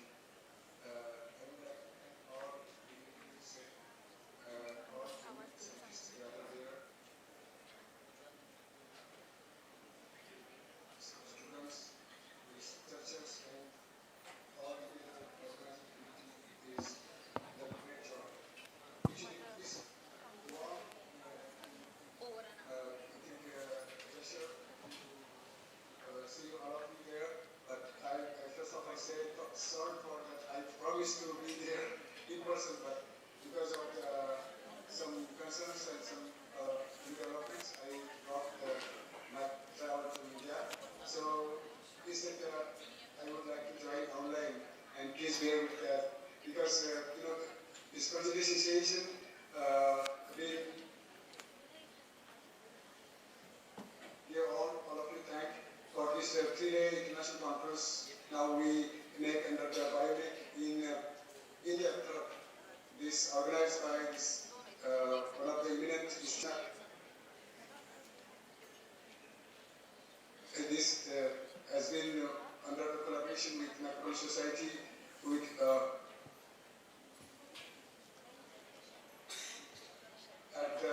first of all, I would say that of the Krishna Vishwa Vidyapi. I would like to say that first of all, I would like to thank our great visionary leader, Late Shri Jayavantaraoji Bhosleji, who has been shown the vision, and now all of you are carrying forwarding this legacy, value-based education, research excellence, service to the society. So I would like to express my also sincere gratitude to the present leadership of Krishna Vishwa Vidyapi, Dr. Suresh Bhosle, for his visionary guidance. Now this university is another most important example. Now I have to take that Nilam Mishraji, who is now serving as Vice Chancellor, her leadership, encouragement, research innovation. I heard from our colleagues, those are organizing now, are looking for the international collaboration is one of the exemplary visionary approach. Another, I would like to give the heartfelt appreciation for the our eminent Professor Dr. The conference planning, his strategic direction, especially support, who have showed me that it was a great honor to join this conference. Can I just stop? There is some just a minute.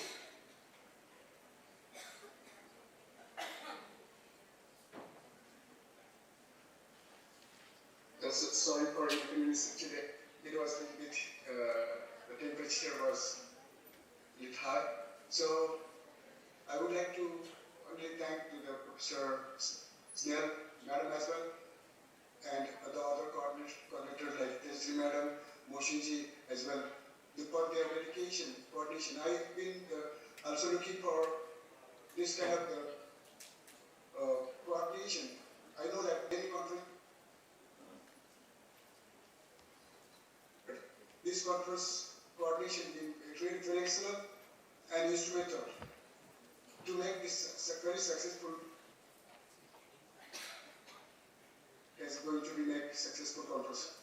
Finally, I don't know the name of the chairperson, but I also thank for him, an entire organizing committee, for the meticulous planning, teamwork together, behind all scene, all people like cameramen and all who are monitoring the troops, the technical team as well. And first of all, I would say that our honorable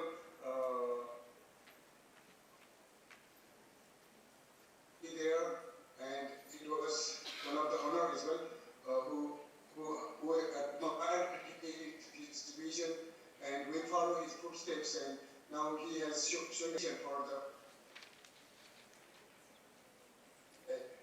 because of the most of the minds are now and institutions are together. Efforts could be much appreciated, but how we can make it practical and commercial like that. I further thank that all our international speakers, session chairs, and delegates, participants who are being delicately, constantly looking to get new ideas and depth knowledge to make this successful Biomake in India. I would like to start my session after thanking all intellectual and stimulating discussion happening in the conference hall. So let's have all together the successful conference experience. Thank you all. Let me share my screen for the presentation. Yeah, this one. Just a minute. It's now which one? Hello.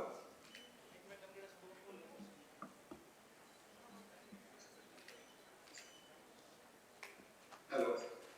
Is my screen which one? Hello. Just a minute. Okay. Your screen is not visible, sir. Okay, just a minute. I will share.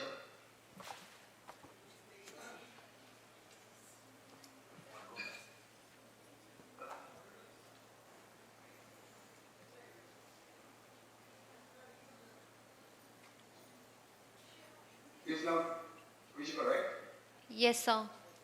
Oh, perfect. Yes. Is it visible? It is visible. Yeah, good. So I would like to talk about the sustainable climate resilient agriculture.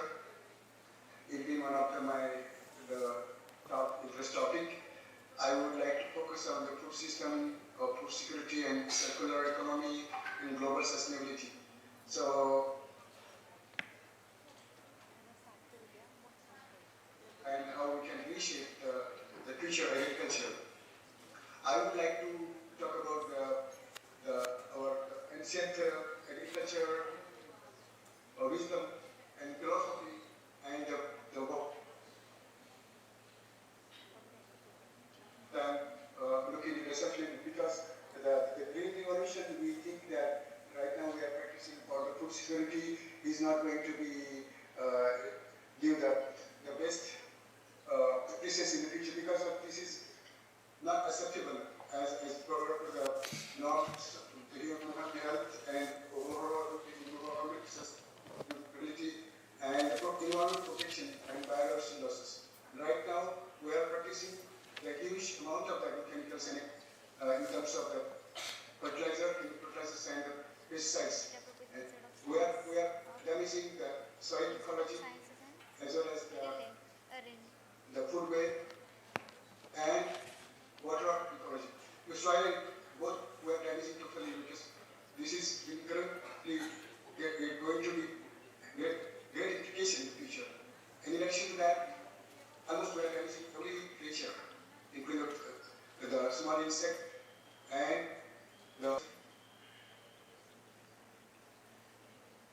first we have been evolving the natural type of agriculture, and after the Second World War we adopted the chemical-based agriculture, but we named as the Green Revolution. I don't know why we named the Green Revolution. It was a chemical revolution, but now so far we have adopted that to make the food security and to fulfill the hunger. But how about the future? Are we going to continue the same and damage? Because you know that if we continue that way, the soil ecology will be collapsed and the soil fertility. Because when soil fertility will be the big issue, then what kind of solution we can bring for that? Harmony chemical solutions to address, and that way I would like to also cover how nanotechnology can play a role in terms of the nanofertilizers and the nanopesticides in certain cases. So look at this farming. Now there are two, stoic and Vedic vision. Stoic is also similar to the Vedic. I would like to blame that how we can look into the responsible agriculture. For example, we have to develop our moral responsibility to the scientific innovation practices that bring to the farmers and to ensure that food security will be ensured without any compromise. Because we have to look into the resilience that we can need in the ecological alignment, because we should protect the. We cannot say that it can be, we can say that it can be due in this regard anymore. These are also equally responsible for the agriculture productivity. So from the extractive kind of the greed kind of the mentality, we have to bring regeneration. Because so far greed is everywhere now. Human is only the ecosystem because of the greed. All sort of the industrial revolution, and they are greed together with farmers. I would not say the farmers as a greed, but they are also in financial and the economy. They are adapted largely. So, but we have to bring. It's our responsibility to bring the best regenerative models in the future practices for the farmers. So this is a grand challenge. It's not a simple thing. To bring that, again, climate change. Climate is affecting. Look at the last year rainfall. And the drought-prone areas also experiencing great amount of the rainfall. And there is also seen that sunlight in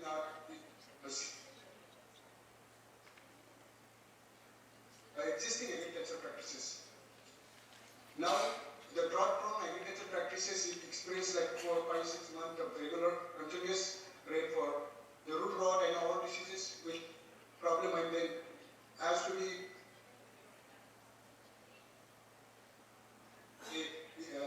the sugar cane.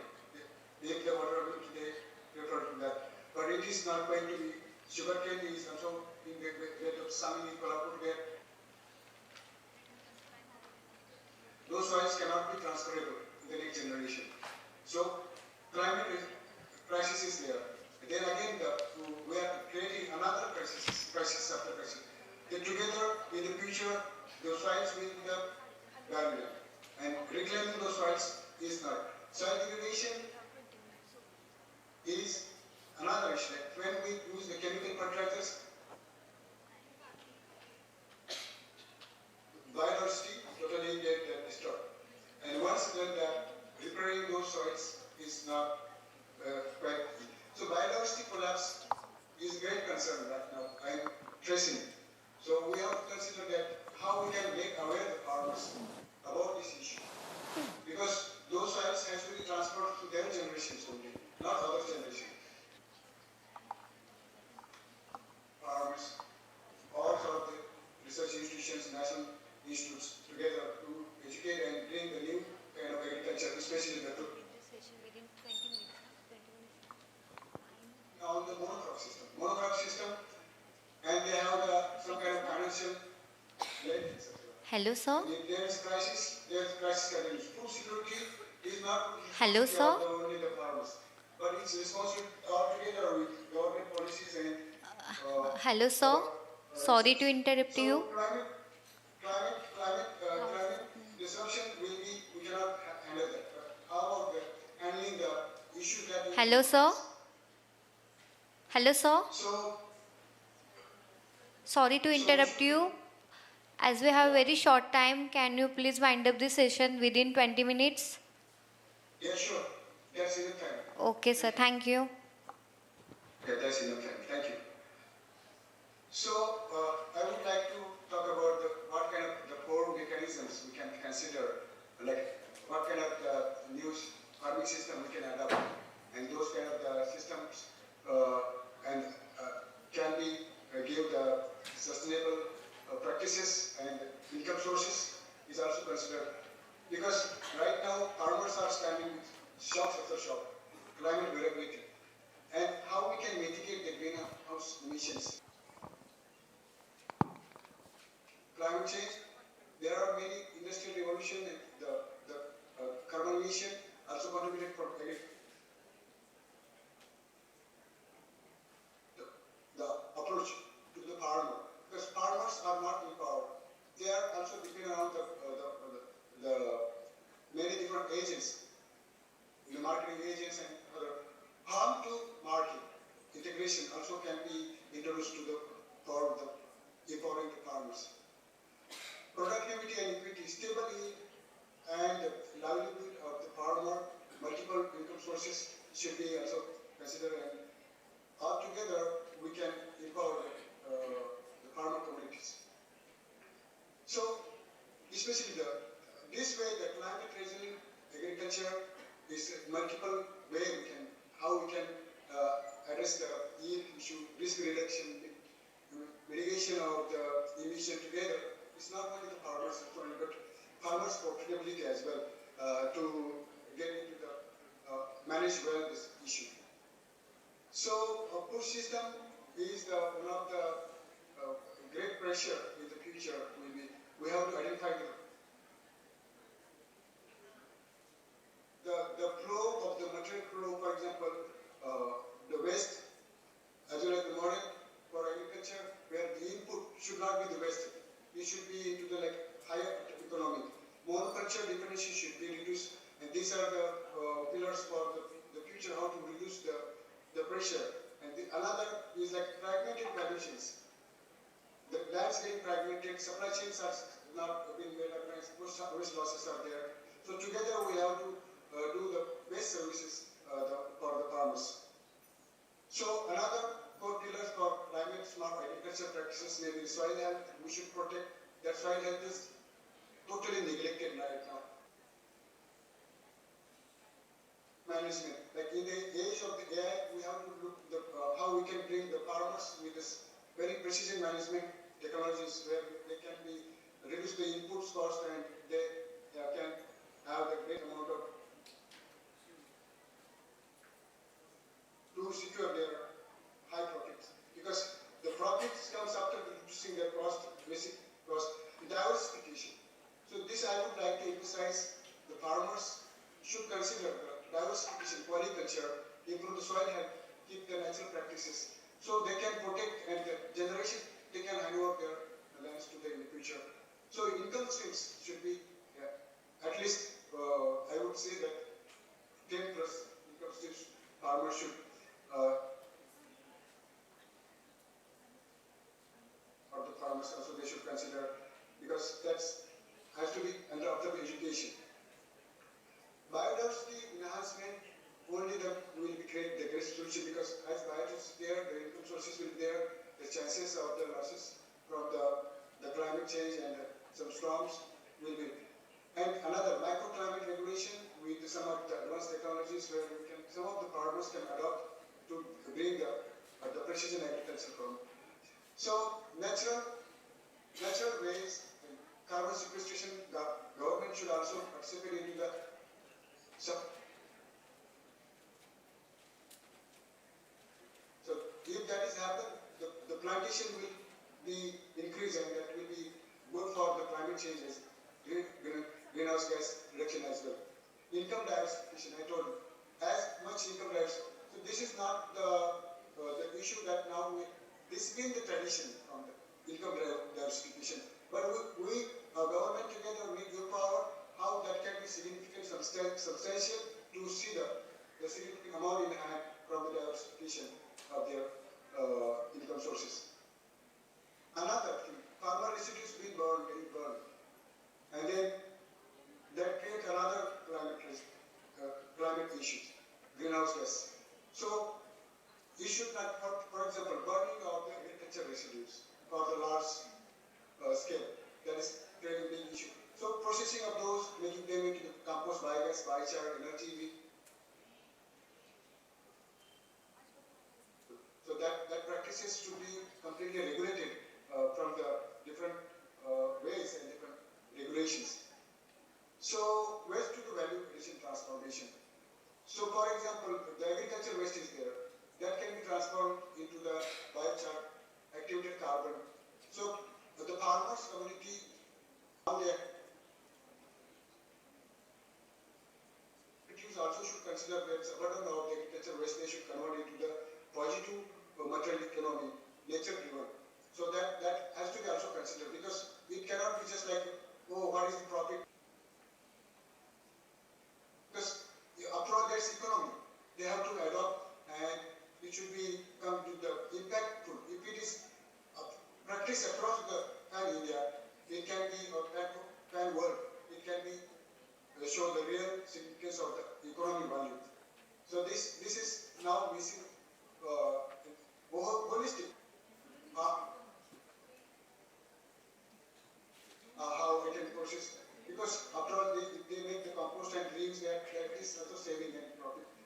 So that's why this is the way together we have to, because this is not the situation now.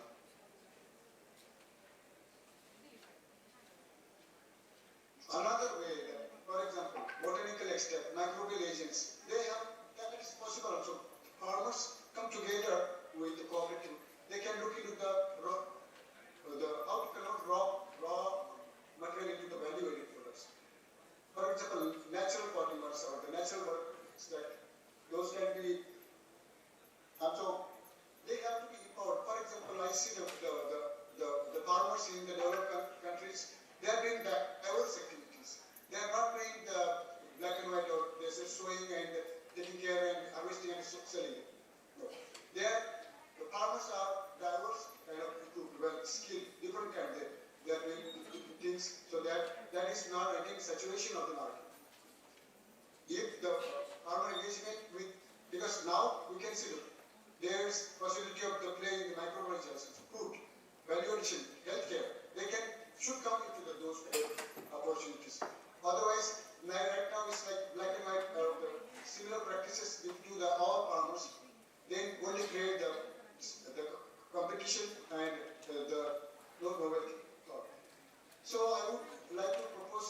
future, we should look into how we can bring the new solution for the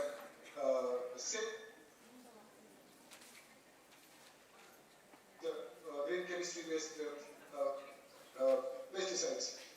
So, seed enhancement technologies, safety-driven, something real-time nanosensors. Now, the farmers needs to be equipped with sensors and AI data analysis, real-time data analysis to reduce the input cost.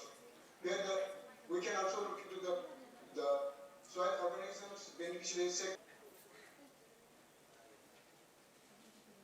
to monitor. Hello, sir. For example, where are the vulnerable? Those kind of also consider. Otherwise, it will be a great decision. I would like to finally take say on how the artificial intelligence and our related tools going to actually have a great implication on the farmers. So sensing network farmers dashboard, for example, AI-driven digital support is very important. This digital agriculture must prioritize. Also, the urban agriculture should also take part in those in the future, especially the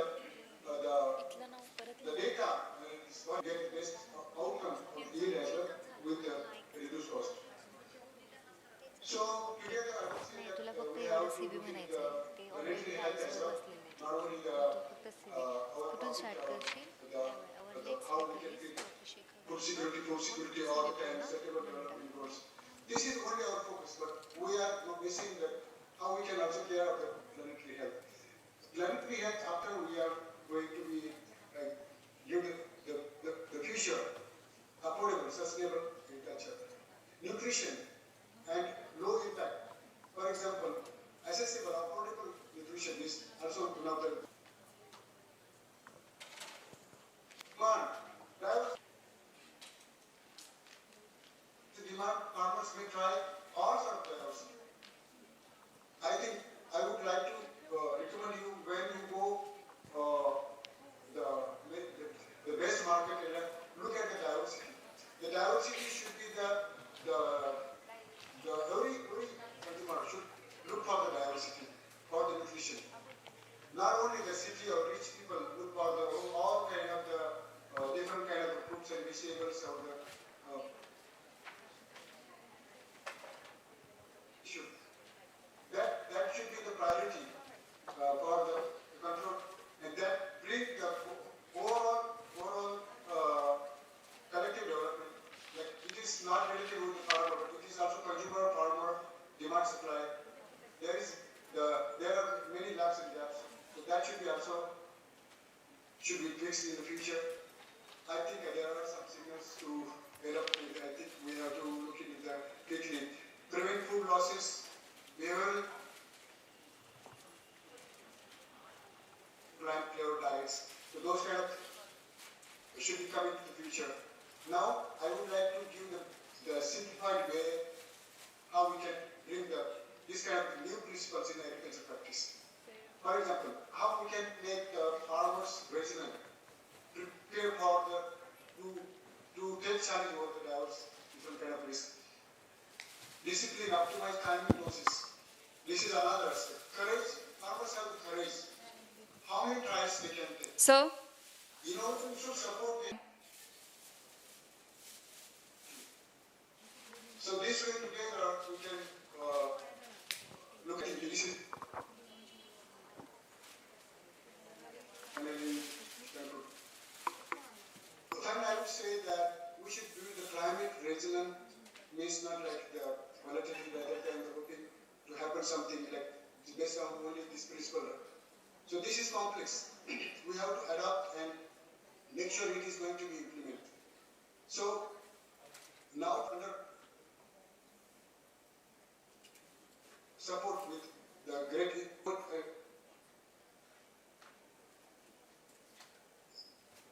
even other national issues. So finally I would like to say that cosmic order, how it plays role, we know that. That's why we have the different seasons. We follow that. So Pachika have been now been getting popular, that kind of natural and compost. Soil as a living mother, we should respect. Now we will getting to be made vulnerable. So I don't know how we are going to reshape the agricultural practices and bring the new system widely practice and to protect and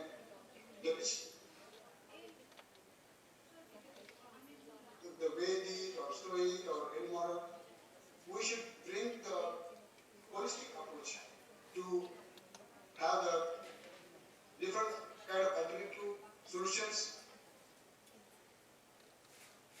a chemical solution. That is going to destroy everything. I urge that we all together should strive for the collective model and holistic approach to the agriculture as well as those associated stakeholders. So there are some suggestions how for the policy change and the future possibilities.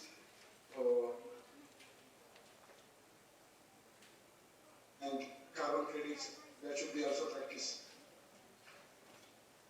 Let's look into maybe the next one.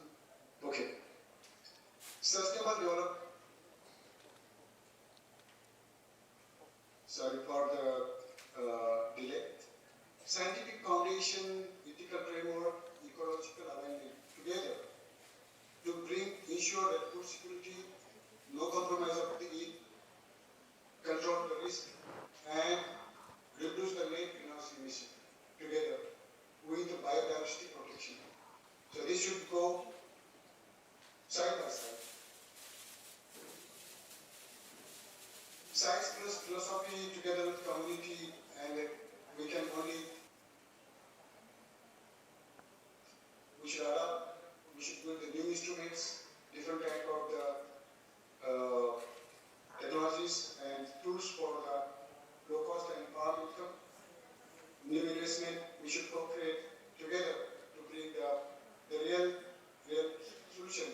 This is unified framework.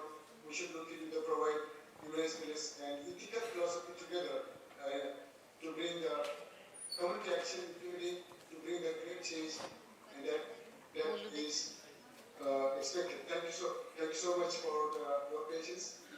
Let me know if there is a question.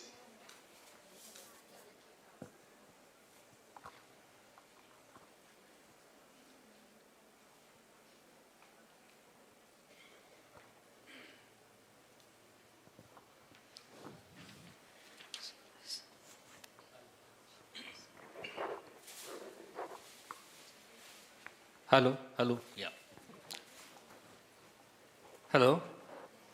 Yeah. Sir, am I audible to you, sir? Yeah. So thank you so much, Dr. Gajanan Godke, sir. Wonderful talk on sustainable and climate resilient agriculture. You have wonderfully blended the ancient Vedic concepts with today's situation and the modern ideas to come up with wonderful results which you are expecting, and you have covered several aspects meticulously. Thank you so much, sir. Yes, pleasure. Yep. Thank you so much, sir. Right now, we don't have any questions as such. Thank you, sir. Thank you. Yeah, Thank you so much, sir. Our heartfelt felicitation to you, sir, for this session. Thank you.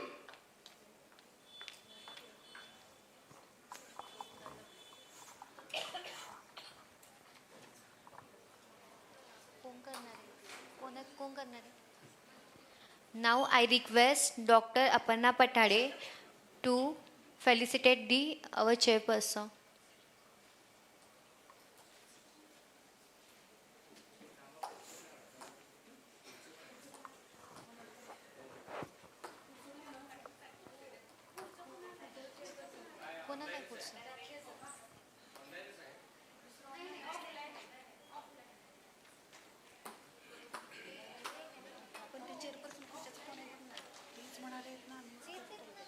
नंतर द्यायचं ग, मध्येच नाही द्यायचं काही.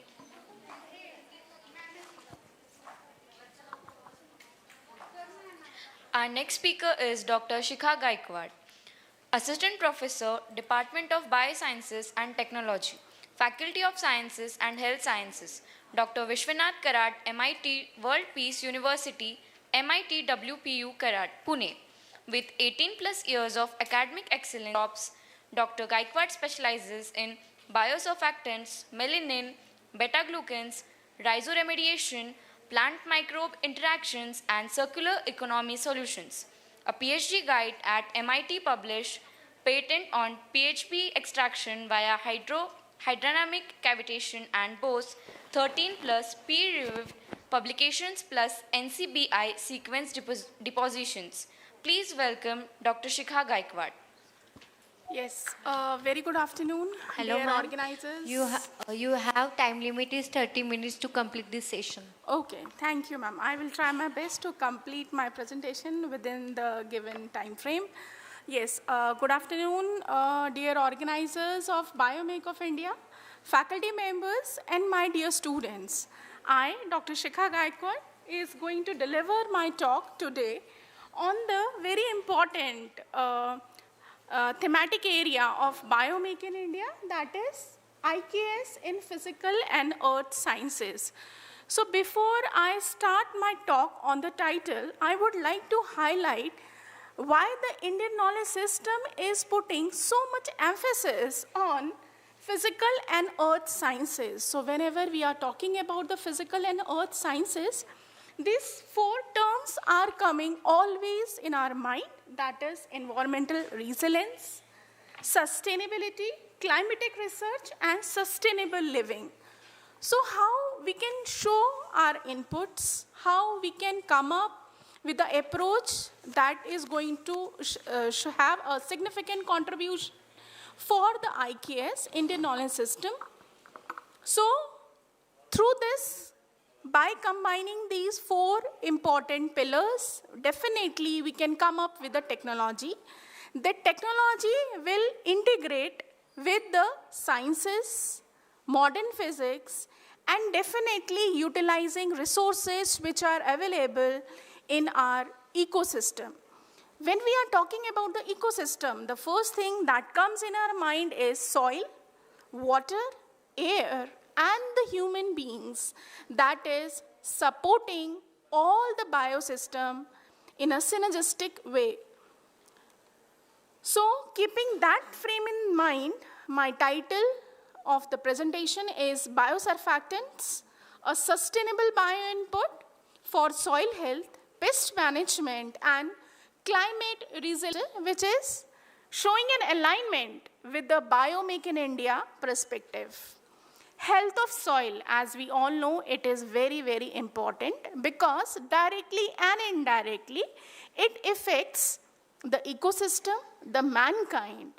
So there are so many threats, as from the morning we are learning, we are listening, different type of threats which are there in an environment. So everything is there in the ecosystem. So if we are going to utilize the resources, definitely we can come up with an approach that can be a successful way of maintaining sustainability. So whatever the pollution is there in the soil, that is not only disturbing the plant health. Directly and indirectly, it is creating some kind of the disturbance in the soil ecosystem, whether we are talking about the microorganisms, although these microorganisms are not visible, but yes, they are impacting on plants. And when we are feeding on such plants, definitely the health we are compromising. So, in short, we can say that everything is available in the soil. Sometimes the concentration of that harmful chemical reduces, but sometimes the concentration is also getting passed whenever we are talking about the word of biomagnification. So healthy soil is very, very important because if ecosystem is healthy, definitely the plants, the animals, and which are useful is going to sustain in a longer way. So what are the challenges? So whenever we are talking about the health system, there are some physico-chemical properties along with the biological properties that playing a significant role. So challenge is there in front of us, how we can maintain a good soil health. Whenever we are talking about the microorganisms which are beneficial, we know the beneficial microorganisms are well known as biofertilizers, biocontrol agents, and now a new word which is coming up, that is biostimulants. Pest management, we know that pest drastically reduces the production of agriculture. To manage the pest, we are using chemicals from decades, but yes, these chemicals again remain in soil for years, and that is how we can see the physical chemical properties as well as the biological properties are reducing. That is why whatever the biofertilizers we are using or biocontrol agents we are using, and after testing in the lab, they are not showing a good potential in the field experiments. So what are the applications or the opportunities which are available through which we can enhance the quality of the soil?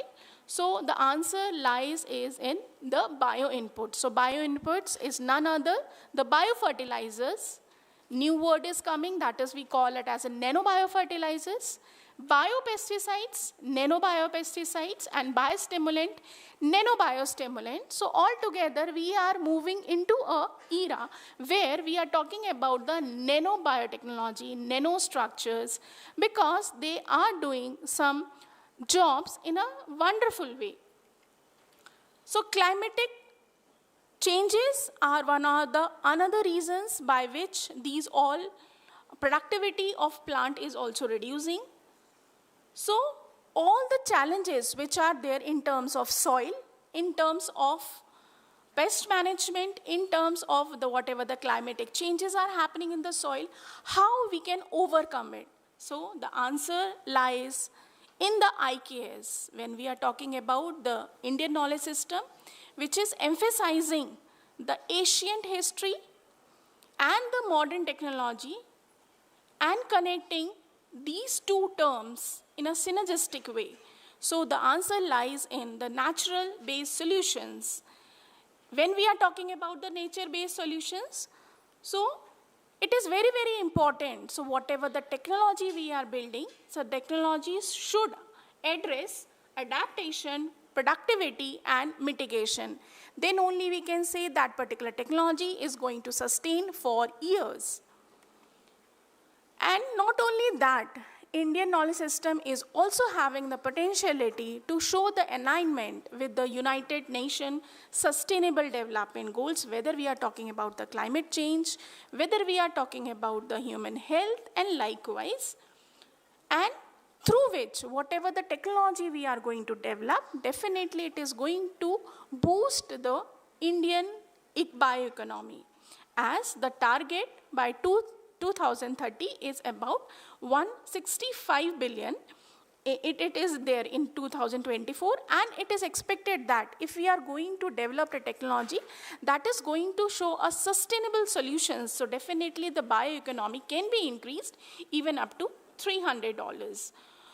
And we all know that our government is supporting Indian knowledge system as well as the sustainable ways, not only to handle the climatic stress, even to handle the health of mankind.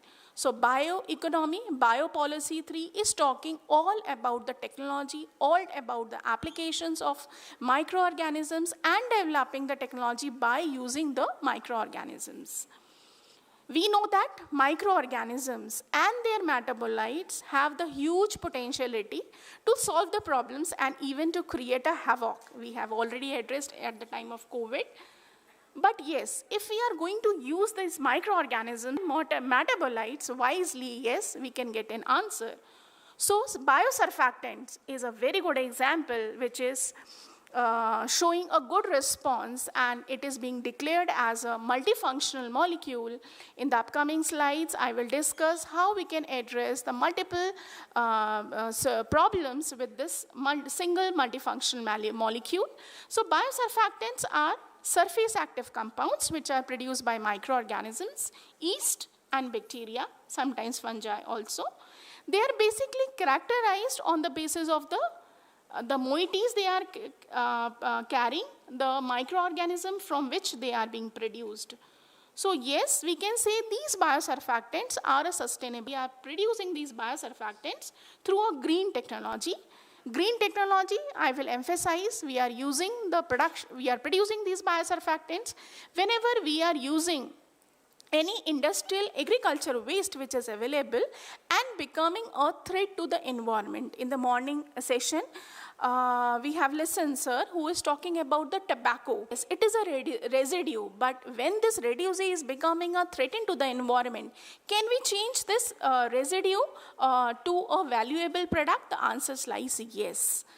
Likewise, there are other products also that we can use. So we can say 100% the biosurfactant is a green approach or a green technology by which it is showing a multiple ways by which to solve the problems. So why this molecule is important? Why we are saying it is a multifunction? So the properties, the physico-chemical properties as well as the biological properties which resides in any molecule decides the fate of the success. Like it is having a good surface tension. We know that if any molecule is having a good surface tension, it can penetrate easily. So apart from that, it is having a good emulsification and sometimes demulsification capacity. In the morning lecture, we have listened that sir was saying that foaming was a problem in the industry. Yes, it is. So if such a molecule can be used, so definitely emulsification property as well as demulsification properties can be reduced. So it is going to complement the physical and earth sciences because these microbes are producing it. So these microbes are available in the ecosystem, whether we are talking about the air, whether we are talking about the water, or we are talking about the soil. Or understanding its physical properties, we can use this molecule in a multifunctional ways. So biosurfactants, when we are talking about the antimicrobial resistance, when we are talking about the antibiotics, so is there any sustainable solution for it? Yes, the answer lies with the biosurfactant. So biosurfactant is a promising molecule which is showing a good potential to even deal the antimicrobial resistance. Researches are going on. So maybe in the upcoming years, we are going to have this molecule as a drug, as a therapy. Because this molecule not only handles the antimicrobial resistance, this molecule also cater antiviral properties, also showed anti-cancerous properties, also show anti-biofilm properties, and we all are familiar how these typical terms are very, very important whenever we are talking about the human mankind or we are talking about the environmental science. Even not only that, the biosurfactants is also important for the agriculture. I am working with my team, my students, PhD students and MSc project students are working with me. So we have identified biosurfactant molecule is also having a very good potentiality in terms of agriculture also. In the upcoming slides, I will share my publications. So biosurfactant can also handle the climatic resilience, can be the answer when the climatic changes are happening, so much stress are being there on crops. So they are emphasis mechanisms within the plants through which the plants are becoming more and more resistant and shows a good productivity in such climatic stresses. Biosurfactant is well known as a remediator whenever the accident of oil spillage is happening in oceans. So because of the property of surface tension, because the property of emulsification, they reduce the droplet size and the extraction of oils become more and more easy. So whenever we are knowledge system, when we are talking about the bioeconomy, whenever especially we are emphasizing, as the conference themes is also talking about the Biomake in India. So this molecule is having the potential, yes, this molecule is having, it drives the biosurfactant innovation right from the microbial fermentation, where we are using the substrates which are toxic to the environment. We are talking about the optimization, We are talking about the factors, major factors, minor factors, and we are using AI integrated approaches also to optimize the production. Apart from that, formulating science, there how we can use this molecule in applications of different domains. So, to conclude, I can say biosurfactant exemplify the confluence of Indian knowledge system, modern science where principle of physics, climatic research, biotechnology converge to deliver sustainable, climate resilient agriculture's innovations under the Biomake in India, and which is complementing or which is there of Make in India. So I hope you all are clear how much potentiality this particular molecule is having, and how we can connect the knowledge that we are carrying through IKS and connect the modern technology with that. Thank you, organizers, for giving such a nice platform where I am getting an opportunity to inspire the young minds and to understand the potentiality which is there in this particular macromolecule. Thank you. Any questions?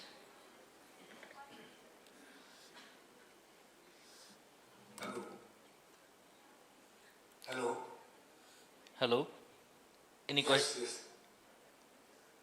Any questions? Can I ask one question? Sure, sure. Yeah, thank you. Thank you for excellent presentation Thank you, sir. of the biosurfactant you Yeah. proposed. I would like to ask how we can have the large production for the farmers, because the requirement is huge. So what Yes, sir. Last. we can bring for the large supply, because there should be not supply demand, because demand is too high for the such kind of the agrochemicals. Those are safer for the environment. Yes, sir, definitely. Capacity in the future. But, Yeah. Your stake on this. Thank you. Yes. So basically, I would say the production in a large scale is possible. Only the thing is, we have to keep the sustainable approach in the mind. So whenever we are talking about the sustainability, whatever the agricultural waste is there or industrial waste is there, like used fried oil, like coconut shell, like the groundnut shell, or the tobacco residues, this can be used as a substrate where the fermentation will take place in aerobic conditions if we are using aerobic organisms, and then we can downstream and we can extract the particular metabolite. So it is very much possible, because when you are taking natural substrates, all the cofactors are itself there in that, and definitely the production and extraction of this molecule is very much possible, sir. Yeah, thank you, ma'am. Yeah. One more question similar. Castor oil is natural, antifungal, antibacterial. So can that be also added additional? Do you have any experience about this kind of oil we can use as the raw material for the preparation of those surfactant-based biocontrol agents? Yes, yes, definitely. Basically, the antimicrobial properties, depending upon the class of the biosurfactant, like if you will see the literature is talking about the lipoproteins, lipopeptides, and glycolipids. So they are showing a promising molecule to handle the growth of the deleterious microorganisms. And apart from that, these molecules can act as an adjuvant where they are showing a synergistic effects if you are combining even with the nanoparticles. So basically the most important physical property and the chemical property of this biosurfactant is it reduces the surface tension. So when it reduces the surface tension, the penetration of these molecules becomes more and more easy, and that is how the lethality for that particular target organism increases. Just one more that Yeah. you said that they use the vegetable oil, but in our practices there is no such oil. No, I'm not getting, sir. There is a disturbance. What exactly what you are saying? Can you please repeat your question, sir? What may be possible in the future way to make aware that those oils should be not reused for the health purpose as well, to avoid the side effects of those. No, basically, sir. Yeah, I understood your question. You are talking about the substrate. So suppose if we are cooking something at home also, we don't use that oil multiple times. So that waste oil or the engine oil that is being there in the vehicles, and then after servicing we are discarding in the ecosystem itself. So that particular oil can act as a substrate for the organisms, and they are converting into a valuable product, that is biosurfactants. So some publications are there in front of you. Yes, this molecule is having a potentiality not even to remediate the hydrocarbon from the soil, but also to act as antimicrobial agents whenever we are talking about the plant pathogens and even human pathogens. Thank you, ma'am. Yeah, I belong to MIT World Peace University. So yes, with my team, I am doing a lot of work on that. I have successfully completed 2-3 projects also. These are the other metabolites on which I am working apart from this biosurfactant. Madam has already introduced. Melanin is the one. Beta-glucans is the another one. So thank you, students and dear faculty members and organizers. Thank you very much.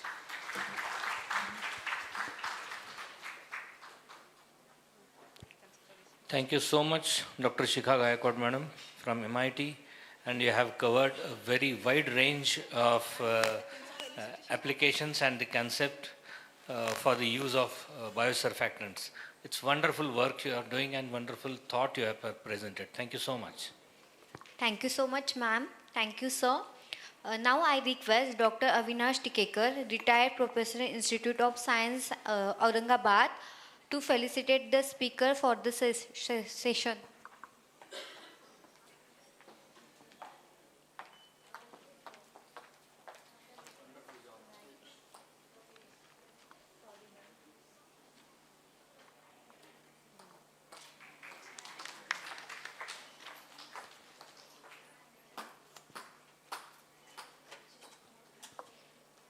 Now I request Dr. Snehal Masukar, Associate Professor, KIST KVV Karat, to felicitate the session. To felicitate the session.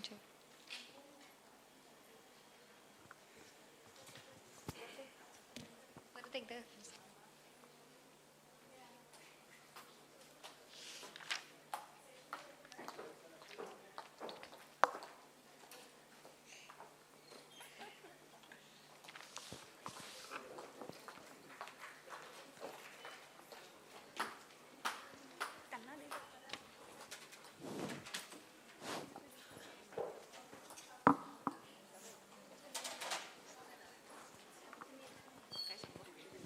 Concluding.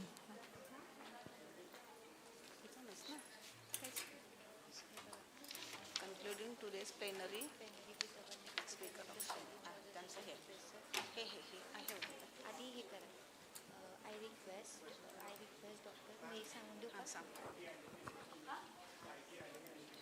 मग नंतर तुम्ही हे करा.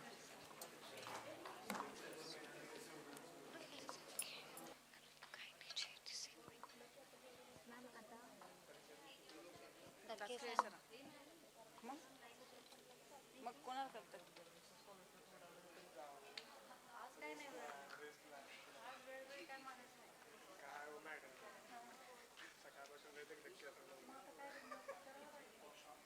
Ma'am next नाही का आता?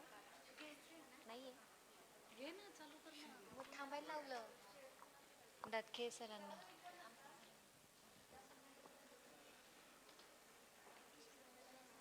चला, कोण येते? करू.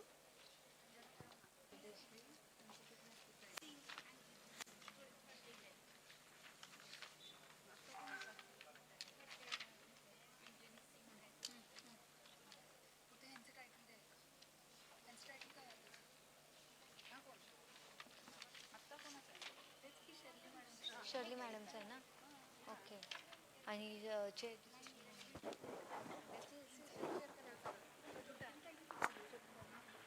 दिला ना त्यांनी पीपीटी दिली ना तुला.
हे नको वाचू काही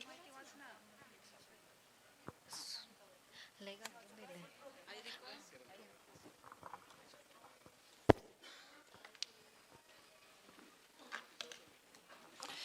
I request Dr. Anjana Singh, former head Central Department of Microbiology, Tribhuvan University, Kirtipur, Kathmandu, Nepal, to chair the session ahead.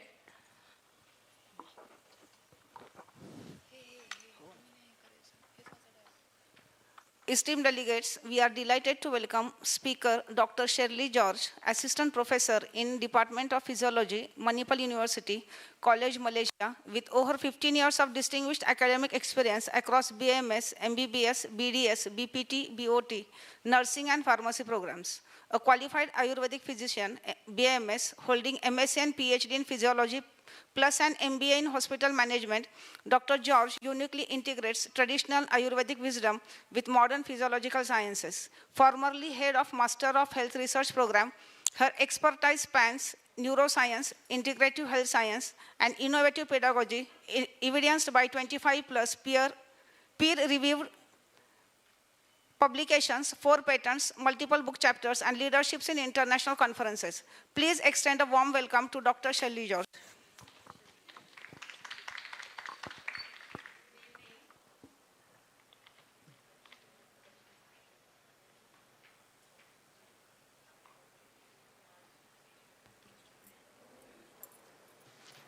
Good evening, and as I know this is the last session for the day, I hope I have time and I will definitely try to complete within 20 minutes, and I also know the patience level of each and every one of us are already less by now.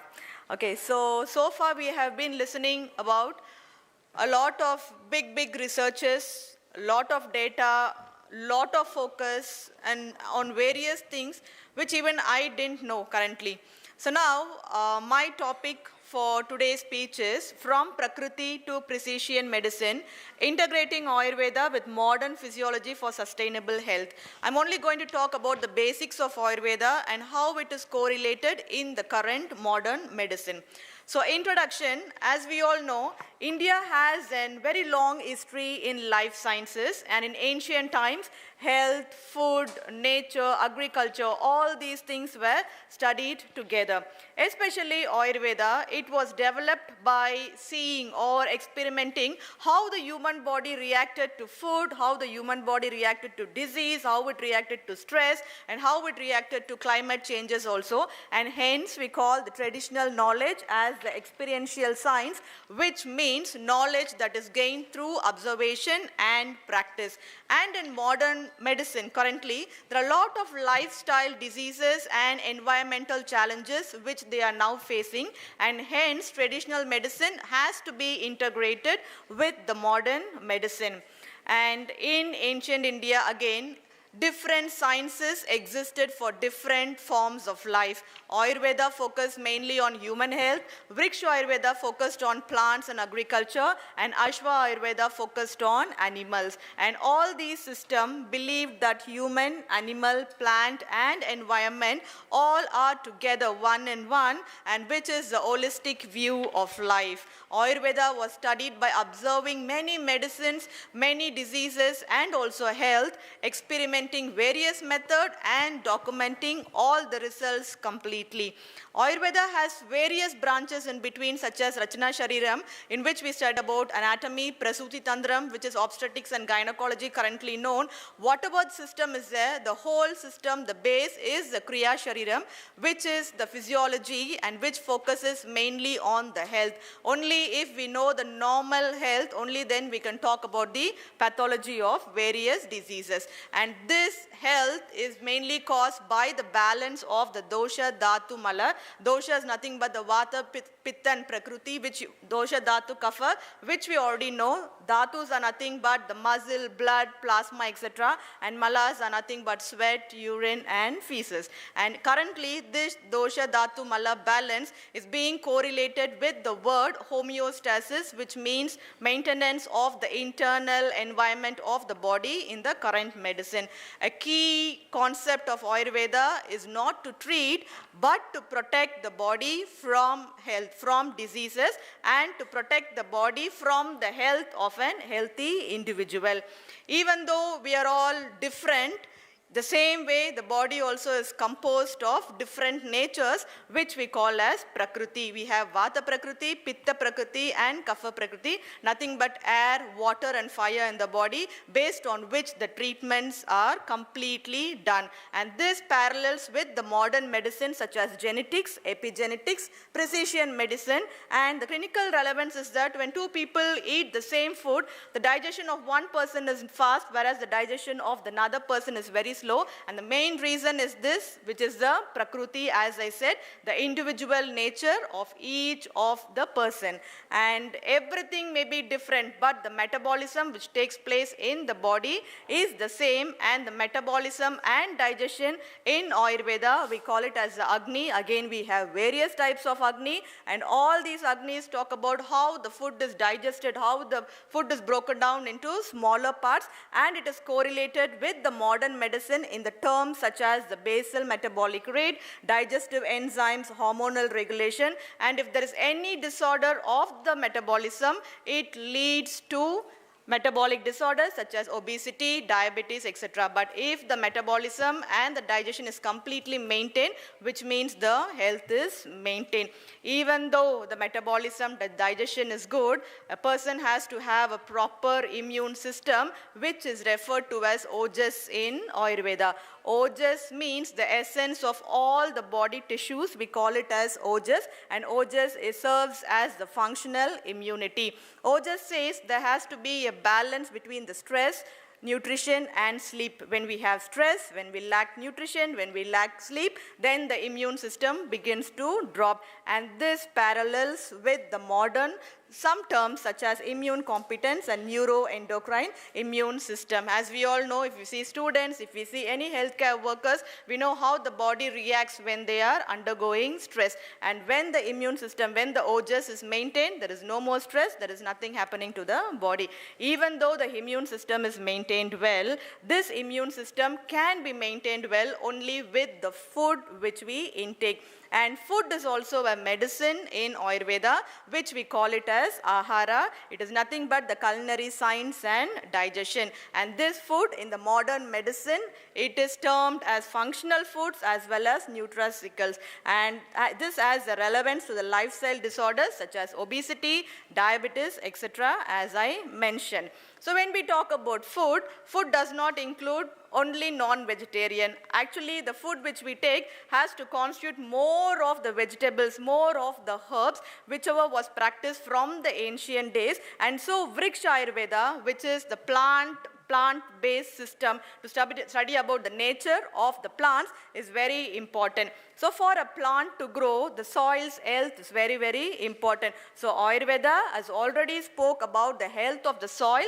and how the seed has to be preserved along with using natural pest control. So when the soil health is perfect, then the plant is going to go well. And when the plant is perfect, then when we consume, the human health also is perfect, which we call it as a plant-human health continuum. And this is mainly by sustainability and biodiversity. And plant, we call it as ethnomedicine, and this ethnomedicine has led to many advancements in the current pharmacology. And even though it has led to many advancements in the current pharmacology, there is more amount of validation and challenges which we face, and yet it has not been researched. And there is another system in Ayurveda which we call as Rasasastra. So long I was talking about plants. Ayurveda does not use only plants, they also use metals as well as minerals. So metals and minerals are completely processed and they are purified, which we form into very fine substances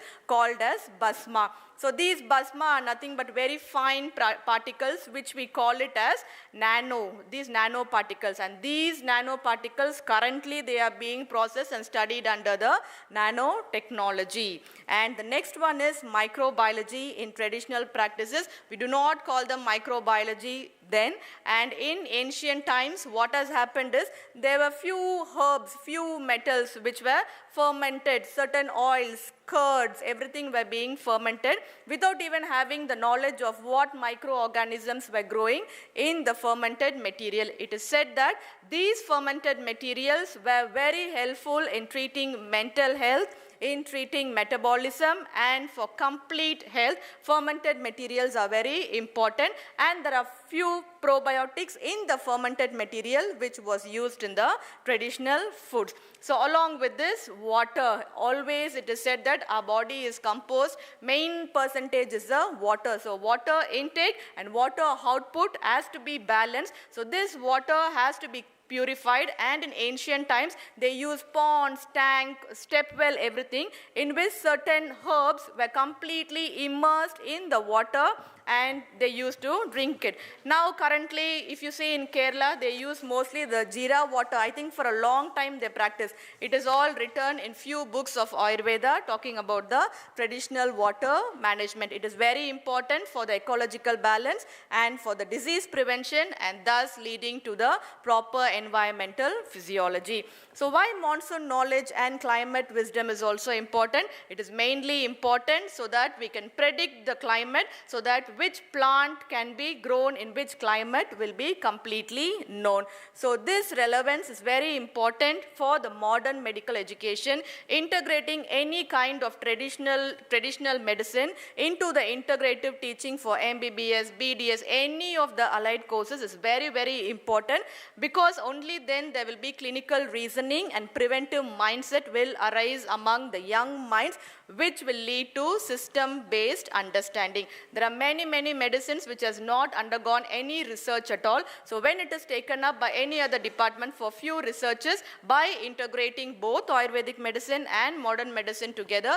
I think the Indian system of medicine can be brought to higher levels. So research has to be done which is interdisciplinary, leading Ayurveda, physiology and biotechnology together, so that it is an evidence-based integration. Even though we integrate, we are going to face few challenges such as scientific validation, standardization and misinterpretation or misunderstanding of the traditional knowledge, because nothing has been proved before. So how to move forward? The only way is collaborative research between the traditional knowledge or the Indian system doctors along with the allopathy doctors, so that this Indian system medicine can be integrated in the curriculum of any modern medicine which is being studied, by issuing proper policy and innovative support. So the key take-home messages are: traditional life sciences are biologically sound, but yet they lack standardization and validation. It strongly parallels with modern physiology, but it does not have proper proofs, and it has enormous potential for sustainable healthcare. So I would like to conclude, even this Ayurvedic medicine or any kind of Indian medicine, it is not outdated. It just needs collaboration with the modern medicine so that it can be practiced everywhere. So recently I visited Russia, I think in October. So when I was posted in a hospital there in Russia, They have a separate center only for Indian system of medicine, where they practice leech therapies, where they practice acupuncture, where they practice acupressure. They don't even call bath as bath. They have their own Sanskrit term to call it. I feel like maybe our Indian system, then we use it, people from other countries are using it very nicely. And here I think Indian systems, the patients who go and visit, I think easily they can go and see the doctor. But there in Russia, they have to book an appointment at least 1 or 2 months before they could see an traditional medicine doctor. And traditional medicines are completely incorporated in their system. BPT, physiotherapy students study traditional medicine. Occupational therapy studies Indian system of medicine, everything, MBBS, BDS, everybody studies. I think that kind of system has to be definitely brought in our country so that the Indian system also gains its own knowledge. I would like to thank Prof. Patade and Prof. Deshmukh for giving me this opportunity, and all the organizers. Thank you.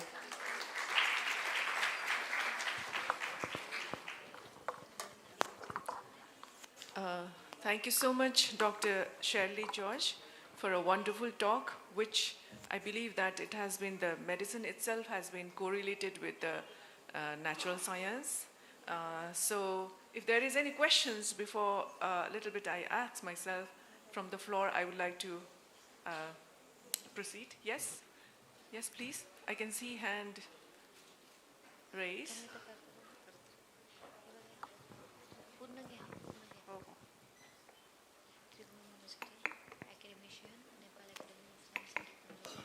So if we talk about the precision medicine, see, in modern biology, precision medicine is largely defined by the genomic structure or genomic makeup of an individual, which is the whole world is going behind the individual sequencing, whole genome sequencing of the individual to just see that what an individual is doing.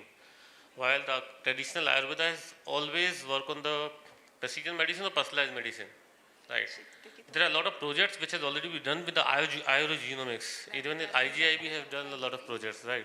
So what do you think? We have gathered some data in Ayurgenomics which dealt with genetic makeup with Ayurvedic Prakriti.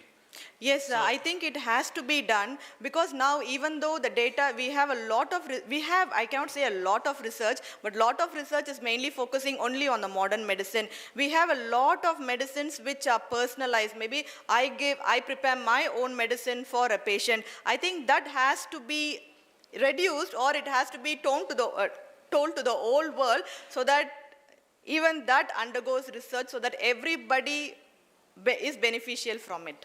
Yeah, means pharmacogenomics core concept is this. Ayurgenomics, people have figured it out, nearly 50 or 80 genes which are differently expressed in different prakriti of things. Yes, yes. So means I don't know how to integrate this in modern medicine. Means more clinical trials are needed in. Yes, more clinical trials are needed. Trials is a thing of modern medicine. Ayurveda is working on the 1,000 years of experience. So how to integrate?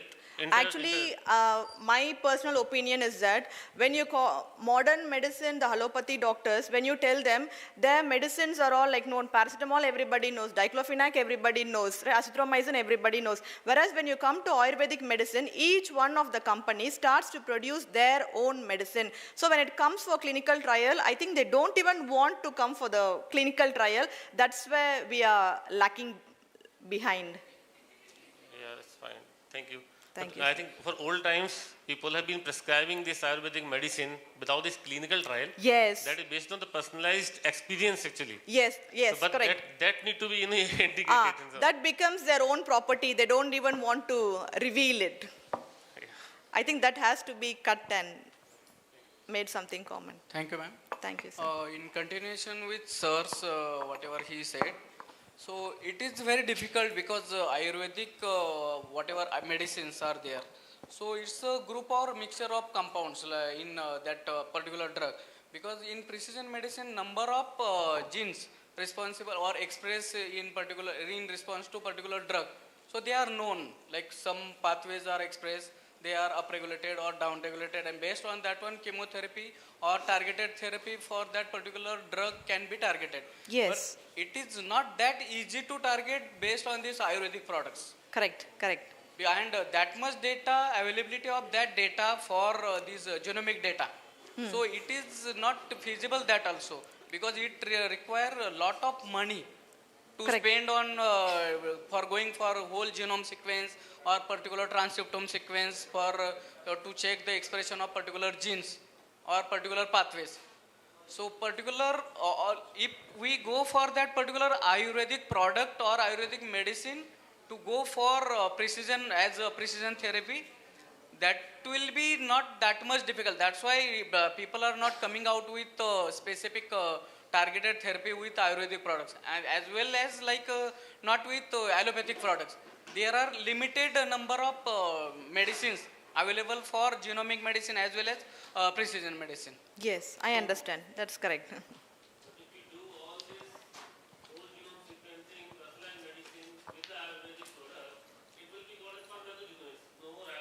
Yes, yes, yes.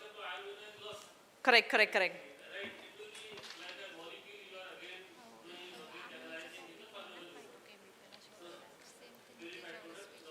So there will be conflict between allopathy and Ayurvedic. No, it is always the conflict. So it's not only between the methods, between the doctors also. Conflict is always that they don't accept allopathy. Allopathy doesn't accept Ayurvedic. But when I said, right, when I went to Russia, for me it was very surprising for me. Where the allopathy doctors here, actually allopathy doctors do not respect the Indian system, Ayurvedic doctor or homeopathy doctor or Siddha doctor. Whereas in Russia, these doctors, our Indian system doctors, do not even respect allopathy. When they say something, they say, this is nothing, we can do it. It's like that. I don't know how, I was there only for 2 weeks, so I could not like catch out how they have improved themselves or what they are really doing to get that sort of... It's Indian bad luck that people from European countries or people are working on those kind of studies, and Indian people, Ayurvedic doctors or other doctors or researchers, they are not interested in this Ayurvedic. It's not interested. I feel they are very secretive, which they don't want to reveal. If you take one Ayurvedic medicine, if you see, we have few, which we will get in all the medical shops, whereas all the other medicines, they have their own patent, which the patient even will not know what compounds are present in it. That's how I think even Siddha, Ayurveda and homeopathy together works. I'm not sure of Unani. Thank you. Thank you, sir. Thank you very much for the queries and the explanation to the queries.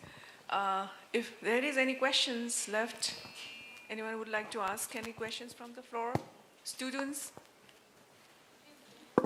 Yes? No? From the students, I would like to ask if there is anyone who would like to ask question, because this is a kind of an interactive session, so I would like to promote the students to ask questions. If not, then I would like myself to ask a question to you, is that since we are talking about the nature, that is the Prakriti, and the one, it is the allopathic, that is the precision medicine, so you are trying to correlate with both of the medicine and then give medicines to the patients, right? So what I feel is that in allopathic also, when we do the experiments, we divide into two groups, that with the placebo medicine and the real medicine. So sometimes this placebo medicine, which we practice, is also, it is working, right? So there is, what I would like to put forward is that it's not only the itself the medicine that is working, but there are sectors of, I would like to point out that there can be 5 sectors which is also working side by side with this natural medicine, is that in allopathic also, in medicine also, they are trying to involve this 5 points, that is basically the physical health, right? And the mental health, psychological, that is intellectual health, and adhyatmic, that we say is super science, and also the social health. So these also will, all of them, it's also come within this health of a human, as well as animal and plant. It's itself, not plant, I mean say the animal, a little bit different, but in human, all these 5 will come. So I suggest that if it is possible, since you are a patent holder also, that you can incorporate all these points, maybe they can, something may come out. Besides this, one question I would like to ask is that when you are trying to work with this Ayurvedic medicine, did you do any characterization of any kind of medicine? Because mostly it is given in a, like this is this much that can be given to a patient, and then for these days, after then again seeing the characteristics or the response from the patients, again you add more, right? That is what the practice is, what I Yes. believe. And I like to correct here is it's not only the Indian that is the medicine that has been done, I should say that it is the Indian subcontinent, because there are Bangladesh, Pakistan, India itself, and then even Sri Lanka, Nepal, we are all using, even some few of the ASEAN countries also, they use, even China, they use this herbal They have their medicines own medicine, as a Chinese Ayurveda, medicine. right? No, they have their own Chinese medicine. No, Chinese medicine is also there, but it's a kind of Ayurveda also, they have been also putting in little bit on itself. That Unani and so many things Yeah, are yeah. there. They are all different kinds of medicine where the processing is completely like different. Few herbs what we use in Ayurveda, not all those herbs are used in Chinese medicine. They have different kinds of herbs. If you take Siddha medicine is mainly in Tamil Nadu of India, which means Siddha medicine only gets herbs which is present mostly in Tamil Nadu. Whereas Ayurveda, yes, it depends on where the herb grows. Yes, obviously, whatever the place is there, what is the kind of herbs that has been medicinal value herbs have been found, that they will be using, Yes, obviously. yes. So next question I would like to ask is there any concentration that you have checked, or you yourself have done any kind of research on these aspect in the Ayurvedic medicine? No, I have not done. I've only done a very simple case report, which is on Navaka Guglu. Navaka Guglu is for obesity. There was no it's a very simple for obesity, to reduce weight. Only that simple case study I have done, in which I have found, I think during my UG days I've done it, which I found there was true weight reduction was there, along with increase in the hemoglobin level. Obviously, the increase in the RBC count was also there. This is what I found. I have done my Ayurvedic medicine. After that, I did my MSc in physiology and PhD in physiology. So my focus after that purely went with research papers, is mainly on physiology. Okay. Thank you very much, Dr. Shirley George, for a wonderful talk, as Thank well you, as Doctor. the kind of a different type of medicinal values or medicinal practice that you've been doing and sharing with us all. And in the end, I would like to add a little bit point here is that we all have come from the Sanatan, and it is not a kind of a religion, but it's a natural nature, Prakriti. So from there, different kinds of, later it developed as a religion. So with this, I would like to end my this session here, and thank you for giving me an opportunity as a chairperson. Yeah, thank you and for this chairing it session. wonderfully, ma'am. Thank And you. from here, I would like to adjourn this session. Thank you so much. Thank you. Thank you, ma'am. Now I request Dr. Anjana Singh, former head, Central Department of Microbiology, Tribhuvan University, Kirtipur, Kathmandu, Nepal, Nepal Academy of Science and Technology, to felicitate the speaker for the session.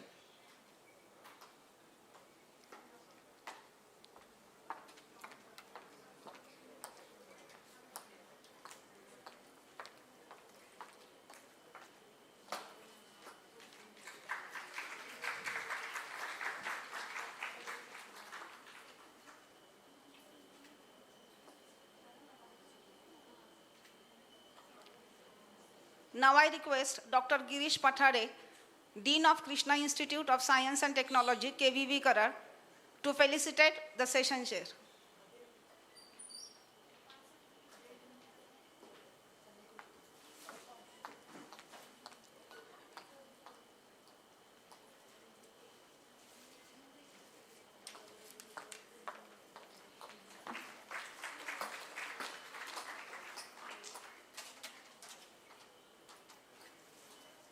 Thank you, sir. A round of applause for all the speakers today. And now we invite all our delegates to the cultural night at auditorium. Thank you for a productive day. Thank you. We immediately gather in the auditorium for the cultural